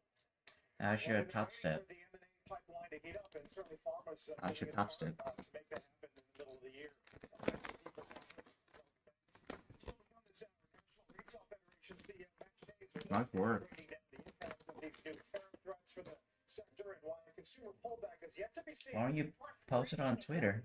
Post your payouts. Cancel. Linda Yaccarino announcing submitted. what it means for the future of Elon Musk's social media company, coming up next. Order filled. Order filled. Still, should be proud. Order submitted. At Morgan Stanley, old school hard work meets bold new thinking. To help you see untapped possibilities and relentlessly work with you.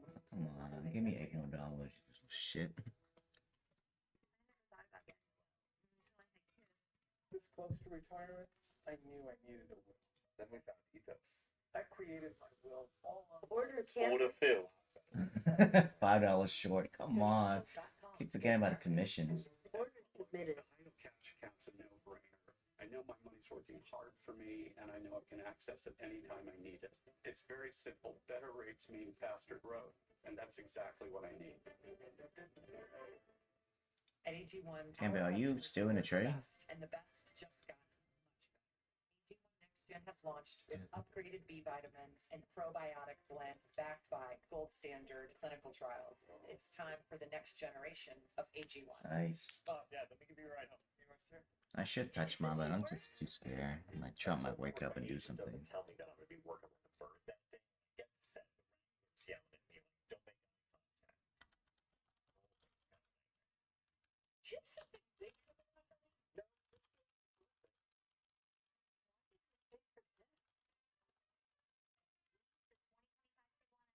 $2.99 a month. Limited inventory. From the moment I held you, I saw more than just a baby. I saw eyes shining with curiosity, a mind ready to explore. I saw potential. No, it hasn't finished the countdown. Through life with purpose. Yeah, 20 minutes left. 20 minutes. And faith. From the beginning, Order filled. Whole journey. Order submitted. Learn more at Becca.com.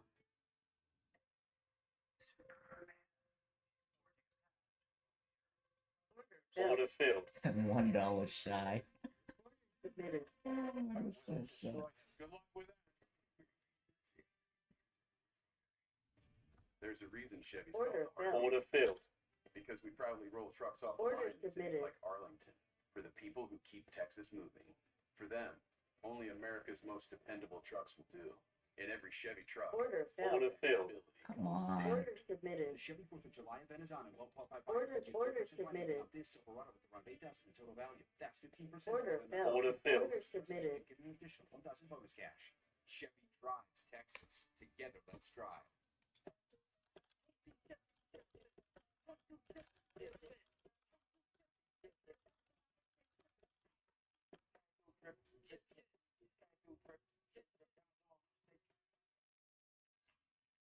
Yeah. Welcome back. The president's renewed That tariff threats. freaking causing commission. to Now I'm lower stuck their in the outlook long. for global growth. Our Contessa Brewers here at Post 9 looking at some of the numbers this morning. Morning, Contessa. Good morning, Carl. Good morning, Leslie. Yeah, so in a report released just this morning, Swiss Re is lowering its global growth forecasts as a result of the U.S. tariff policies directly. Oh, I'm in the wrong chat. My 3% in bad. 2025, down from 2.8% last year. In its Signal report, Swiss Re Institute says companies and consumers are already cutting spending in ways that may not be visible in the current economic data.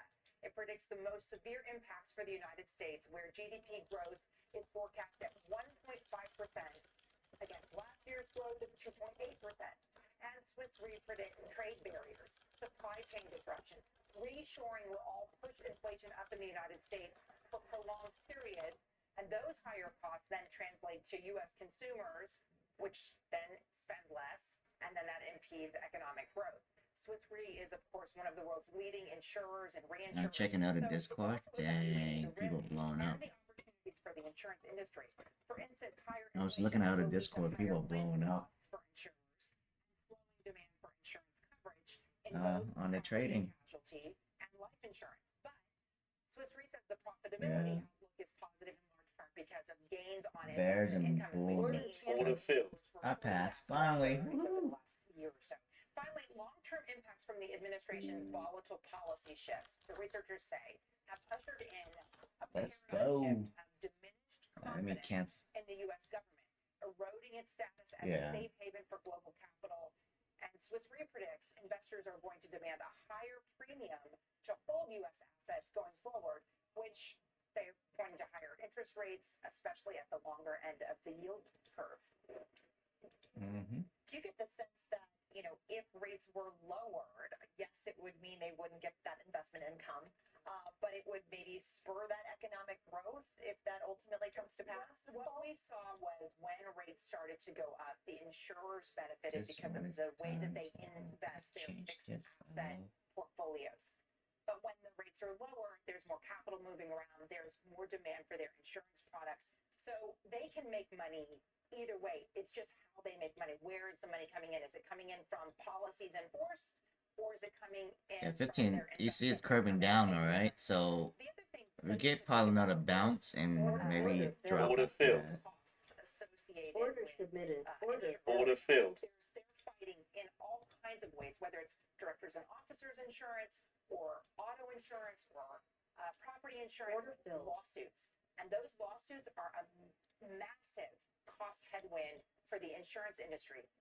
So while they're worried about tariffs, that's something that they can plan for. They know what's coming down the pipe with auto parts and used My car trade day is green. prices going up and what it costs to replace those if people crash their cars. The issue of lawsuits is pervasive, it's insidious, and it's something we just saw this week. The CEO of Chubb pairing with the CEO of March McLennan, writing an op-ed in the Wall Street Journal saying something has to be done about plaintiffs' attorneys. Oh wow, my Ninja Trader went green, so I cashed out. I was down 20 grand, and I made 2,000. Yeah, I mean it's free turning, but everything's green. All good. I should be done. You have to go to the website, the Ninja Trader website. Yeah.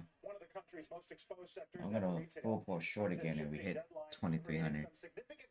23,000. Businesses across the space, according to our next guest. Joining us this morning is National Retail Federation CEO Matt Shea. Matt, it's good to have you back. Good morning. Hi, Carl. Thank you. So I'm sure you were listening to Contessa's view, at least from the insurer standpoint. Are you sensing that slowdown or that muddier picture in domestic growth? Well, I think that's the big challenge with tariffs, and specifically with the uncertainty, the unpredictability, the volatility of the way in which these trade conversations have unfolded. And you can really contrast it with last week's great victory on the tax bill, which provided what we have 14 minutes. Which is certainty about the future. And I think if you contrast the tax bill, Trader 007 says he's still alive, so I can remove his name off. He didn't blow yet. First Trump administration, the signature accomplishment of the first Trump administration was the 2017 Tax Cuts and Jobs Act. And that unleashed enormous economic growth in this country. And so preserving that as we go forward is absolutely critical. But it certainly demonstrates that when you have predictability, you can do forward planning. You know what you're going to do on production and input costs and inventory and customer demand and your supply chain. And with the way in which the trade conversations have unfolded, it's been the exact opposite of that. And so I think when it comes to we have growth, 13 minutes. we see with the tax bill, we have wind at our backs. That's a very pro-growth policy. Right. And the way we have approached the trade conversations has created an environment, whether it was intended or not, that has restrained growth and as yet has not yielded the great results that we all hope that it will. I did read a couple takes this week Order that submitted. pushing to August 1 and maybe later might help some retailers build some Oh, holiday. NQ is gonna go red soon. Is that 0.22%? Price increases yet has been in part because At 950. tariffs have been suspended, although many of them have gone on. 10% have gone on, and a number of sectoral tariffs have gone on. Hey, you did good And some though. of the emergency tariffs have gone related to fentanyl and other things. So Yeah, plenty you of might be tariffs right, have Gambit. I don't think it's gone gonna go on. red. So The massive hey, we increase dropped in some more. I want to prices long on my haven't pro, get some more money. been levied yet. So that's been part of it. Part of it has been, as you're suggesting, that retailers and their partners have worked to get inventory into the United States in advance. And so now you've got these goods. Many of them have already been sold. So we saw some of that earlier this year when we saw great sales numbers. So the low cost basis inventory is being sold through. And at some point, if the tariffs are implemented, then we're going to see higher cost of goods in terms of the cost base of those goods. And the price increases can't be restrained forever, I think, is everyone's concern. But I do think the next 3 weeks, the extension, is great for retailers and their partners. It's also great. I mean, the president what a is a pump. great I was negotiator. long at He likes to 22. negotiate. He's good at negotiating. He enjoys this. And he's going to negotiate until he can get the best possible deal. And we ought to commend that. But we ought to hope that we actually get deals eventually that help us avoid the imposition of these massive tariff increases.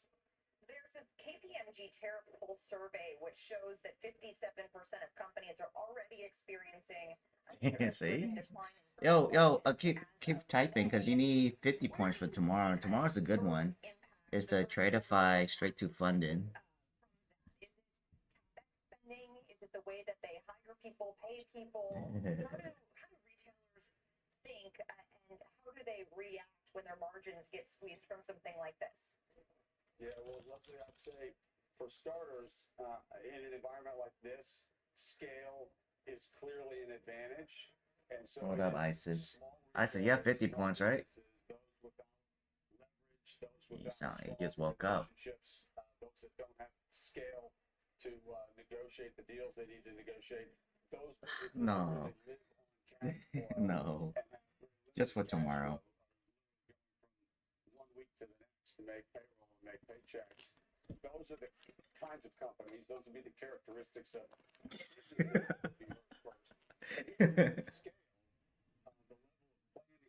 Oh man, that long was good. Fuck, I missed out. Yeah, I'm close to payout on Tick now. I need 600 more. Even if you're the largest Yeah. retail businesses in the world. And I think again, I think it's It's been 2 months on this funded one. Since 2018, Yeah. there's been a massive transformation in the supply chain. It's Project X, so I don't get on it much. To source as much, to What's produce Apex as much, posting? to purchase as much as possible from suppliers here in the Yeah, U.S. nothing special. and from a very diverse supply chain around the world. So the deleveraging from China has taken place at a very rapid pace in the last 7 years. That's been a good thing in many ways, but you can't do these things overnight. And so I think that's why we need some clarity. Order That's why submitted. we need the ability to understand what the future looks like. And if there's a roadmap and there's a timeline, then I know that the retail industry can get there and achieve the kinds of changes that everyone wants. But you can't do it overnight. You can't do it tomorrow or next week or by the end of this quarter or even by the end of next year. Yeah, but over time, you can accomplish a lot of change. Matt, it's a good reminder of how much has changed since 19, and I hope we'll talk some employment trends as we get closer and closer to back to school and holiday. Matt Shea, as always, our thanks. Good to see you. Thanks, Carl. Thanks very much. Coming up, a shakeup at X. CEO Linda Yaccarino announcing just moments ago she'll be stepping down. What it means for the future of Elon Musk's social media company, especially its advertising strategy and AI strategy next. We'll get a closer look at NVIDIA's next growth drivers, now fueled by more than just chip sales, as it becomes the first company to reach $4 trillion in market cap. Those other catalysts when Money Movers continues after this short break.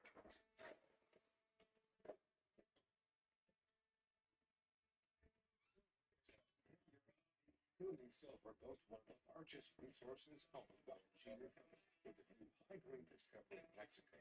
The potential for growth and leverage to silver is significant. Food and silver. My UTIs were a recurring nightmare. Then we found support with Eucora. Eucora has UTI relief products and science-backed supplements that offer a proactive approach to urinary health. I finally feel free. Try today at eucora.com. When you're actively trading, the fees really start to add up. Public is the only platform that offers rebates on your option trades, which help offset those costs. It's a simple way to help me keep more of what I earn. After my health scare last year, can't help but wonder if they'd be okay without me. We still need to get life insurance. They need this. It's a smart financial move that helps protect their future. I'll get coverage now. Check your price today at ethos.com. When I started walking goggles glasses, I had no idea what I was doing. But GoDaddy Aero does, using AI to build a logo, website, and social content. So I can let the world know. See, goggles ain't goggles. They don't belong on your noggins. Life insurance is a wonderful asset, but what happens when you no longer need it? Or you can't afford it any longer? Meet Tom and Susan. They chose to sell their policy for $200,000 cash. Now they're sailing through retirement. If you own a life insurance policy of $100,000 or more, you may be able to sell it for cash. Get an instant estimate at ovidlife.com or scan the QR code on your screen. Or call 1-800-502-0100. That's 1-800-502-0100. Your AC can make your home smell like this.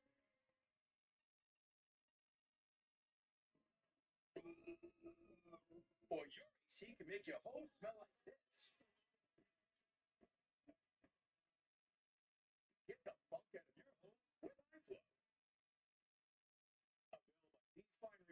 And for enhanced features, get iFlow Pro, professionally installed by your local air conditioning company. Ask for it by name. When you're at Okay. the starting line for your next event, 4Imprint Let has me the see right if it's promotion starting for you. yet. Bottles, bags, hats, and teas. I got 5 delivered on minutes. time to energize your customers and your team. Race now to 4imprint.com. 4Imprint for certain. Stock investors, learning to use options could improve your returns when stocks rise and turn losing stocks into winning trades. Our new book can show you how. I got the book and I read it in a weekend. It was just like, wow, on measurable. I'm being successful. I have a couple stocks, but I don't have many of them anymore. It's all options for me. I highly recommend everyone gets this book because there's nothing else out there like it. Get your free copy today at itsnotanoption.com. That's itsnotanoption.com. All right, let me tell you about ambition. Too much is not enough. Don't just waste your Dang, what a lives. pump. Not a vision. That's being ambitious. Yeah, look at the 3 minutes. It's just starting to go back up, so it's gonna go back up more. America's top states for business is back. I'm just gonna wait. I don't want to long or short this at this range.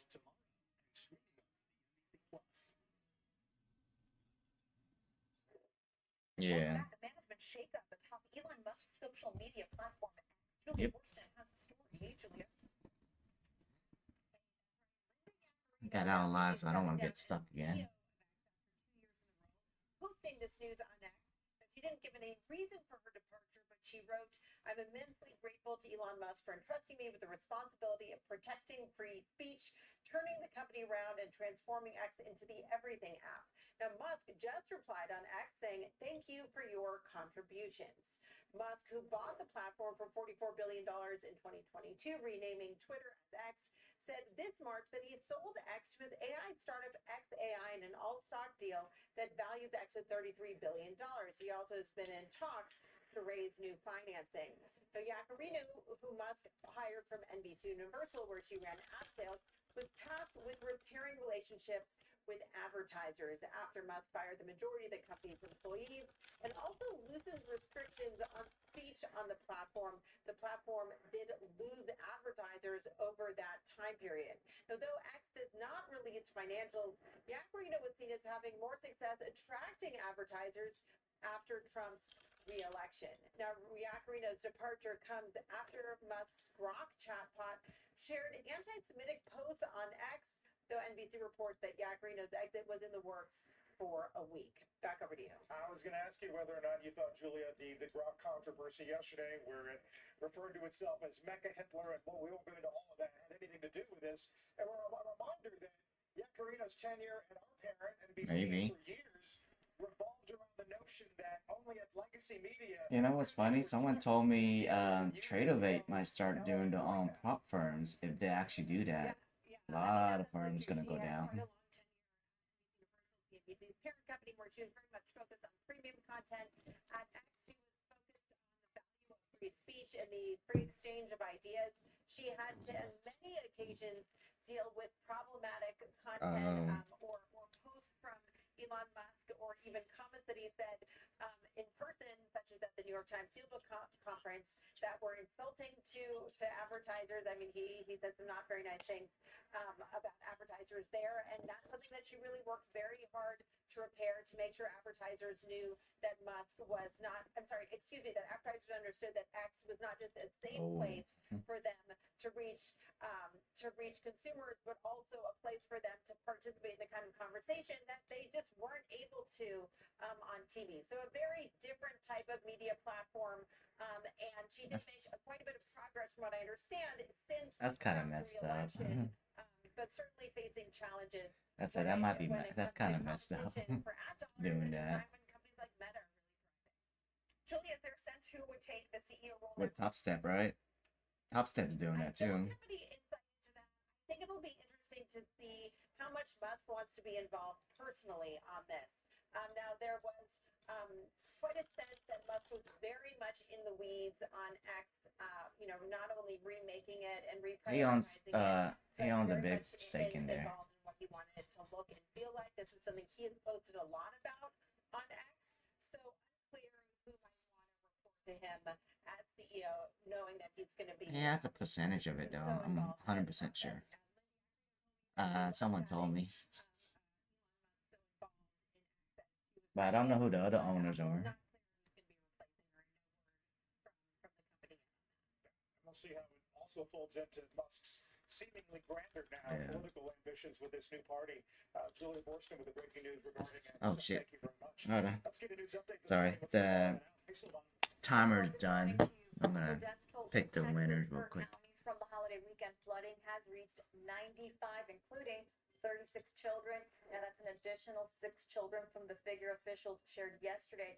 They also said 59 adults have been confirmed dead. The update comes as state officials say more than 173 people remain missing. Yeah. County officials say that number includes 5 missing campers from the Christian Camp Mystic, as well as 1 counselor. The Trump administration sued California today, alleging policies I'm about to pick now. transgender athletes to compete in girls' sports violate Title First one's gonna be the take profit, so I'll pick the first winner on that one. Now the DOJ already has a similar lawsuit in Maine. Officials did not Yeah. You didn't win this month, right? No, you didn't win this month. Oh, you got your TPT and so you got the points on that. Gotta add them on the list, so nope, you only got 18 points. Fuck. No, you need 20 points, dude. I'm sorry.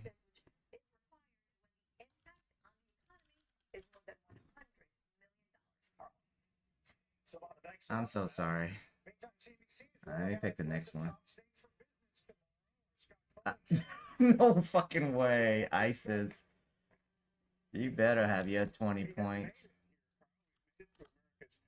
No, you do. You have 34 points. Congrats.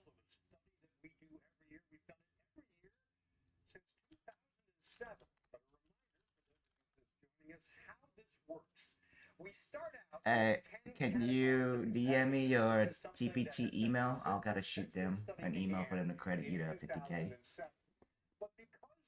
But good shit though. Okay, you're so lucky. Alright, next one is the funding ticks. This one comes with free activation, okay? 50K. Uncle Bugatti won. Cool. I'll pick another one, sorry. Including things like the risk from tariffs and federal budget cuts, computing power by states' resilience to climate disasters. Yeah, but he won a lot before though.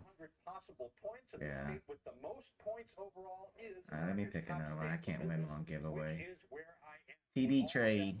Let me check your hours. Or your points. Ah, you got 24 points. You got it. Think about that and what that might possibly mean. It does tie to this. Can you give me your Twitter? Read about our methodology and all of our sources at topstates.cnbc.com. Oh, not TD trade. He won the funding ticks. Congrats, buddy. Let me pick the Chronos one now.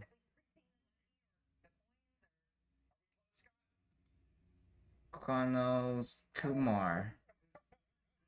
I don't remember seeing you. I don't know if you have 20 points or not. Oh. Yeah, 108 points. Never mind, you got it. I need Twitter.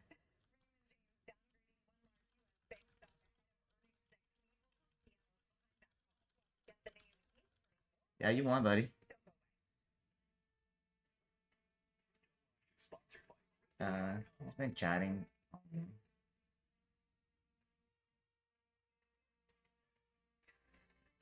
Okay, I'll DM you on Twitter.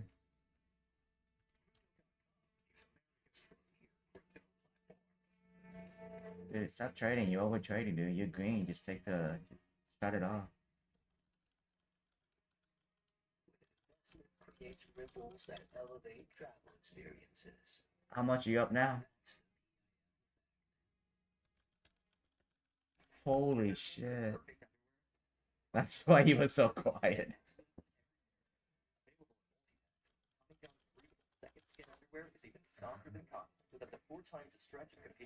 You got it. Well, you got out green, right?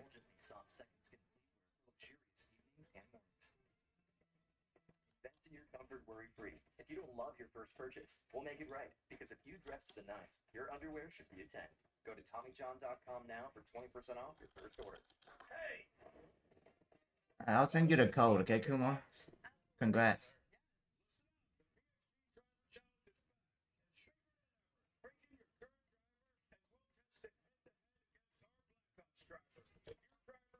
More distance and better dispersion at BXG's, you'll take home $500. Come on, baby! Book your free BXG driver challenge spinning now at BXG.com. BXG, you've never played like this before.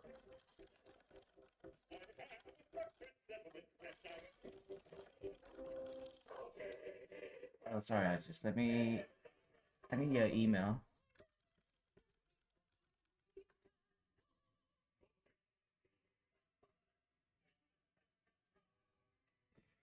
It's your money. Use it when you need it. Well, now we get a $100 gift card for a free quote. At Public, the Hydro Cash account's a no-brainer. You've been waiting a lot though. Let me send them the email now. I can access it anytime I need it. It's very simple. Better rates mean faster growth, and that's exactly what I need.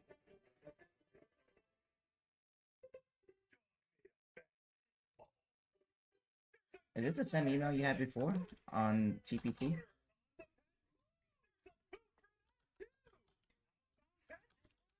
Okay.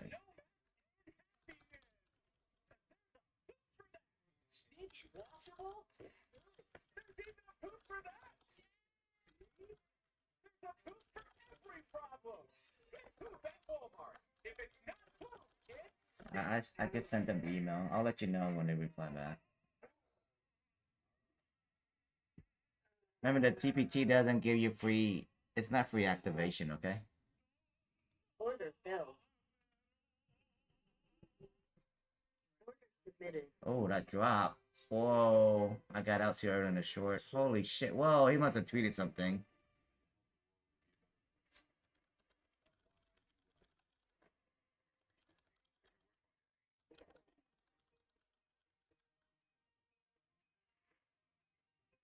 Yeah, you gotta tweet something, but that's...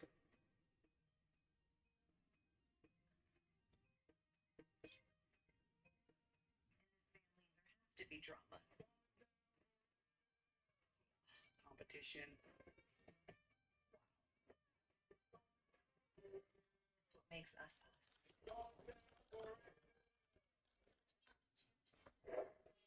Welcome back to Money Movers. The NASDAQ hits a new intraday all-time high today as NVIDIA becomes the first company to ever reach a $4 trillion market cap, now backing off a bit off of those highs. Meantime, the S&P's on track to break a two-day losing streak. Joining us this morning at Post 9, UBS Alignment Partners Managing Director Ali McCartney is back. It's great to have you, Ali. Welcome. What do you make of, I guess, the price action on NVIDIA, but also this general sense that the tariff headlines are getting absorbed pretty well right now? For a while, the market has been sort of priced to perfection when you think about the tariffs and the backdrop. Oh, that Trump is tweeting. Let's shut this bitch. Sort of incredible if you think about it, thinking about what still levels of Order filled. Order submitted. I think that ultimately we're in a market where bad news Order filled. and good news I'm just escaping short right now. even though 90 handshake, 90 days and 90 deals has become 3 months and 3 handshakes, there still seems to be this sense that all of the rhetoric coming out of the Trump administration is still escalate to de-escalate. Right. And then do you agree with the notion that until you saw or see some degradation in the macro, either unemployment or core CPI, that this news will continue to get absorbed pretty well? I think so. I think what'll be interesting is this week is probably going to be the turning point in terms of looking at the White House, the BBB, all of that kind of stuff, and looking into earnings season. So I was just listening to the prior retail segment guest talking, and he was saying that May is when you start to see some of the numbers in terms of increased pricing pressure, both on low-end consumers and on producers. I think you're going to start to see that in the earnings season we have. I certainly anecdotally, although you're not seeing it in the numbers that are coming either from banks and savings or this, that, and the other.